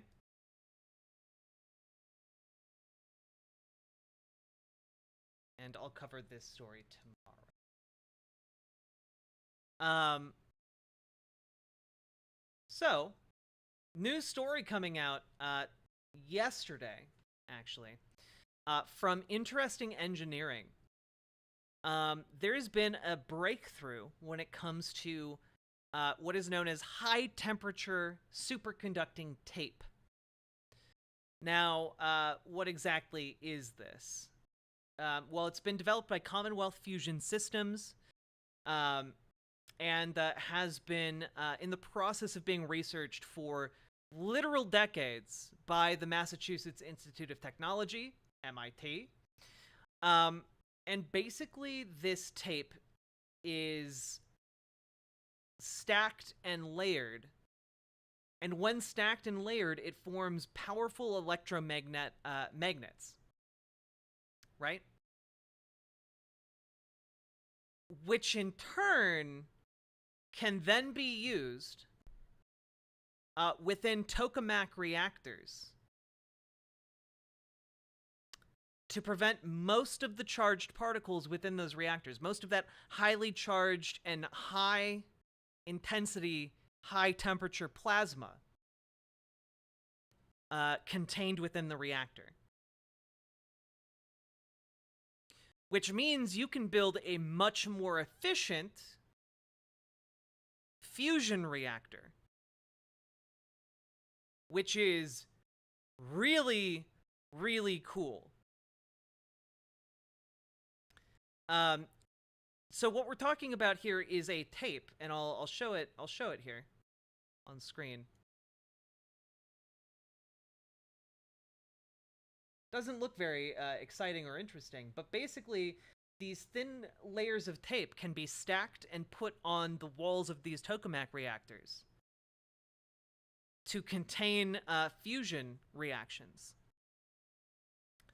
And on top of that, they are so powerful and effective that the people working on this aim to use them to create smaller and more cost-effective tokamak designs. Because currently tokamak reactors are colossal. Yeah, this is also known as super duct tape. Yeah, absolutely incredible stuff. Here, let's see. Net positive fusion energy is a problem that's Also, these people talk about it like it's the most boring thing on Earth. So just keep in mind that it's not. been a problem since the idea of fusion was understood. We haven't been able to apply the amount of computational resources to solve the equations and simulations that we need to solve fast enough. Our timelines are so aggressive and our goals are so audacious that the service that's going to give us the most flexibility and be the most usable, the quickest, is the one that we're going to choose. And for us, that's always been AWS. We were able to take a simulation that used to take us 65 days to solve. By applying AWS's high-performance computing technology, we've reduced that to 3 days. We've taken high-performance computing at CFS from none that we had 2 years ago up to running jobs of 50,000, 75,000 cores, where we're solving complex simulations that are helping us make actionable decisions on how we're going to manufacture the facility, manufacture the machine, and largely how we're going to bring clean fusion energy to the grid. We're going to be able to bring that clean energy and fusion power to the globe sooner. It's clear that AWS has a big push toward— Yeah, they're talking about Amazon services. Oh, God. Hey, Salmon Moose. towards sustainability and green energy. And given our mission and collaborating with those companies like AWS is imperative for us to have success in the long term. That being said, their success in the long term seems to be increasingly more short term. So basically, let's see. So basically, when we talk about how they are high temperature superconductors, this tape, right? What that means is they are able to operate at around negative 418 to negative 328 degrees Fahrenheit, which sounds incredibly, incredibly cold, but is also much, much hotter than other superconducting magnets. So, it's a huge leap in the right direction. Typical superconductors can only operate at temperatures close to absolute zero. This is significantly farther away from that. Additionally, let's see here. Here's a quote from one of the advisors at the Department of Energy. These new materials are allowing a new path to fusion energy because, in addition to their superconducting abilities at higher cryogenic temperatures, they are also able to go to very high magnetic fields. These properties provide the possibility to design smaller, less complex, and lower-cost fusion systems that are quicker to build and easier to take apart for maintenance. You know what else is hotter than other superconducted magnets? Oh, the salmon moose, thank you.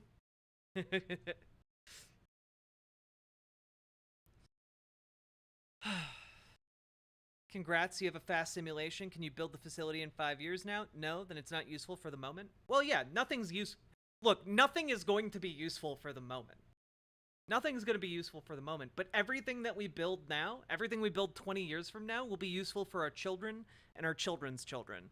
So, I think that's worthwhile. I care about the kids, the kiddos, and the next generation after them. So, it's gonna suck for us and for them, but we can at least make it not shit for them. Not complete shit, anyway.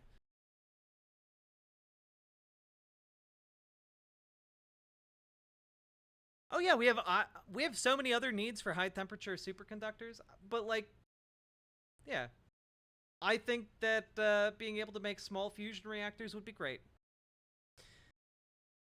We can probably get it down to 5 years building fission plants if we diverted the resources. Honestly, if we diverted the resources to modular nuclear reactors, we definitely could. Because those are very scalable and have the ability to be deployed quickly. I meant Thurmond? Yeah.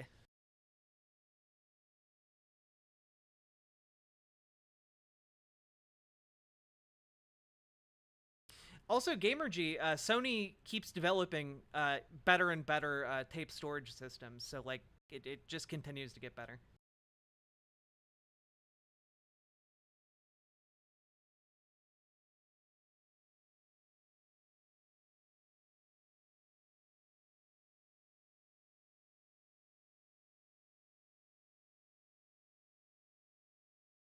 Exactly, Ambiata. I agree with you.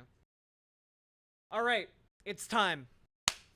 You guys, you motherfuckers have been waiting for me to tell you why VAUSH is wrong.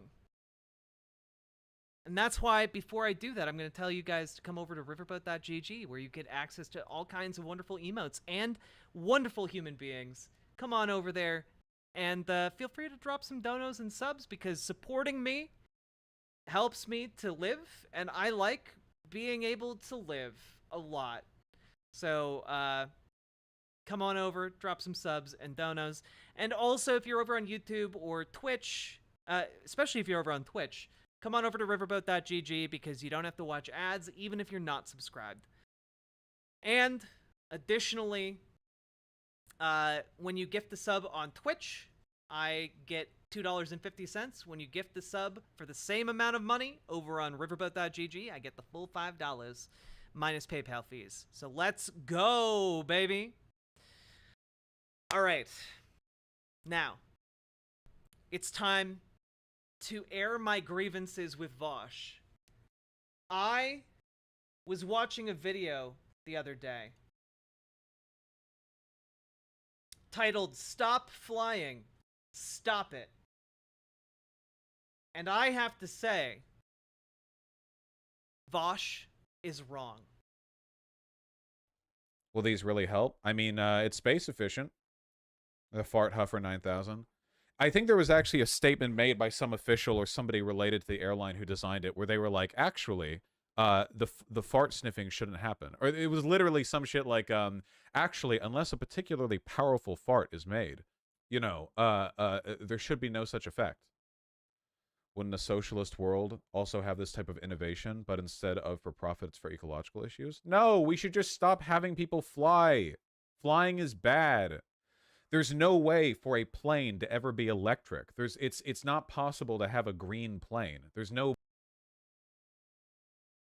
VAUSH is wrong. Very wrong. There are electric aircraft right now. They currently exist.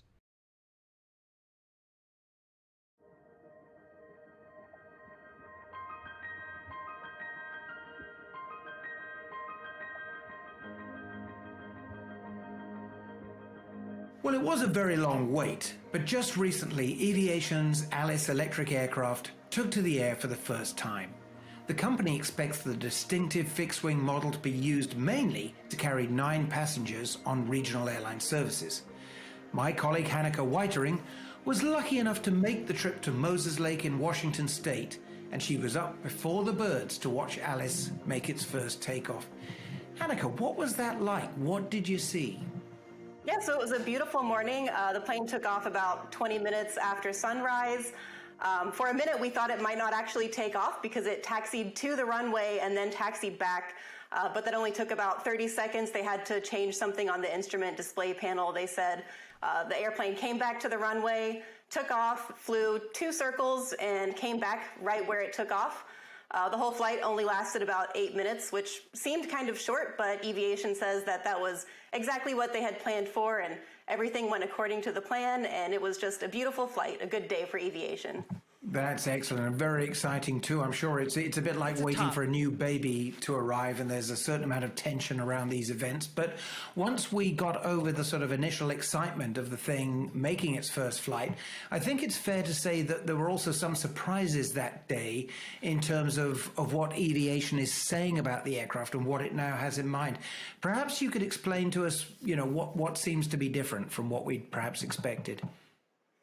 Right, so the company had initially said that the aircraft was going to have a range of about 440 nautical miles, and they've shortened that now. Now they're saying it's going to be 250 nautical miles, which has to do with the battery technology. They were apparently anticipating that the battery technology would improve by the time they took flight, but it's still kind of lagging behind. So the batteries can only right now sustain about 250 nautical miles of range, but they're hoping that by the time the aircraft is in service, that they'll have better batteries and that the airplane will be able to travel farther. Yeah. So basically, the main bottleneck when it comes to electric aircraft is battery tech. However, that battery tech is getting better and better all the time. We literally talked about how there was just a breakthrough with sodium-ion batteries that led to a capacity 4 times that of lithium-ion batteries. And that happened like a year ago. When more and more of this battery tech starts coming off production lines, it's going to be very, very effective, I think, when it comes to getting electric aviation more in a position to replace traditional aviation. But you know, currently it's still kind of in its little like experimental phase. But let's you know what? So if for whatever reason we'll take a look at this video real quick, huh? we're not going to have to jump out of the plane, but if for whatever reason we do have to jump out, You're getting this, right? That's me, learning how to jump out of a plane, specifically that plane. But before we get to that, let me back up. So I recently went to Vermont to visit this company called Beta. Ta-da! And they've gotten a lot of attention recently because they're building a new kind of airplane. Not this one, but this one. And the thing that's so cool about the plane that they're building is it's electric. The electric aircraft. Electric vehicle takeoff and landing aircraft. Combination of a helicopter and a plane. Now, when I think of electric airplanes, I think of those like tiny 2-seater, like toy-looking things. Like very cool, but very small. I thought that the problem was the weight of batteries meant that electric airplanes just like weren't going to be that useful for a really long time. But the thing I forgot is that we've gotten a lot better at making batteries. All of those gains mean that electric airplanes are now starting to do more and more, and that's a really big deal. You already know that air travel is bad for the environment, but just look at this. This shows how just within our grandparents' lifetime, air travel has dumped more and more CO2 into our atmosphere. But also, just within that same lifetime, think about how air travel has transformed us. It's not just trade and transportation, it's like how we understand each other and the world. So we're in this moment where one of the most important innovations in human history is on a direct collision course with our future. Yeah. We've got to make better planes. Exactly. We got to make better planes. And like, that's what's really interesting, right, about the fact that this, that 9-seater aircraft, even with a range of only 250 miles, right? Well, if you were instead transporting packages per se, maybe gutting out the interior and instead using it as a small cargo plane, well, that could be kind of interesting now, couldn't it? It could be interesting to turn that 250-mile range aircraft into something that can transport critical supplies, or can function as an additional like logistical point, or something that could, say, replace jet-fueled personal aircraft for the rich and famous. Because as we know, those dump a lot of CO2 into the atmosphere. What is the longevity of these planes? I don't know. Let's learn more. And now I'm going to go out on a limb and guess that the longevity of the plane itself is fine. It's the longevity of the battery. The batteries probably need to be swapped out every now and then to maintain range. We might have the tools to do it. So in this video, we're going to talk about the effort to build the future of airplanes. Where we are now, where we're headed, and where we've been. That last part is the reason why I needed a parachute. And also a helmet. Because while I couldn't actually fly in one of those electric planes, I can give you some aviation history in the most YouTube way possible. Oh, and Xenomonic, the sodium-ion battery is really, really interesting for grid-scale storage. Not so much for, like, the batteries in our phones or anything, but there are advances being made with, you know, tiny, like, individual-scale batteries as well. Up front? Oh, yeah, you gotta be up front. Excellent. But here's the really key part, the part that gets me most excited. Building better planes isn't just an opportunity to reduce carbon emissions. It's also a chance to rethink planes themselves. In the future, electric vertical takeoff and landing aircraft. Electric vertical aircraft. Electric aircraft. The future of aviation.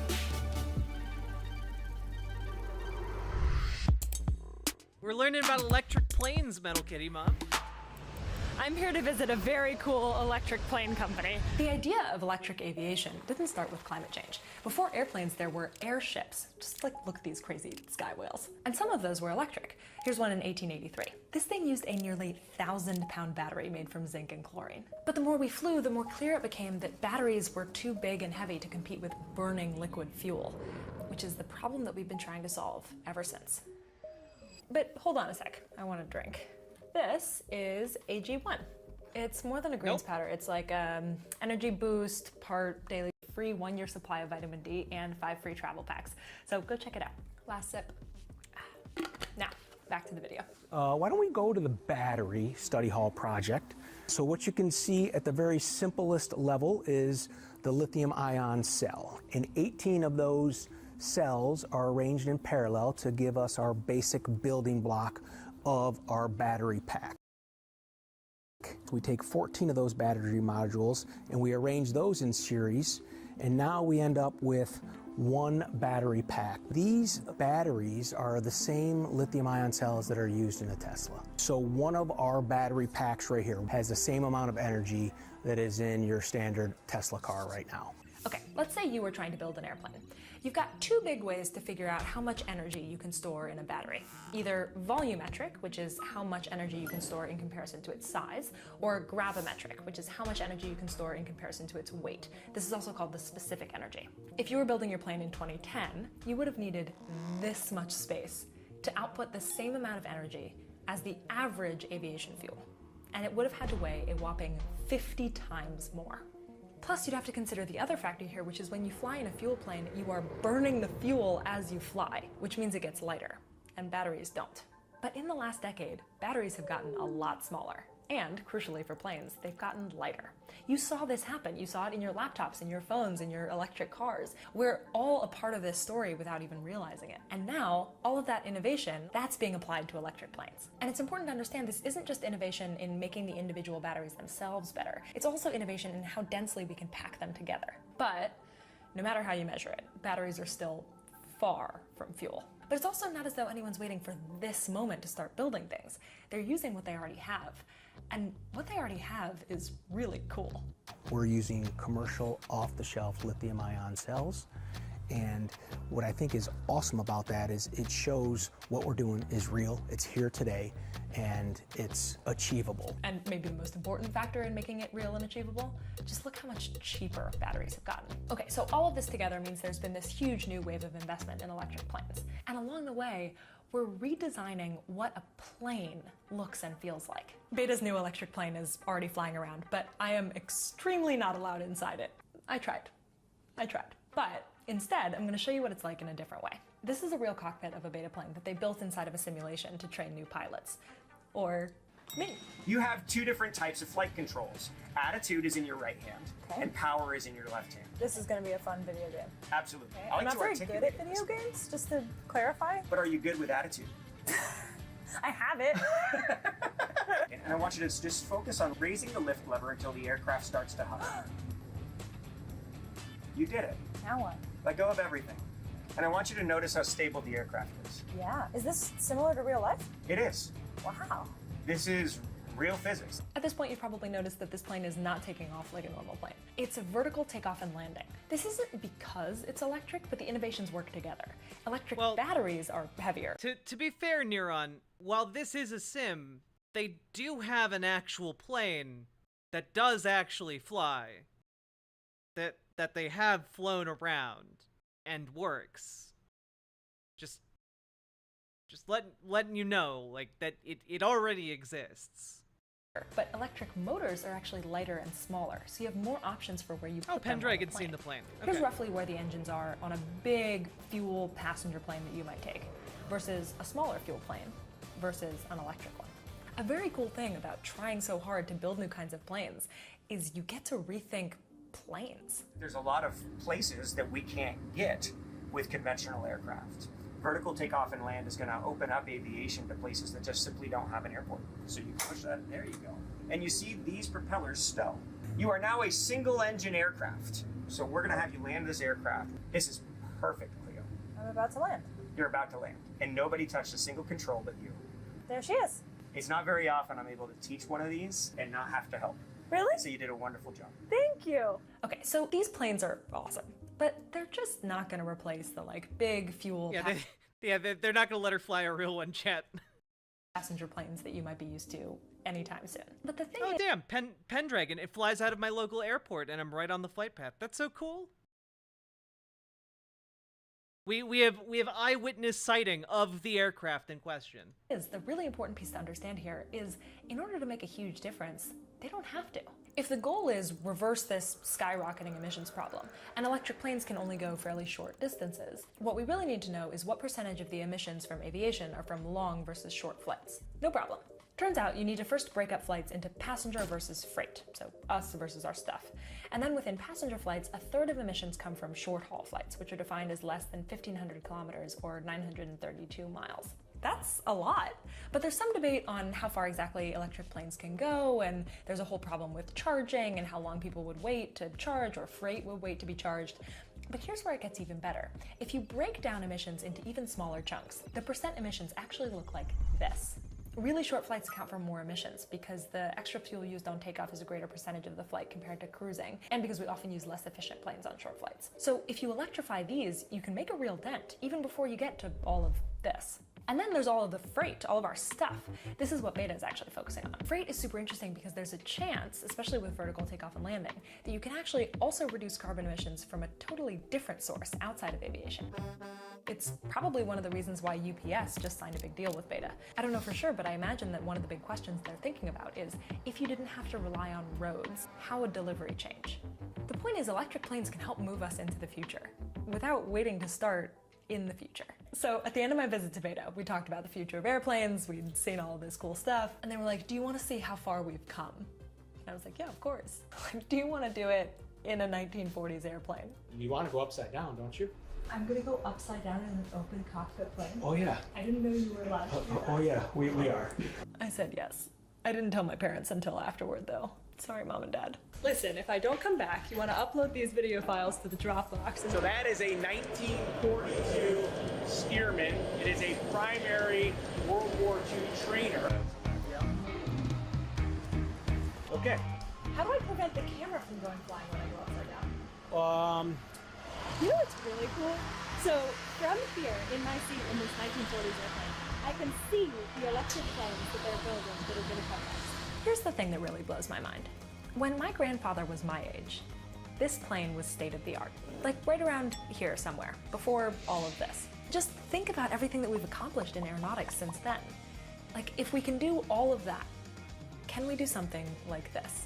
We're facing these big challenges, right? Environmental, financial, technological, but I just keep thinking, could my grandfather have imagined the planes that he would see in his 90s? And the ways that we would use them? I bet you we can't either.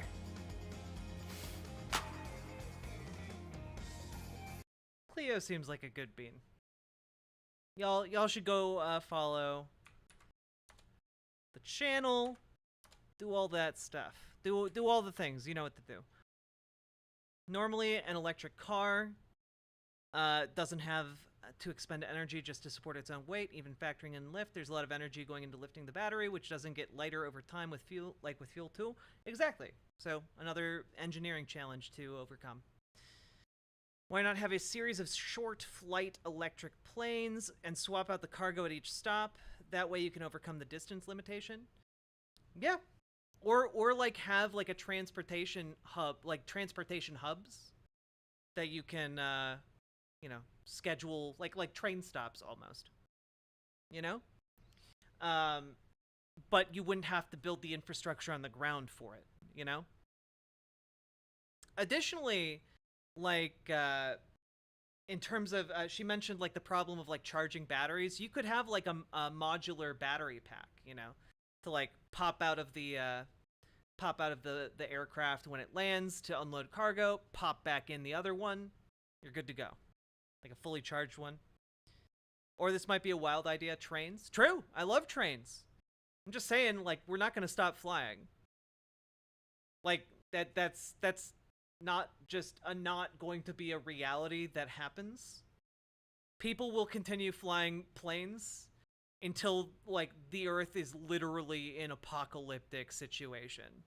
And you might be like, oh, but Jack, we're in an apocalyptic situation right now.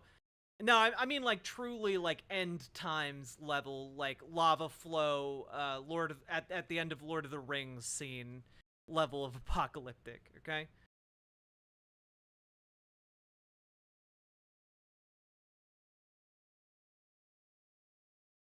Making all the planes takes a lot of CO2 budget and the expanded infrastructure for it.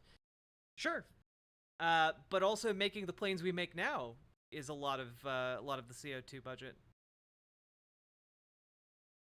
Flying cars when? Well, interesting that you bring that up, Neuron. Interesting that you bring that up, because I had a thing that I didn't think I was going to have a good transition for, but then you came along to ask about the flying cars, and well, here we go. Here's a fun little thing I found while researching electric aircraft.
Fun as hell.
I don't know. Looks cool.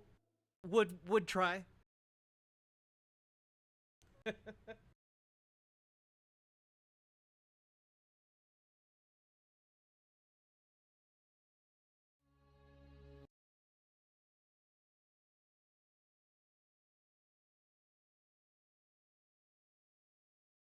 Anyway, yeah, that's a real thing. It exists.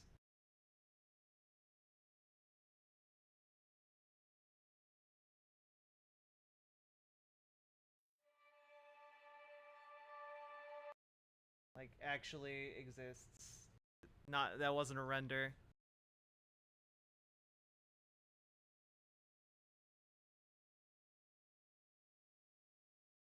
Come on. Wait a good.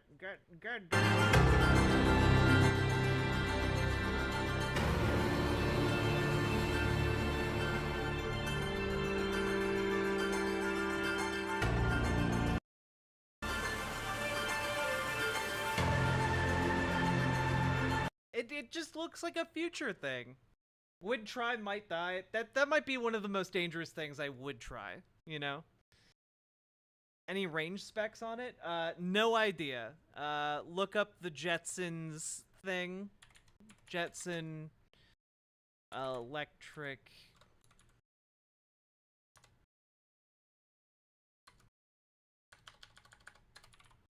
flying. Oh wait, here we go. Found the website.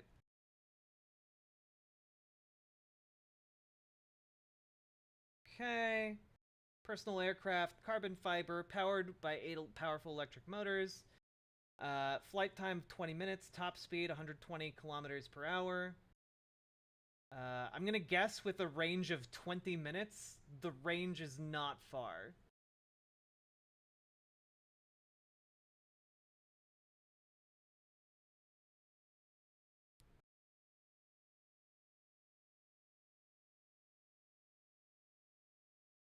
But, looks cool.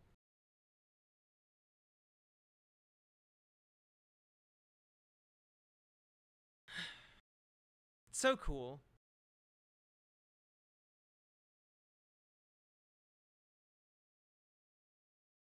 Anyway, VAUSH is wrong about electric planes.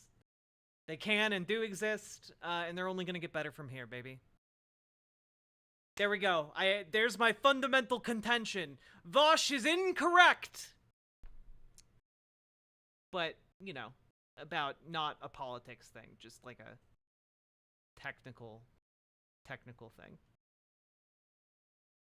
Very point to point, though. Yeah. Needs more work and battery. Well, yeah, I think right now it's more so a toy for the rich and famous. It's not really, the thing we just watched, that Jetson thing, that's more just like a fun little thing that can exist, but I'm sure as battery tech improves, the type of range that has will also improve. 20-minute city with flying cars? You heard about the 5-minute city. Now wait for the 20-minute city. Now, folks, we've been streaming for 5 hours and 30 minutes. If you've been enjoying the show, please remember to hit the follow button on Twitch, hit the subscribe button on YouTube, hit the like button on the stream, and consider coming on over to riverboat.gg to drop some subs or donos, because that is fundamentally what allows me to live. And I do appreciate when you guys throw some donos my way to help make things happen for me, like food or rent. I want to hunt womp rats in the desert with those, right? Lefty McLefterson, you know that, like, whatever engineers are working on that, like, they're trying to make one that looks like the speeder from Star Wars. How we doing, folks? How we doing?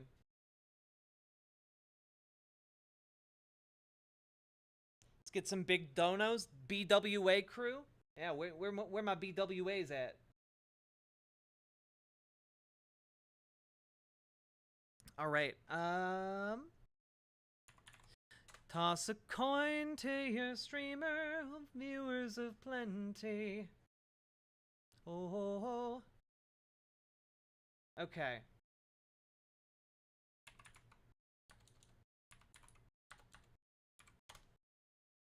Because now, chat, it's time for us to transition from covering politics to talking about the monument mythos.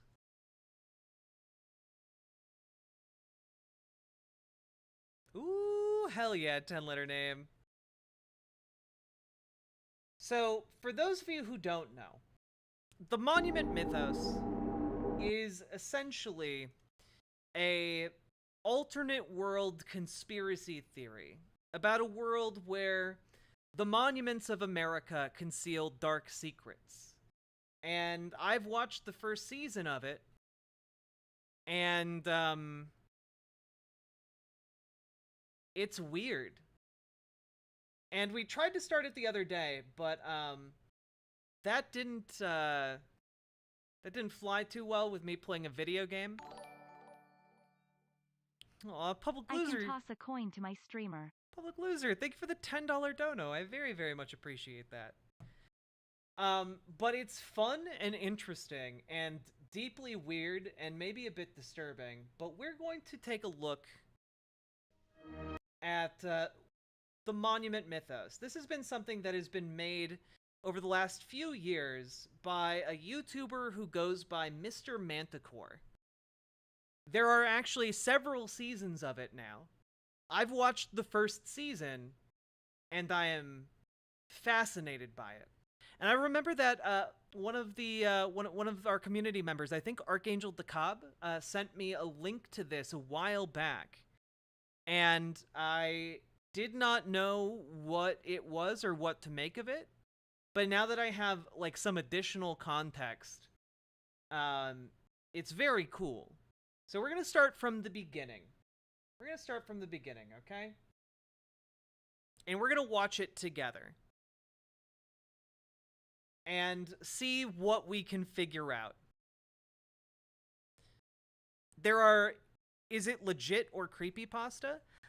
I don't know what that means in the context of this. It is an alternate world from our own that has a somewhat similar history, but also very, very different.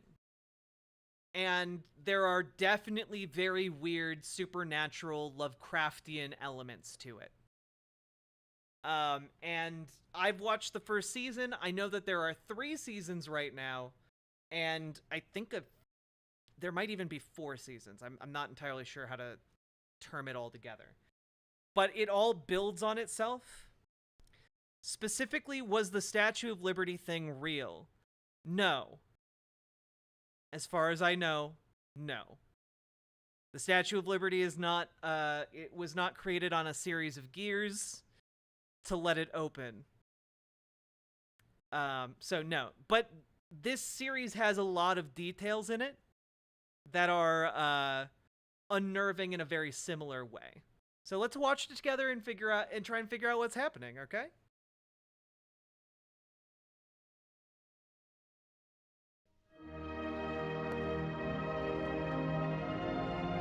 Actually, I'm gonna move this to a different tab because that seems to make the YouTube player happy.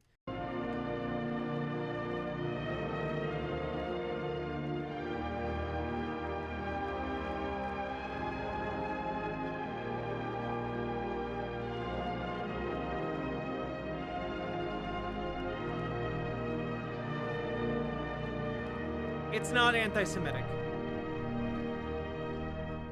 I watched the first season. Okay, and we watched this yesterday, but for people who weren't here yesterday, we'll watch it again. In 2011, Riley Tillon uploaded 3 videos describing an unseen presence in his home. A 4th video in 2013 raised concerns over his safety and prompted an official investigation. Upload 1, 10/2011. Many dimensions intersect with their own, several of which are 2D planes. When 2 or more planes intersect, they form corners. Entities in the intersecting planes cannot perceive each other. They exist separately, in their own worlds.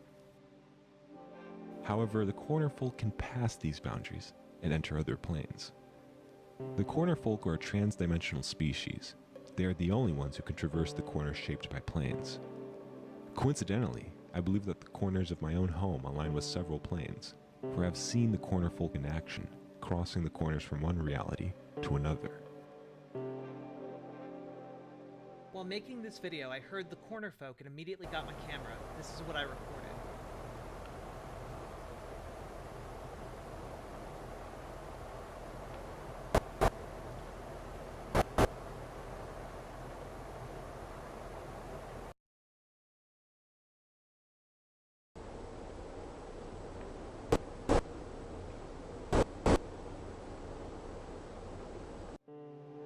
Analysis. This leap requires massive amounts of energy that, when released, produces bright blue flashes. I have yet to discover the source of this energy, and the reason behind the cornerfolk crossings remains unknown.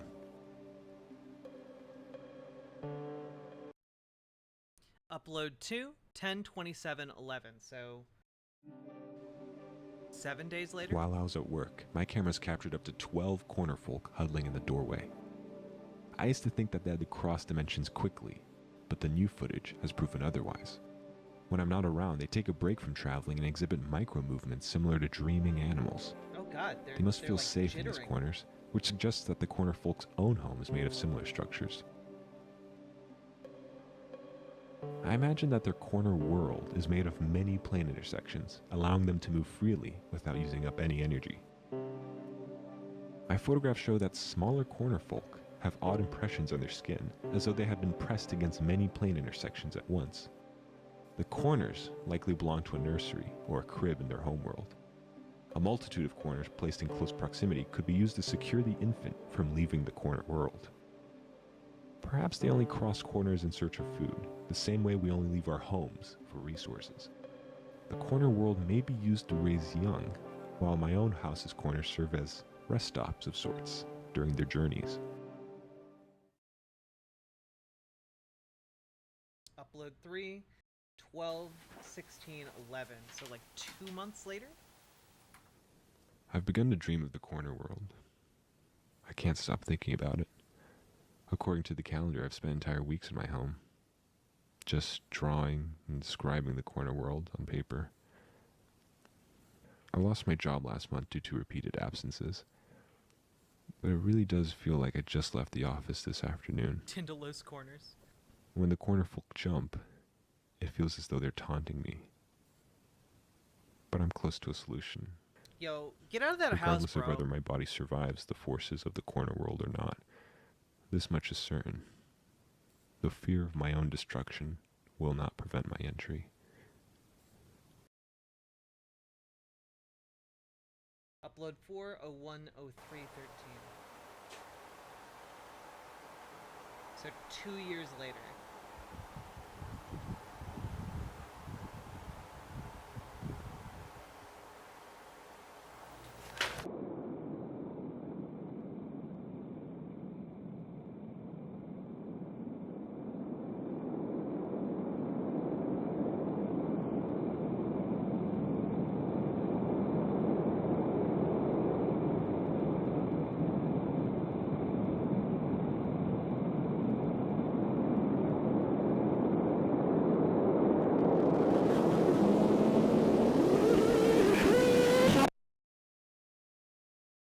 Following his last upload, viewers requested a wellness check on Riley Tillin.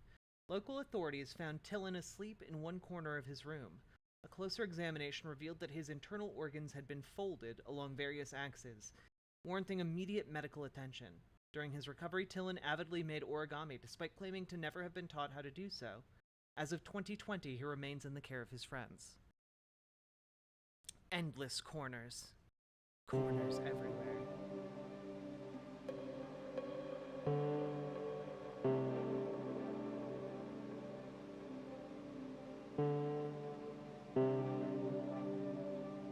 What? A lot of these are what? They will start making sense, sort of. The following audio is an excerpt from an 1889 interview with the designer of the Statue of Liberty.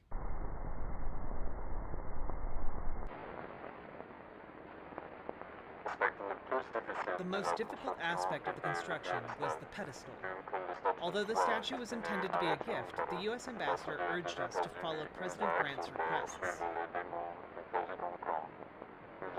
We agreed, and each month we received varying size requirements for the pedestal. After 4 years, requests to change the size of the pedestal ceased. People wonder why the pedestal is so much taller than the lady. All they tell them is, ask the Americans.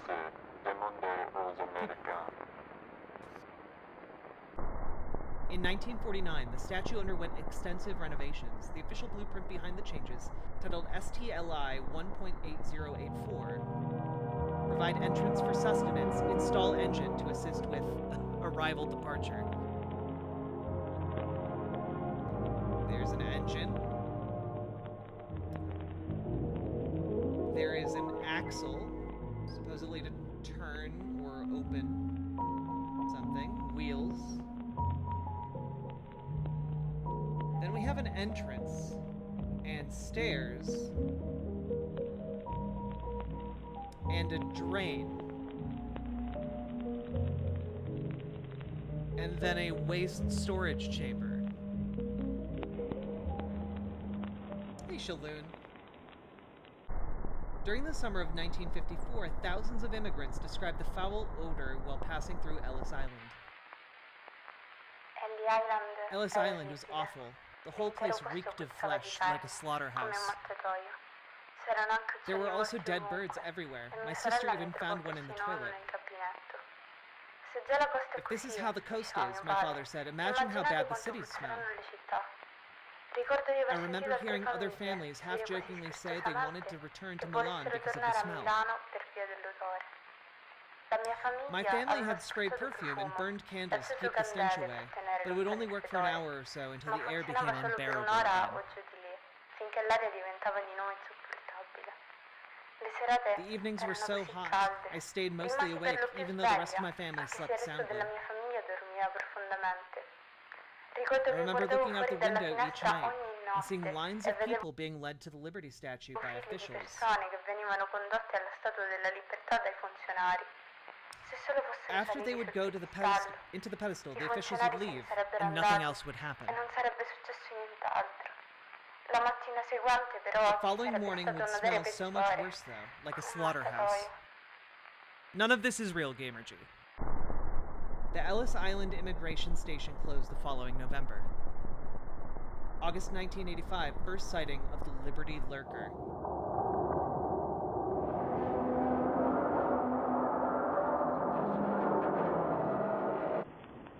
Upon investigation, local authorities likened the waste storage compartment to a mass grave.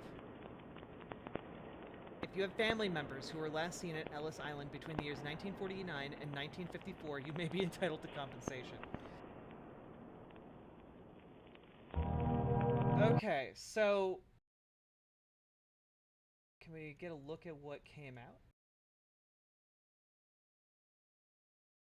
There's like, it's like a giant hand. I'm not entirely sure what these are, but they did come out. Yeah.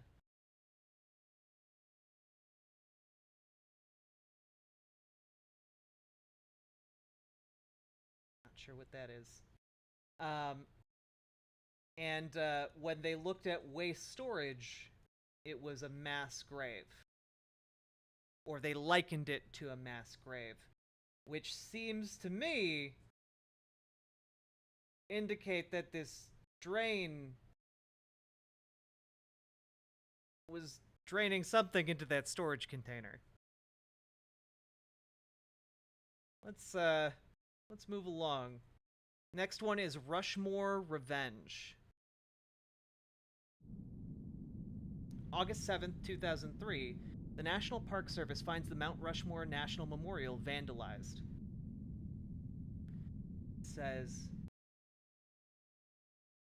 the U.S. government can fund mass murder if it's labeled a national monument. I think extrajudicial executions of over 2,600 American landmarks are at. The souls of Lincoln will be freed. The blood of the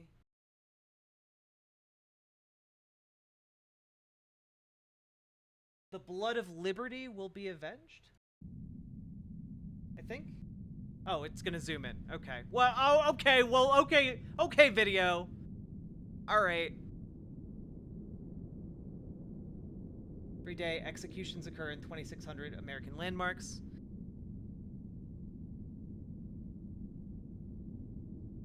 The blood of liberty will be avenged.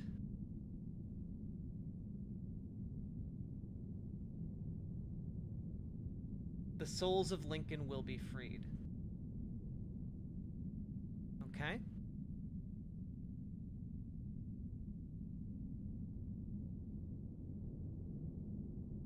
August 14th, 2003. More messages are found on Mount Rushmore.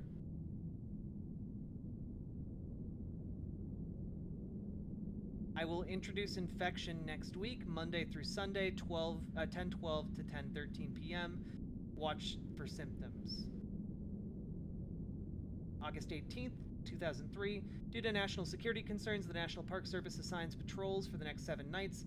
Patrols are told to videotape all anomalies from 10:12 to 10:13 p.m. Monday.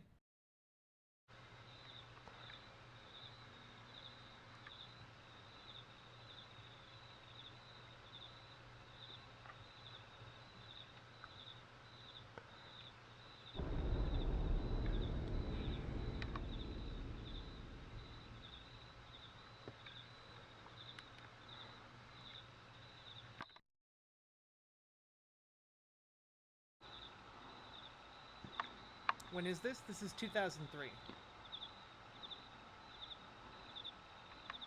Got some flashing light up there.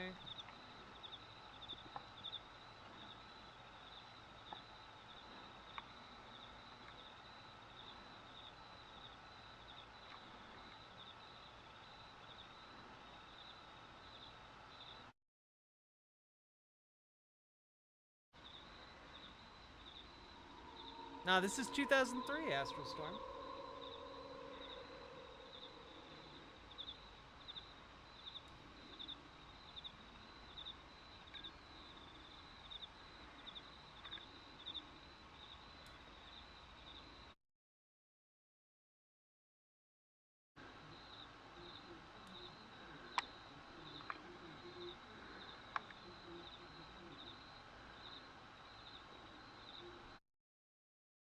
Is that?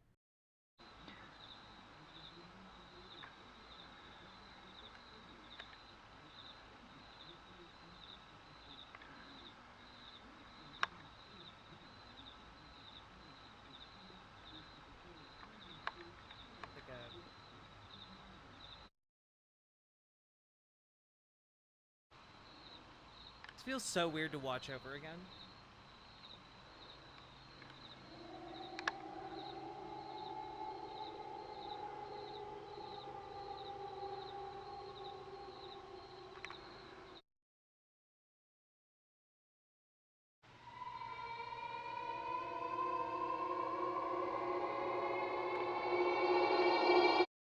Oh. Mount Rushmore smells just like baby powder nowadays. I think it comes from the stuff that the workers put on the heads. Yeah, I see them do it all the time. They go from Washington to Lincoln every night, powdering it like a baby. Hannah McElroy, local photographer. Huh. Just gonna back up and...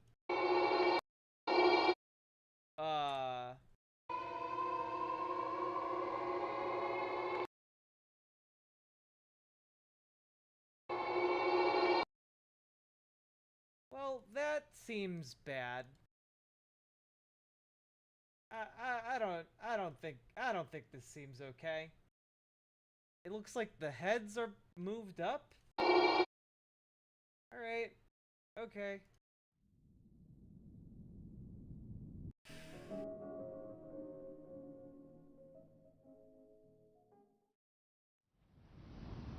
Alcatraz attacks.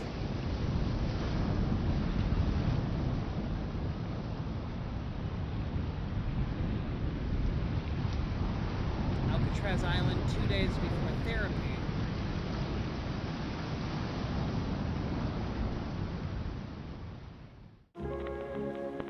Map of the Pacific Branch, United States Military Prison, Alcatraz Island. We have the fortifications. The tunnel.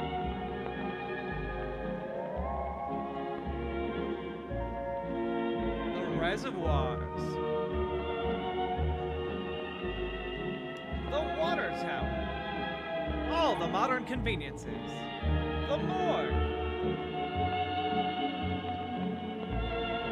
The stockade yard. The detector shed. For all your protecting needs. Here's the main prison. The ruins? We don't know what that is. Don't look in there.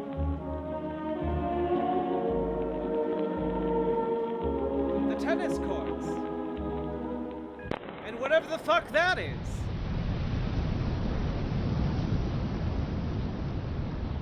Alcatraz Island one day before therapy.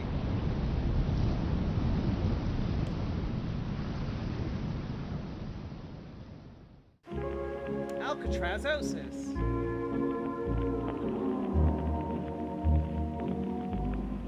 So, people are in the prison.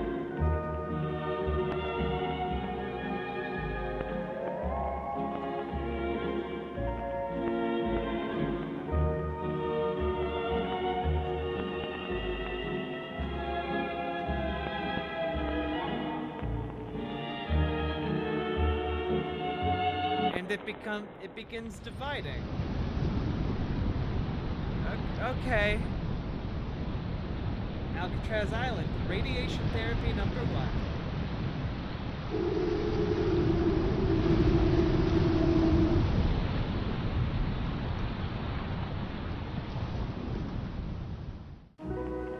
1. Project movement, projected movement. 1950.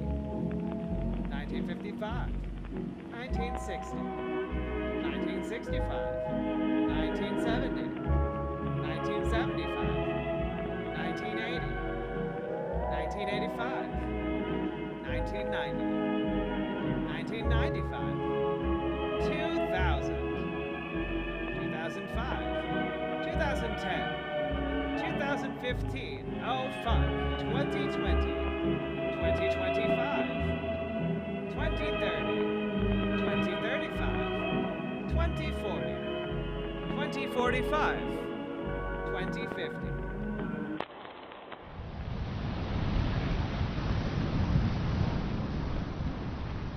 Alcatraz Island one day after therapy.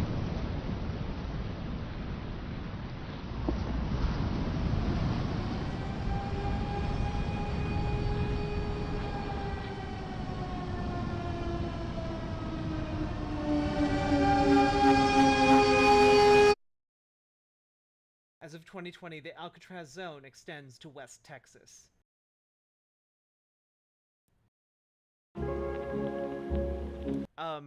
I don't think their projected movement of Alcatraz was accurate, guys. I think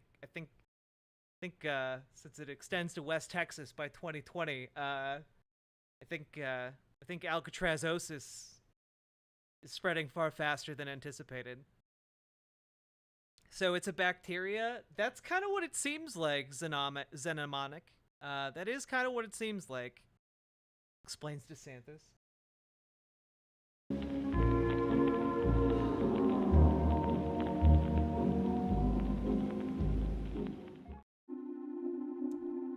Dean Democracy. Look back at America's 37th president. During a program of ABC Evening News, anchor Peter Jennings told viewers to look forward to next week for a special broadcast of national significance. Jennings would continue to remind viewers of the special broadcast over the next 7 nights, even referring to it at one point as the most unprecedented announcement in recent history. A week after its first mention, Jennings reminded viewers of the special broadcast one last time, asking them to pay attention later that night for an exclusive look at the greatest gift to the American people. Due to the anticipation built over the week, over 60 million Americans tuned into ABC, waiting for the evening news to end and for the special broadcast to begin. There were countless theories as to what would occur, from the announcement of alien life to the declaration of an all-out nuclear war. Speculation was brewing intensely. Once the evening news program ended, a black screen with a 10-second countdown commenced with the title Dean Democracy. Some viewers, so terrified of the threat of nuclear war, reportedly experienced nervous breakdowns and ran down the street, declaring that Dean Democracy was the code name for an all-out nuclear holocaust. Yet once the countdown ended, all fears were soon replaced with tears of joy and an excitement not seen since the end of World War II.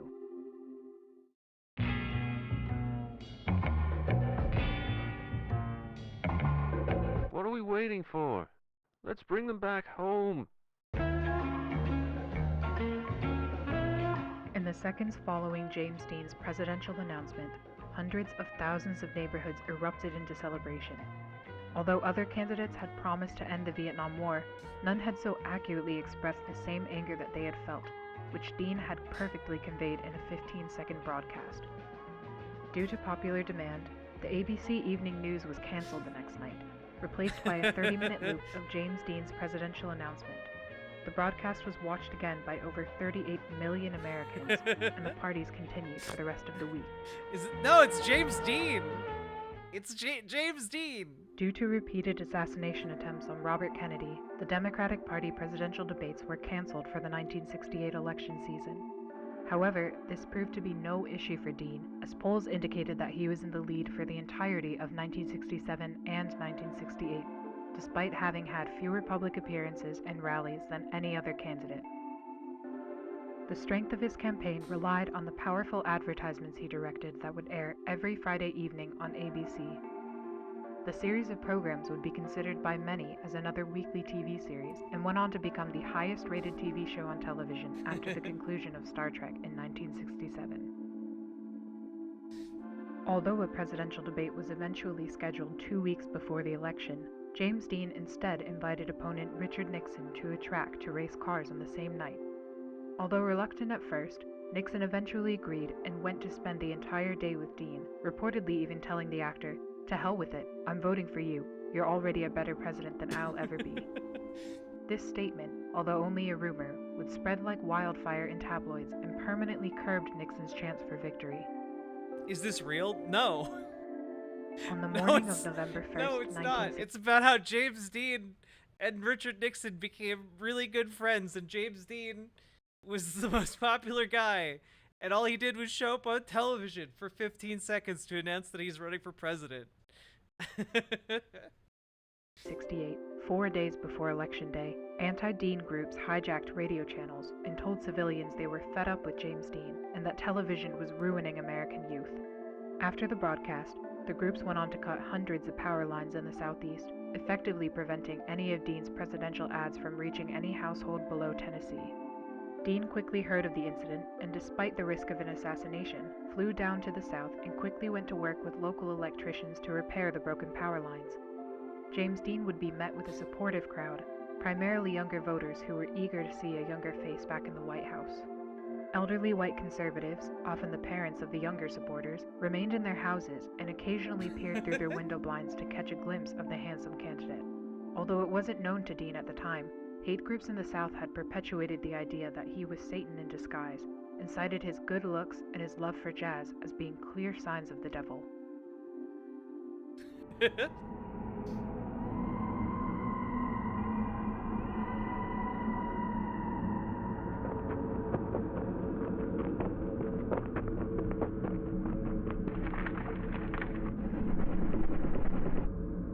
James Dean is no man. Produced by the Anti-Dean Association. Elderly white conservatives in the Southeast would be the only demographic unfazed by his campaign, yet Dean continued to travel from state to state, repairing power lines for 4 days straight until the very morning of the election. On November 5th, 1968, James Dean received 75% of the popular vote with 395 electoral votes. Nixon congratulated Dean in a phone call the following morning, but Dean refused to acknowledge the win and instead asked to race cars again at the track.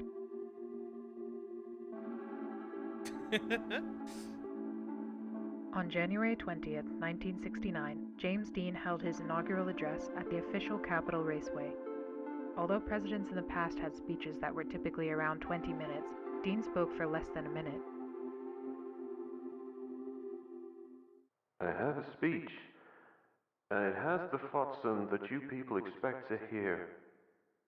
But that's not fair. No, that's not fair at all. I'm here for all of you. It's only fair that you speak for yourselves. My words shouldn't be louder than yours. So I've brought many other guests to speak. They're just people like you and I.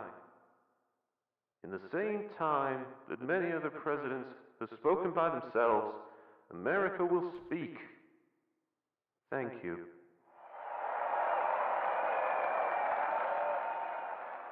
Like, his voice sounds really weird, right? Like, just right? Guests to speak.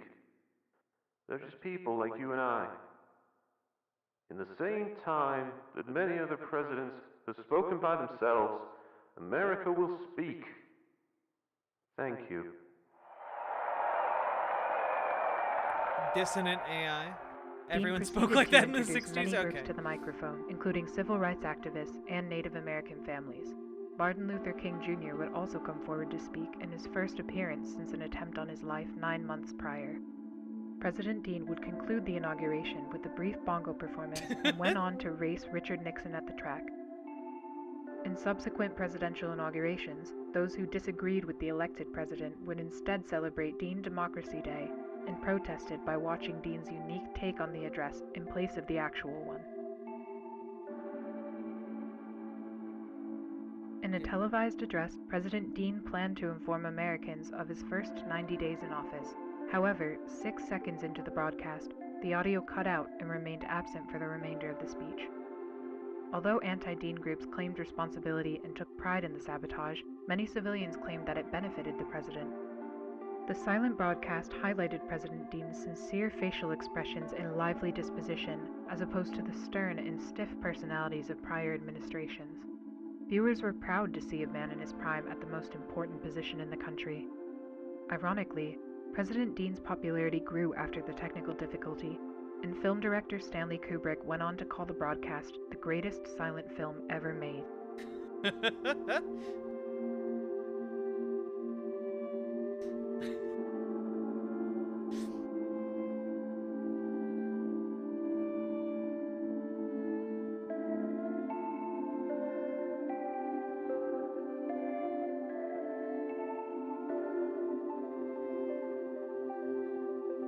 I've known where this is going for like 10 minutes because, well, yeah, I know history. Do you, though? Because I'm pretty sure that they just talked about Martin Luther King Jr. surviving the assassination attempt on his life. Not saying that you don't know history. That sounded really mean. I'm sorry. Air Force One Angel. August 17th, 2003, Air Force One made an unannounced trip across the continental United States. Many civilians claim to have seen the aircraft drop packages on various national monuments.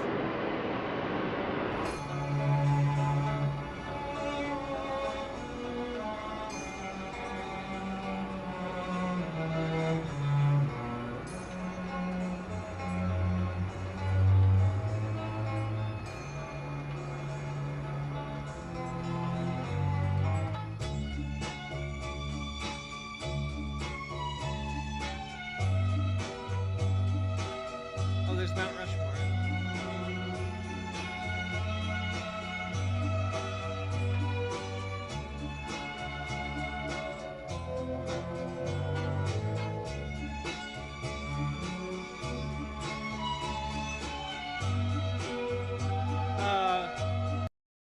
Wait a minute. I didn't notice this the first time I watched it. So flying down to California here.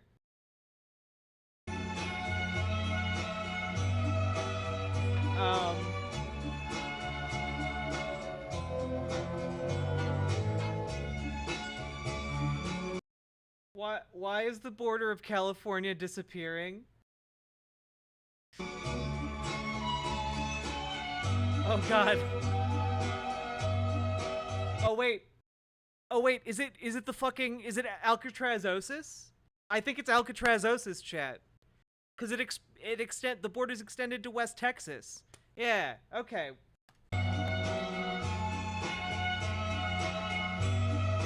Statue of Liberty.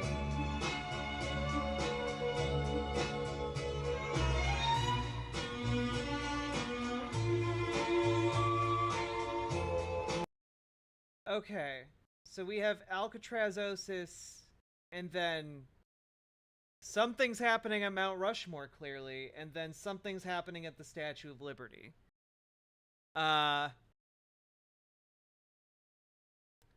Things don't look good for America. Was the Statue of Liberty gone in that photo? I don't think so.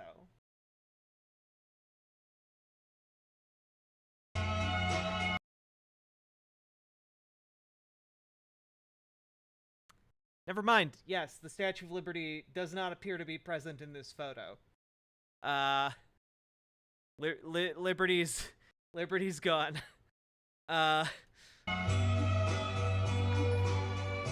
Lady Starfire, thank you for subscribing over on Twitch.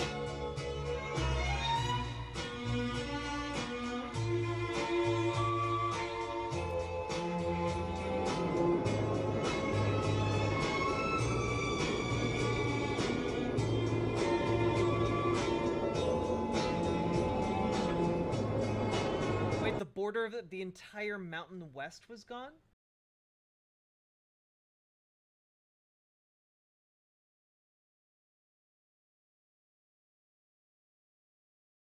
You mean here in this picture, or are you? Oh, you were talking right here. Yeah.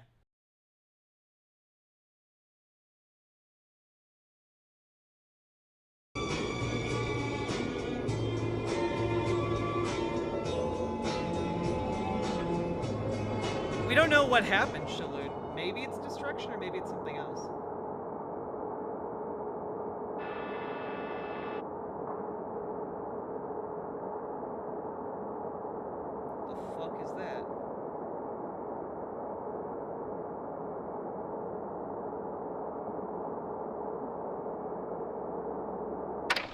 The fuck is that? White House officials later disclosed that the unusual flight of Air Force One was unauthorized and unmanned. The lone figure seen inside the plane, dubbed the Air Force One Angel, has yet to be identified by federal authorities.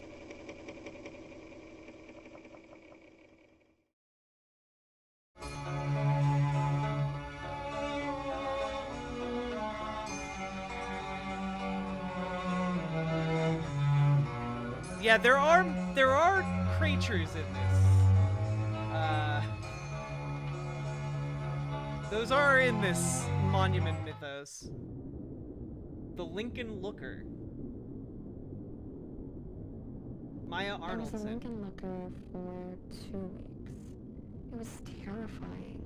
One moment you're at home answering the door, and the next you're stuck in some kind of suit.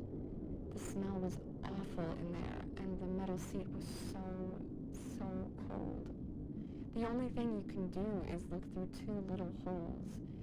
It was some kind of mask, and whenever the sun shined near, I could see the inside of it. It was a familiar face. Every few nights, straws would be put through the holes, and someone would feed me some weird soup. After 2 weeks, they found out that they had misidentified me, and I wasn't the correct Lincoln Looker. Reagan apologized to me personally, and I was released with some monetary compensation. They don't care if I talk about it or not. No one would take me seriously. Lincoln looking is just too absurd.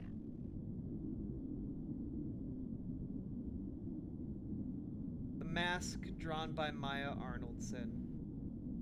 Well, that just looks like Abraham Lincoln. There's always that someone that we dislike more than everyone else. Not usually famous. Leonard W. Moreland. You've done something that's affected us personally. Often you're the only person who remembers this act. And I've been that bad, but memory hurts. Everyone experiences this, and the president is no exception. Except he can do something about it. Every president can choose one person to be a Lincoln Looker. After their alibi is fabricated, the person is abducted from their home, and they stay a Lincoln Looker for as long as the president sits in office. Nobody can question his decision, and there's no trial.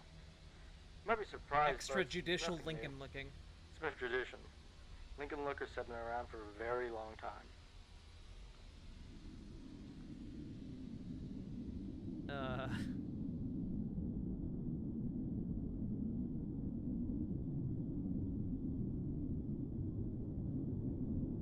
wait. Oh, shit. Due to rumors that Lincoln lookers were imprisoned behind presidential portraits, White House officials publicly removed and reinstalled the portraits to demonstrate that no space existed to hold Lincoln lookers.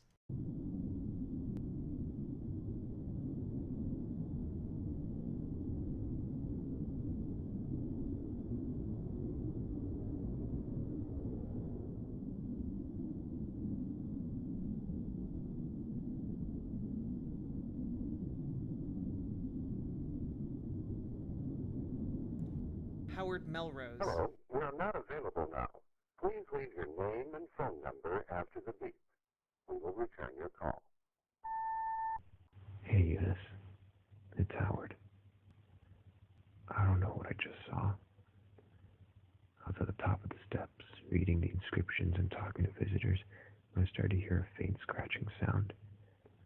I didn't think much of it at first, but when I got close to the chair, I realized that the scratching was coming from inside the marble. So I went to a guard and asked whether she could do anything about animals that could be trapped in there. She told me not to worry about it, and that they'd take care of it once there were fewer visitors. A few minutes passed, and the scratching became much louder. I went back to the guard and asked what kind of animals usually got stuck in there, and she said, wild animals. The sound started to make visitors anxious. I remember one boy pulling so hard at his mother's hand, begging to leave. A blind girl with one of those canes went up to the chair and pressed her head against it to listen. Then she started crying. Her parents tried to pull her away, but she just began to hit the chair with her cane. That's when the guards asked everyone to go back down the steps. I don't know why, and it's going to sound crazy, but I felt compelled to help. So I went to the blind girl and joined her in hitting the marble. The guards tried to pin us down, but the scratching became too loud for even them. It sounded like someone was shaving down a chalkboard. Eventually the marble began to crack, and a few more hits caused the crevice to expand all the way to the top of the chair. There was a sudden burst of air from the damage, and the head suddenly turned toward us. I was afraid it would fall, so I picked the girl up and went down a few steps. The head slowly rotated back into place, and when it started to be pushed upwards, I took out my camera. It was no wild animal.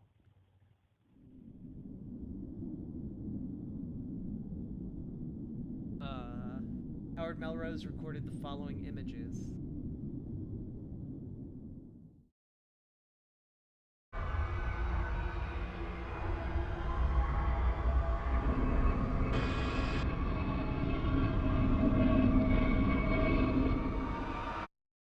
What the fuck was that?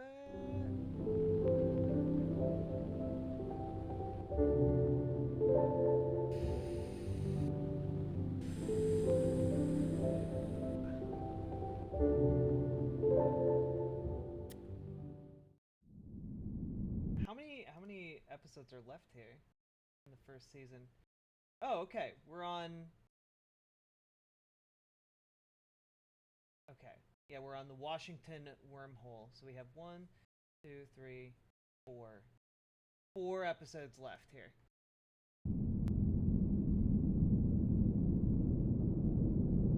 The special tree. I remember this one. Swiftly.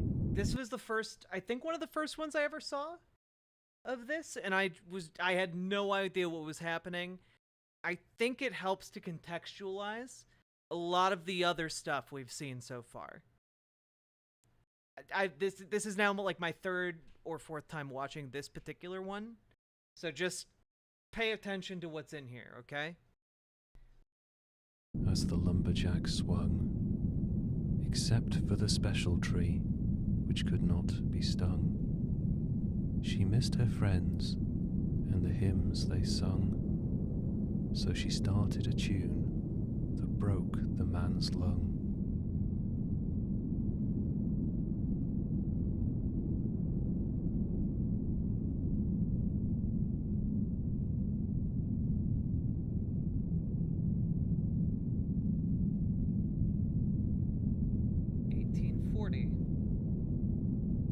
First photograph of the special tree is taken.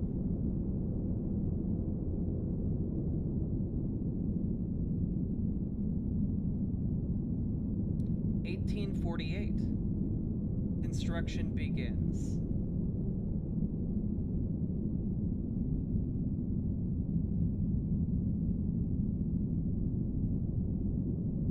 (1861 to 1865). Construction halts due to the American Civil War. Prisoners of war are seen being led into the unfinished tower.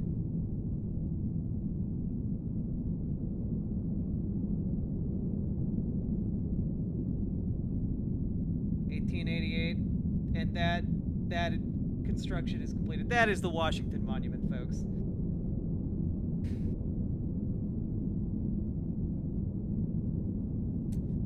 Visit the Washington Monument and listen closely. Hear the music within its walls. 10 cents per head. The Washington Monument becomes a major tourist attraction.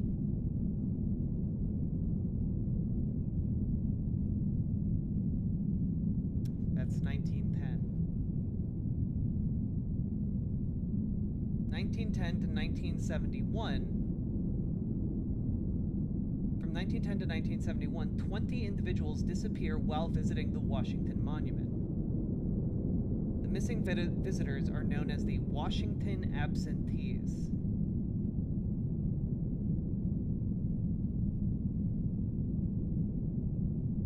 Washington Standard Operation, 1972. A classified film titled Washington Standard Operation is leaked by news agencies.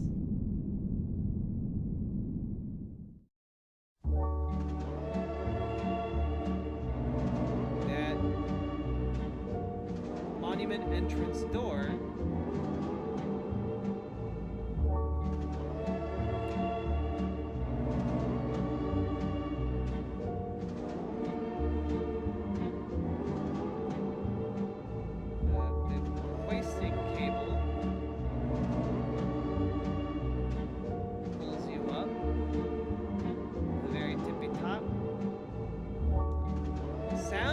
come up.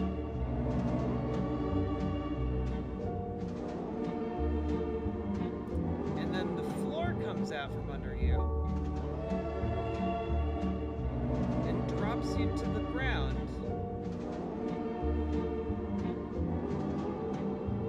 Before another person comes in.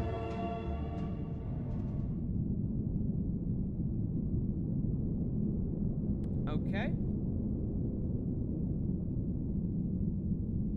Oh, I would watch that movie in a heartbeat, Gamer G. The Washington Monument is also vandalized.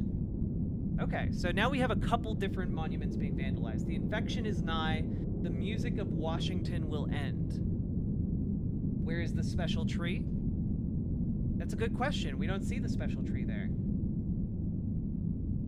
2003. Because it was built around the special tree, right?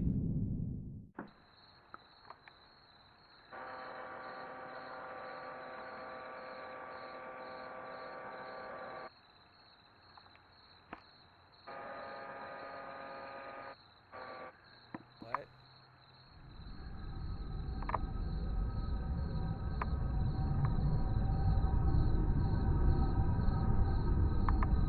What?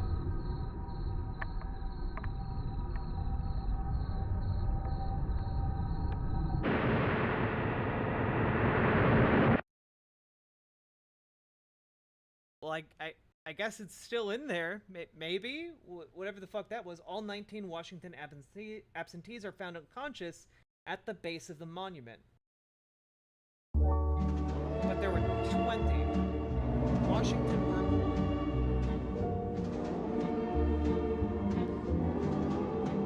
There were 20. Yeah. So it said there were 20 of them. Delaware River Journal. Delaware River, USA. An accidental discovery made by two fishermen has sent shockwaves across the nation. Around 4 p.m. on Christmas Eve, Ralph Grassamer and Michael Tillin were reeling in the last batch of catfish when... Wait. Michael Tillin. The guy in the corner folk was named Tillin, right? The guy in, like, one of the very first videos? The guy who was obsessed with corner folk? His last name was Tillin, right?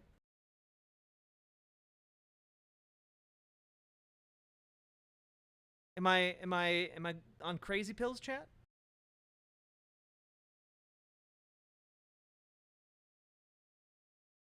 That sounds right. Yeah, I think so. Okay. On Christmas Eve, Ralph Grassman and Michael Tillin were reeling in the last batch of catfish when something on the ice caught their eye. He looked like a bicorn, one of those hats from way back when, said Grassman, the others of the two who had also organized the trip. Grassman walked down the ice to retrieve the hat. When he pulled back the hat from the ice, tumbled back in shock at the sight of a human scalp, Yeah, Riley partially Tillin. exposed in the ice. Tillin walked over and after a brief discussion with Grassman, agreed to remove the rest of the body from the ice.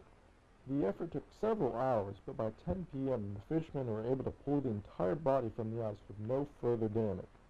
Although both men had presumed that the individual was already dead for some time, Tillin exclaimed in shock when he reportedly saw the individual's eyelid twitch. Grassman suggested to immediately take the body home and attempt to revive the frozen man. They proceeded to carry it back to Grassman's apartment. They laid the body in a full bathtub, gradually raising the water's temperature throughout the night to prevent shock. Grassman claims to have learned this technique from a pulp magazine he had read as a child. At 2 a.m. the following morning, Tillin claimed that an individual briefly regained consciousness and shouted, "Victory or death," while Grassman rested in the living room. By 7 a.m. the frozen individual appeared to have relapsed into a deep coma, which prompted Grassman to phone the local authorities. And that's why he hadn't called medical personnel earlier. Grassman told reporters that he didn't want to risk the lives of the first responders, who had been driving on slippery roads in the dark. Shortly after being phoned, paramedics arrived and rushed the frozen man to the Delaware State Hospital.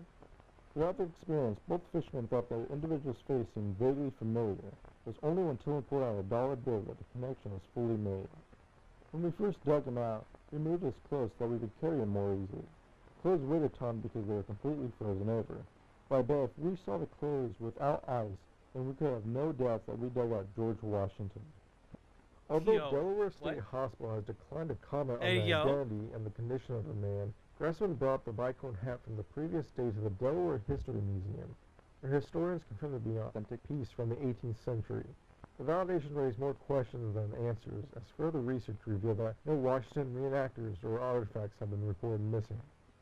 Grassman believes that the man he dug out from the ice is the true George Washington, and that the former president had become gravely ill while crossing the Delaware River. Grassman claims that the imminent death of Washington could have been devastating to the war effort, so his condition was likely kept secret by having a double acting as the president until 1797.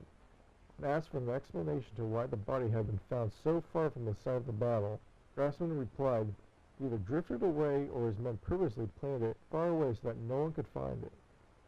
During Saturday's morning press conference, President Dean shared his thoughts on the discovery in 2 words: "I'm surprised."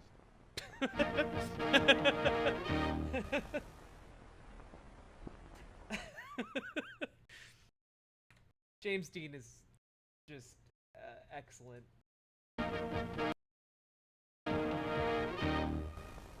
Delaware River Journal.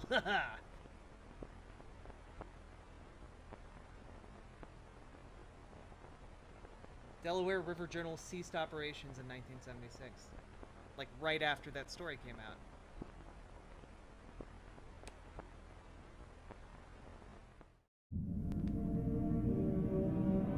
Oh, chat, this one is also very important, so pay attention to this one.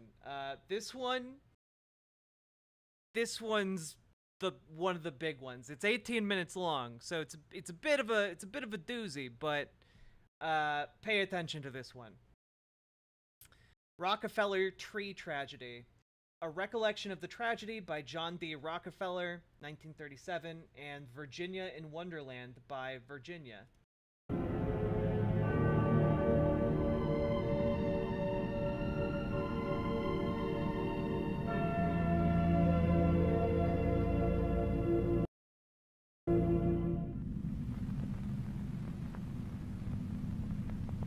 During the first winter of the center's construction, the workers set up a Christmas tree just outside the entrance. It was an uncanny sight, to see a green fir stand in the middle of what appeared to be a no man's land. But this tree, humbly ordained with strings of cranberries, buttons, and tin cans, greatly affected me.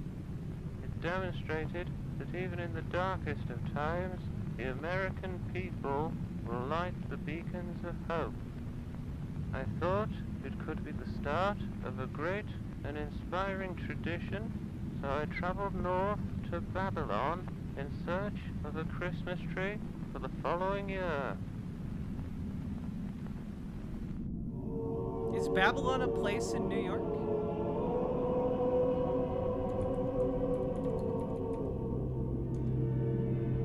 Yes, it is. Okay. It's on Long Island. For 12 days and 12 nights, Mr. Rockefeller looked for the best tree in the forest. How about this one, Mr. Rockefeller? No, no, it's much too short. How about this one, Mr. Rockefeller? No, no, it's much too tall. How about this one, Mr. Rockefeller? No, no, it's much too average. Mr. Rockefeller soon feared that he would leave empty-handed. Then, on the 12th night, just as he was packing up his stuff, Mr. Rockefeller heard the sweetest tune in the air. It sounded as though the very wind itself had fallen in love. He and his men followed the song and found themselves at the base of a very, very special tree. How about this one, Mr. Rockefeller? A very special It's tree. perfect. For the rest of the night, the men swung their axes at the special tree. Chop, chop, chop. However, when the sun rose, the tree was still standing. Their axes had left no marks at all. Mr. Rockefeller was surprised. The next day, Mr. Rockefeller and his men laid 100 sticks of dynamite around the tree. 3, 2, 1, boom! Yet, the special tree continued to stand. Mr. Rockefeller was surprised. So Mr. Rockefeller decided to hire the best team of grave diggers to take the tree out of the ground. After a week of digging, they told Mr. Rockefeller the tree will be out in 3 years at this rate. Mr. Rockefeller was surprised, but he decided to let the grave diggers work. He would pick the next 3 best trees for the next 3 Christmases. But by the 4th year, the special tree was ready to display.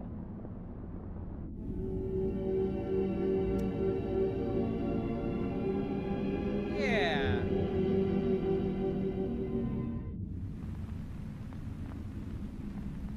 For the last 2 years, I have seldom mentioned the tragedy that occurred at the center.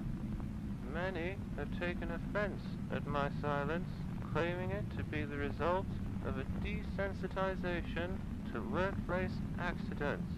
Oh no. Indeed, I have seen enough accidents in 3 lifetimes, but nothing could have prepared me for what happened at the center.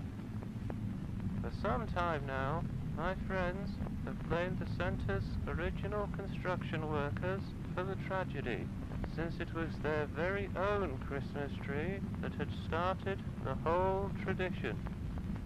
But the truth is that their tree brought joy and wonder to the public. It was my tree, and my tree alone, that brought about the unprecedented loss.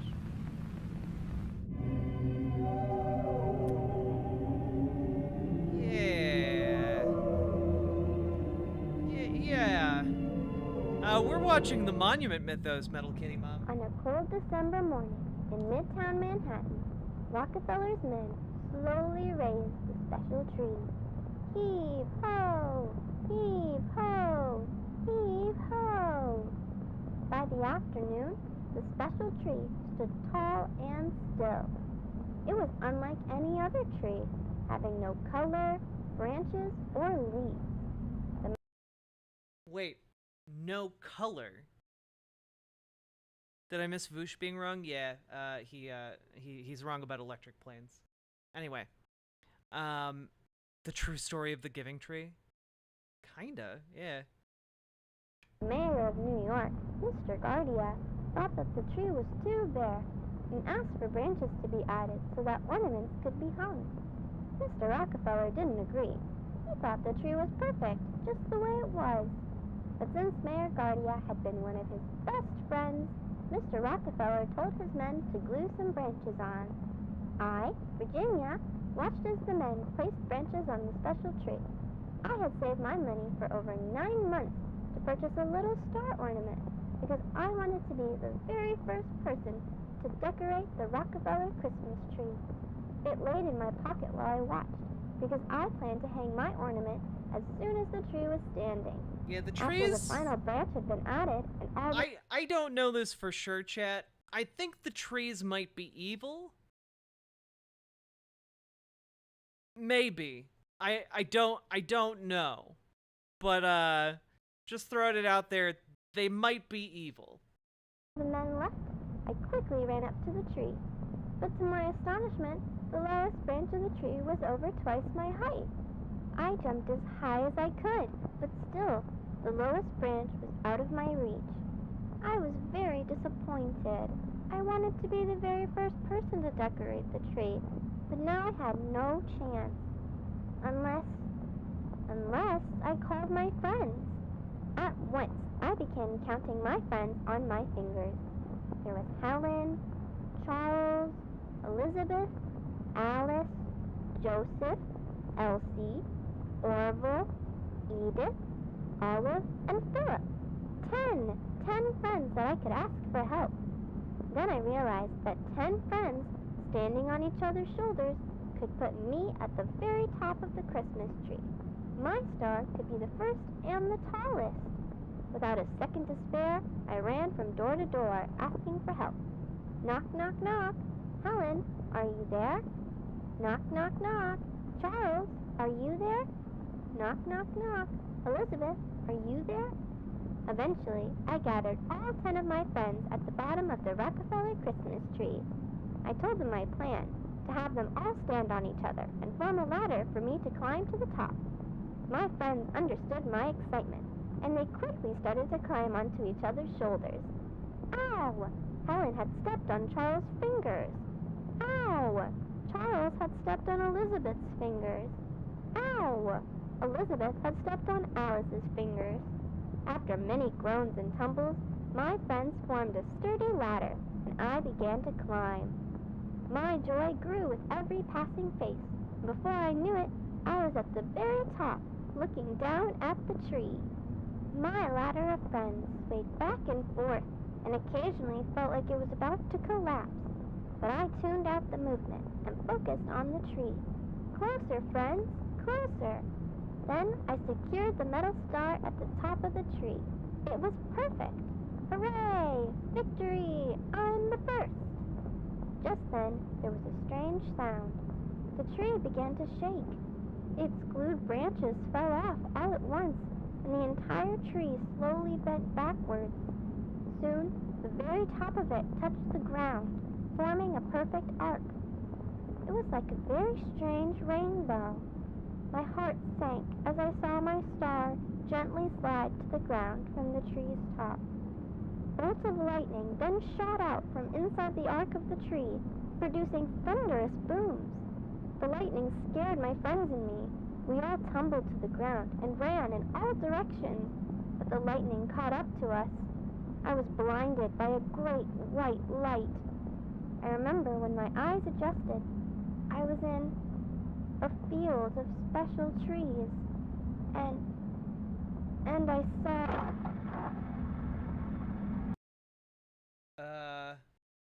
And I saw so many people. One man ran up to me and whispered, "The trees are not trees."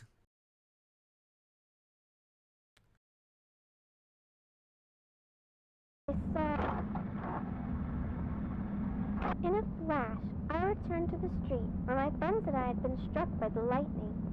We were all on the ground, being attended to by other people. I had scratched my legs badly, and I could see that my friends were also hurt. I looked up at the Rockefeller buildings, and I thought that they looked a little different. The whole street looked a little different, and the special tree was nowhere in sight.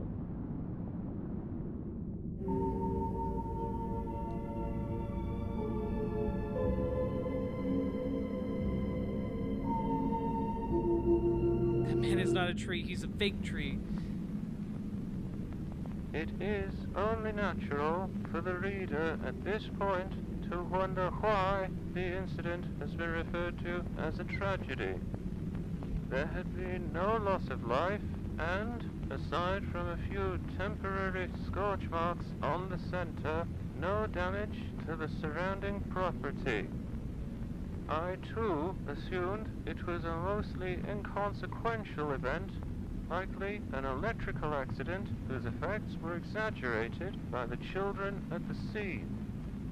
I was grateful that every life involved had been spared. A death at the center would have weighed heavily on my mind for some time. But when I encountered the results of the children's medical examinations, I wished that a death had occurred in place of the unfathomable.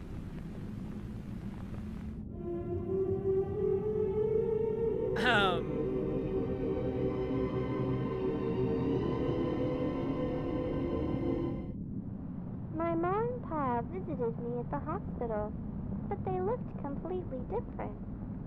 Ma looked worried. After she wiped her tears, she asked, "Did you hang your bear at the Rockefeller tree?" I answered, "It wasn't a bear. I was going to hang a star." To which they asked, "What do you mean?" Pa asked, "Where did you get these clothes?" I answered, "These are my clothes, the ones you helped me put on this morning." To which they asked, "What do you mean?" My ma then asked, "Why are there dots all over your face?" I answered, "Those are my freckles. I've had them since I was little." To which they asked, "What do you mean?" My parents quietly left my bed and talked to my friends' parents. Then they all started to cry and yell. The nurses made them leave, which made me feel better. None of us thought that our real parents had visited, but they all did feel familiar. Orville and Philip were especially shaken. They didn't even share the same last name with their parents. The nurses tried to convince us that those who had visited us were our parents, and that we would come around to properly greet them after we healed. But it was hard to believe. Whenever I looked out the window, I saw that Manhattan looked different from memory. Mr. Rockefeller himself was kind enough to visit us in the hospital. He asked us whether we were okay, and then after some time, he and the nurses began to ask us some very easy questions about American history. With every reply, they would chuckle and shake their heads, until I told Mr. Rockefeller who I thought he was. He chuckled at first, and then became silent, as if the simple fact had deeply affected him. He had asked all my friends a few more questions about himself. Oh, wait. So they go through... Nurses began to ask us some very... So, easy questions, 1786. What do you guys think this image is? Because I can't figure that one out. And then this one's clearly George Washington and the cherry tree? Or George Washington and the apple tree? I don't know what this image is. Easy questions about American history. With every reply... Oh, wait. No, it's Abraham Lincoln. Because he's a different hat. Yeah, it's Lincoln. Lincoln, 1776, and a cherry tree. Until I told Mr. Rockefeller who I thought he was. He chuckled at first, and then became silent, as if the simple fact had deeply affected him. He had asked all my friends a few more Jefferson questions about instead of himself, Washington, yeah. and with each answer, he seemed a little more scared. Mr. Rockefeller quietly stood with the nurses for a while, before he wished us a Merry Christmas and left. That evening, the nurses took x-rays of us to make sure we hadn't broken our ribs. Usually, those taking the x-rays are more than happy to show their patients what the pictures looked like. But when I asked to see them, the nurses ignored me. I didn't fall asleep that night. I kept my ear close to the wall to hear what the nurses were saying next door. I heard one sentence over and over. Everything's backward. I wonder what they meant by that. I never told my friends because I didn't want to scare them. But I spent the rest of the night with my hand to my chest, wondering if my heart was ever on the right side.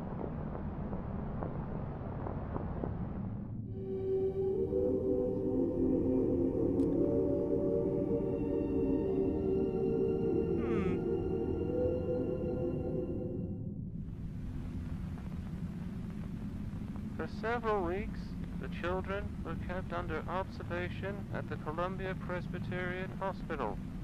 I visited them as soon as I had the chance to.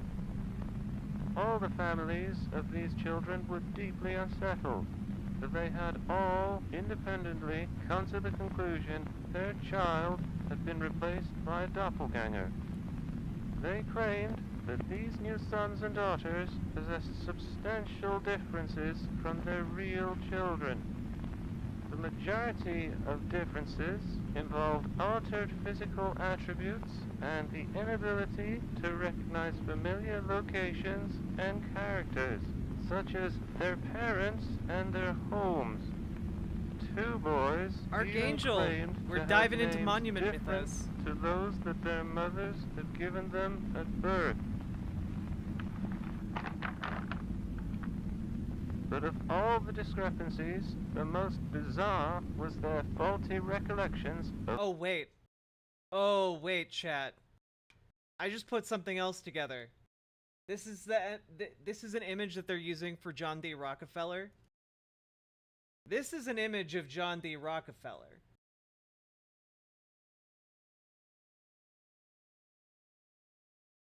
There's a pretty substantial difference here, actually. John D. Rockefeller had a mustache. Most of his life, I believe. Although maybe not. There are also images of him without a mustache. Never mind. Never mind. False alarm. False alarm. All right. Of notable persons and events. For instance, each of the affected children— No, both of them were John D. Rockefeller. It's just that John D. Rockefeller, usually in a lot of the pictures of him, had a mustache. Claimed that I had become the wealthiest man in America through an oil monopoly. It is common knowledge that I did indeed work at an oil refinery in my youth, but to entirely deny my 2 terms as president and insist instead that I had always been a mere philanthropist struck me as being particularly odd. The family— So, the children said Rockefeller was a philanthropist and oil man. But Rockefeller here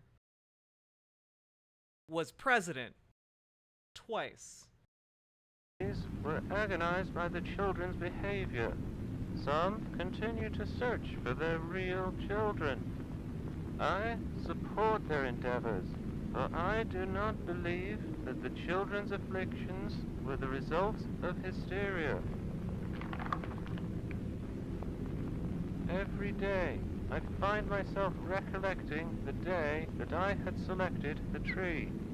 I have since realized the difficulties involved in the removal of it should have repeatedly discouraged me. And had I been discouraged, the families of those children would not be experiencing the anguish that they currently have. Perhaps I never had the opportunity to select another tree. Perhaps I was meant to select that tree regardless of my persistent character. Perhaps we are all trolleys, forced to follow the path of the track to each of our destinations. I take solace in that thought. Or perhaps the tree chose me.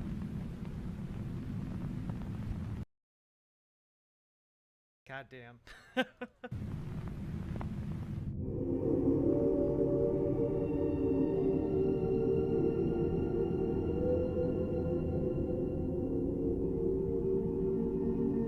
Many, including my father, believe that the 1934 Christmas tree vanished. This is untrue. I have seen it wandering in the plaza on many occasions, and it resembles a man far more than any tree. John D. Rockefeller, Jr.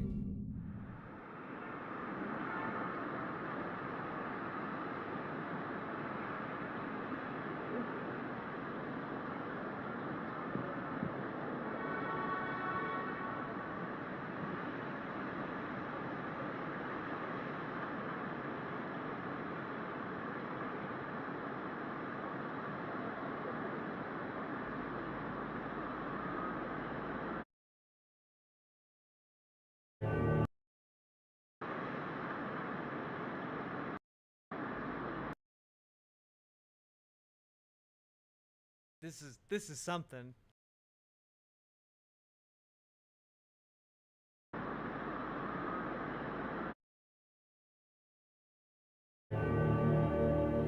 That looks like one of the flashes from the Corner Folk video.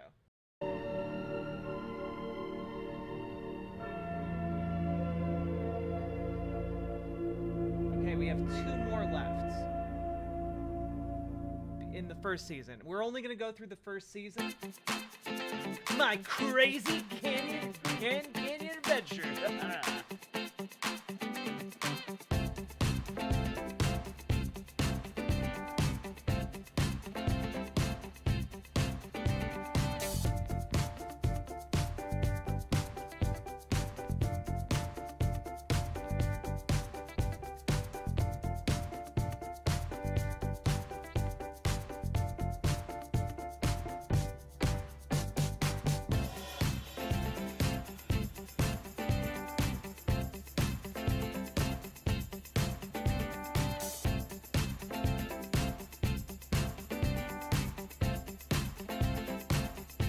I saw something really weird.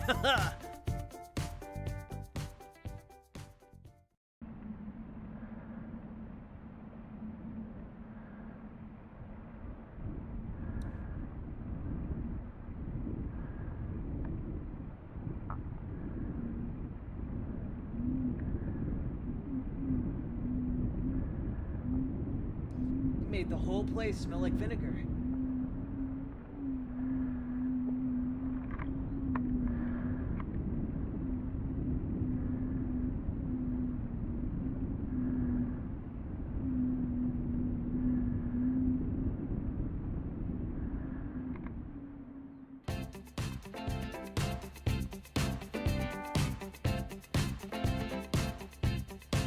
Rock on!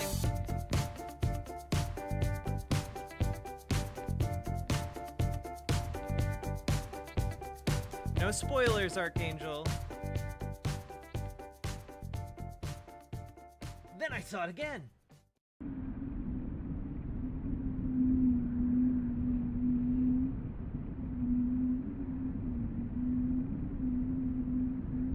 What are we looking at?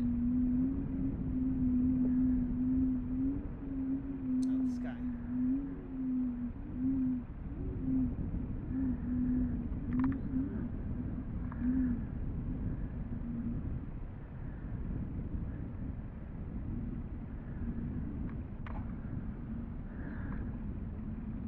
Oh, what? Hey, yo.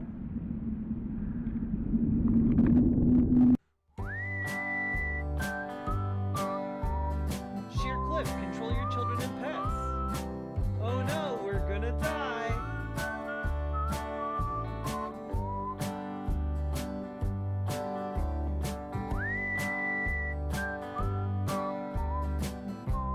Mr. Squirrel.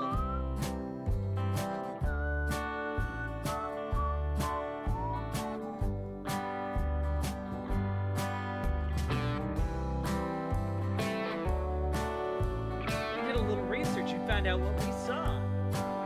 It's called a canyon galan, or a canyon crown. Uses vinegar to shrink its huge head back into its body. Haha! My dad said the reason we went on this trip was so we could find his sister Maya.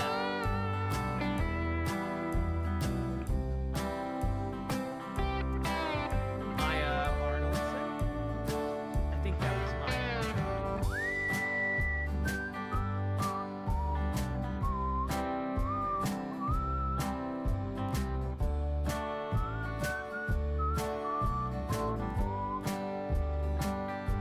Head off trail.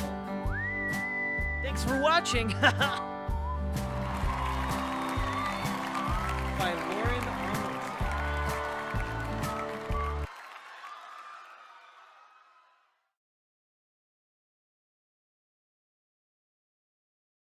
Thanks, Kyryu.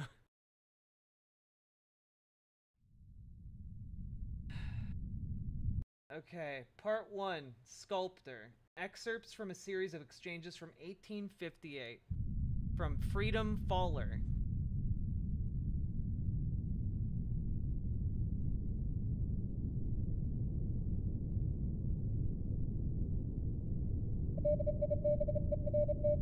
Okay, Thomas U. Walter, architect, to Montgomery Meigs, engineer. Liberty must stand on the Capitol dome. Yes, I will find an artist to bring the statue to life. Thomas Crawford, sculptor. Would you provide a design for the statue? Most certainly.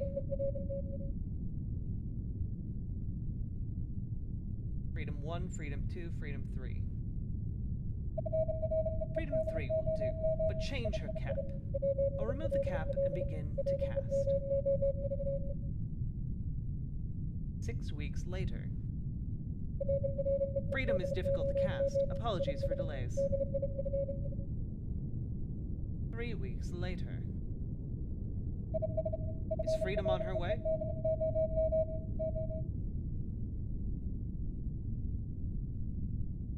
Alfonso Zafino, detective. Inspector Zafino speaking. Mr. Crawford passed away. Monarca will receive Freedom. Expect arrival in a month.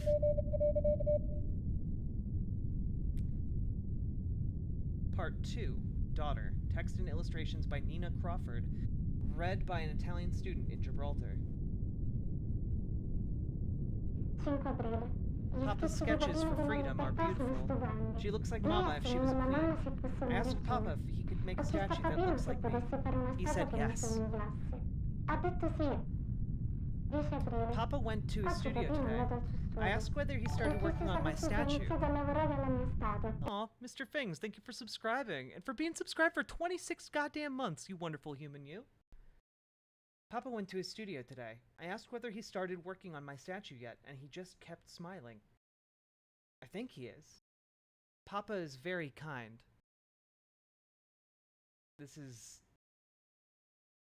I don't like this. Ed ha continuato a sorridermi. Io credo di sì. Papino è molto gentile. 13 aprile. We've not heard from Papa for a few days. This has happened before, since he likes to work in his studio for a long time. But Mama was very worried today. Ma la mamma oggi era molto preoccupata. She left for his studio after she tucked me in bed. 15 aprile. Mama returned home tonight. She went straight to her room. dritta verso la sostanza. 16 aprile. Inspector Zafino came by today. He asked us about Papa and then went to Mama's room. A few moments later, more men showed up. Mama was crying. She kept yelling. Mamma stava piangendo. Inspector Zafino came by today. He asked us about Papa. Oh God, it's going so fast.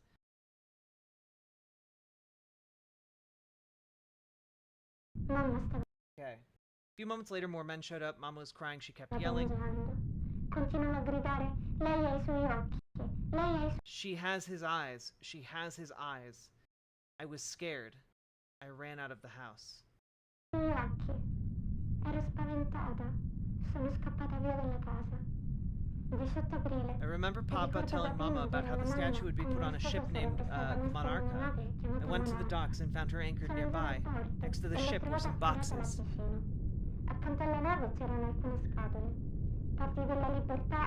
Parts of freedom were in each of the boxes. I crawled into the box that was empty. I hope to be sent to where Papa is. I feel his spirit around freedom. I am very hungry. The boxes are tied with rope, so I cannot get out myself. There's a loud noise in the room, like clay being dragged across the floor. You hear the ropes being cut and something big coming out of the box. Is it Papa? There are more sounds, like wood being broken. Since the ropes broke, I quickly got out of the box and found some bread and fruit in the room next door. And I am wrong. It isn't Papa, but it has his eyes. I'm scared of going into the box again. It made louder sounds yesterday. While I gathered food, I think the men saw me. The box is the only place to hide.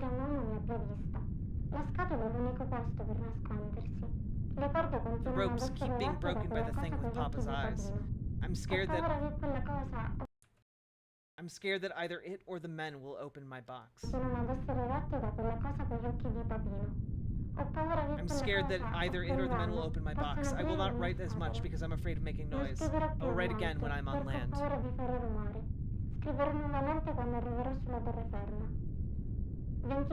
The thing with Papa's eyes took me today. It held me as it ran through the jungle. Its sword cut hundreds of trees. I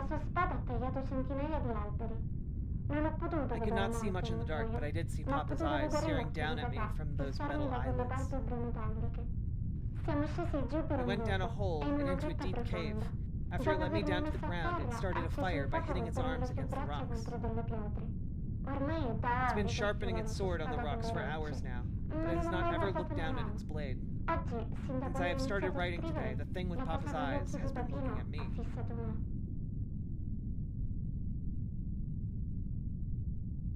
Part 3, Captain.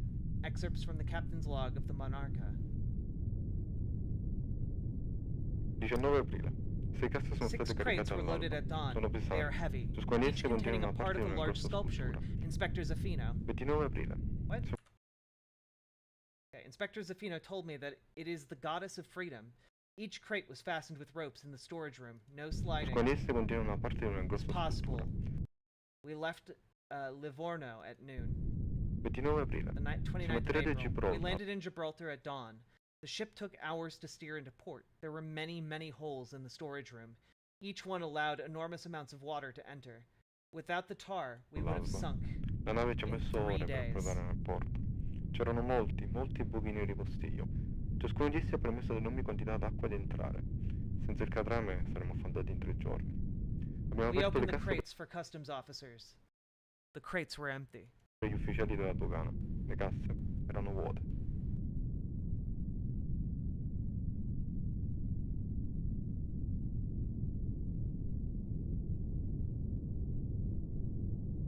Part 4, Commissioner. Written and read by Commissioner H. Morgan. On the morning of April 29th, we received numerous reports regarding a tremendous force that rushed up the rock, which tore down hundreds of trees and created several landslides throughout the previous night. One civilian likened the phenomena to the work of a gigantic crazed fowler. Due to the sheer number of reports and the high level of concern in the surrounding community, I deployed myself along with 13 officers to the rock in search of an explanation. We discovered that there was indeed a newly forged trail through the dense foliage stretching almost the entire height of the rock. The trail was astonishingly linear, with no bends in the path.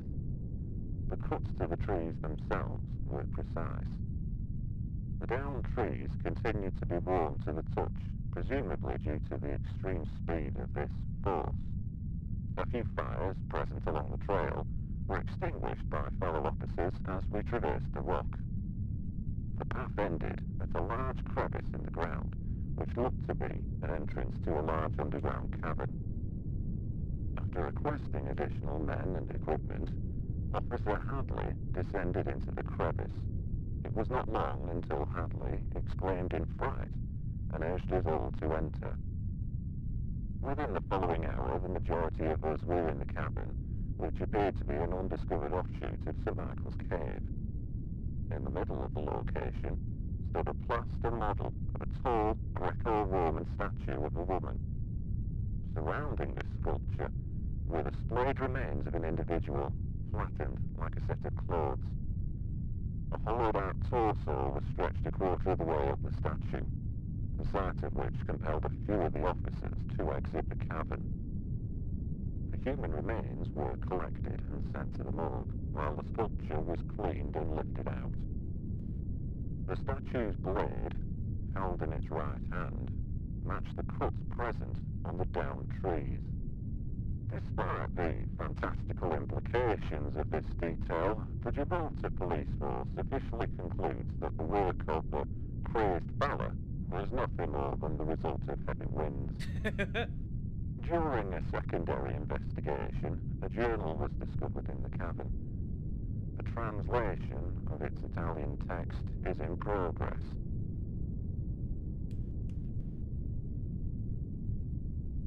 Part 5, Craftsman, Freedom, written by Philip Reed.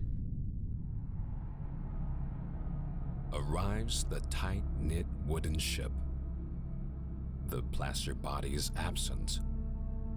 Instead, a tall, wounded woman, sleeping in its vessel, donning a helmet wrapped in a robe, clutching a sword and a damaged shield. Overheard a conversation with the captain, a violent conflict with Freedom at the port in Gibraltar. They tell me inside her is the plaster, and I walk away, silently believing Freedom craved liberation so terribly she tried to take it for herself. But off the ship, she was dragged away. Freedom locked up. Freedom in chains. They tell me I have to take it out of her. So hook, rope, peel, and pull. When it was done, Freedom stood motionless. Freedom stood still. I see the final bronze woman, and I feel as if, maybe even hope, she is only dormant now, and will awaken again.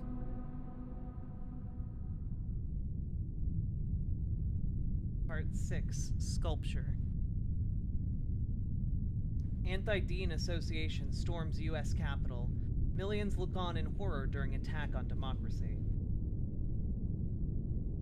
The Statue of Freedom is shot down by ADA gunfire.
Freedom Faller, a film by Alex Casanis.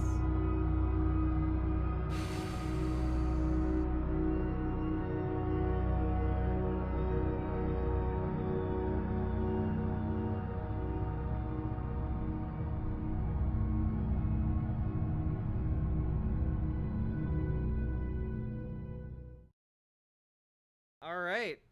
Well, that was season 1 of the Monument Mythos. And honestly, I don't know what the fuck is going on in a lot of that. I will say that okay, here's my theory, okay? I do have one theory. I think I think there was something weird about James Dean's voice. I think James Dean, someone said AI voice. I think James Dean might be like a robot. So fucking awesome and scary. I think James Dean is a robot. He has a very robotic voice. And they made a comment about how he had very, like, human-like expressions or something along those lines.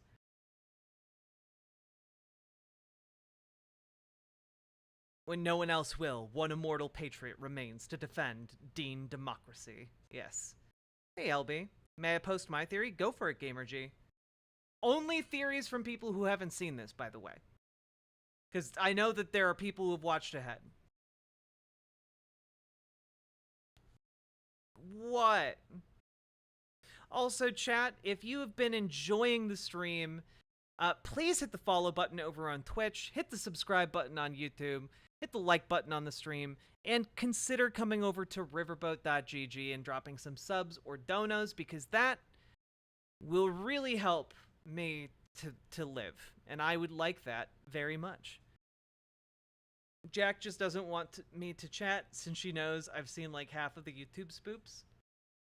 You have, but I'm gonna watch the I'm gonna react to the Vita Carnis or whatever it's called. I know nothing about that. I'm going in blind on Friday. If you can unlock that one. Theory: the special trees are appendages of a massive subterranean creature. Maybe, and that's why they're so hard to excavate. But if it was an appendage, you wouldn't be able to excavate them, right? Join us. James Dean died in a racing accident as president, as he died from a car race in real life. That's why they keep mentioning the racing. He was replaced by a body double, or possibly an entity created by the trees. Oh, they did talk about Washington possibly being replaced by a body double. Interesting. Can I give you a link so some YouTube spoops for a later time? Yes. Typical streamer feels entitled to live. I do! If any of you would like to donate subs or just throw some donos my way, I'd very much appreciate it. Japanese flavor? Okay. Is this like a cohesive story, or is this like a bunch of one-offs?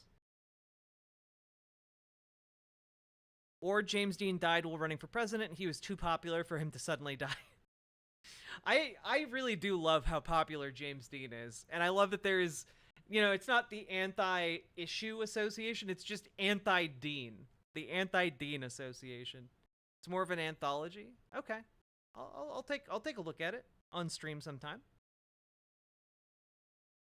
But folks, I gotta go and cuddle my partner, because we're gonna have ourselves a fun day tomorrow. And then I will stream again in the evening tomorrow, and yeah, I'm looking forward to it. We'll watch maybe the second season of this tomorrow. See what's going on.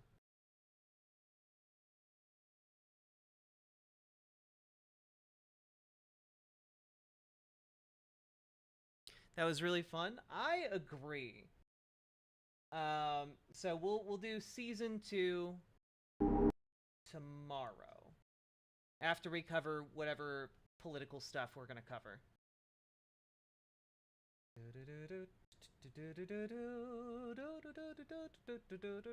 Boom. All right. Good night, everybody. I'll raid you guys into Willow. We'll do Willow tonight. Good night, everybody. Bye. In 10 seconds. Bye. Yeah, tomorrow is a must-watch then. Every time I stream is a must-watch, guys. Good night, everybody.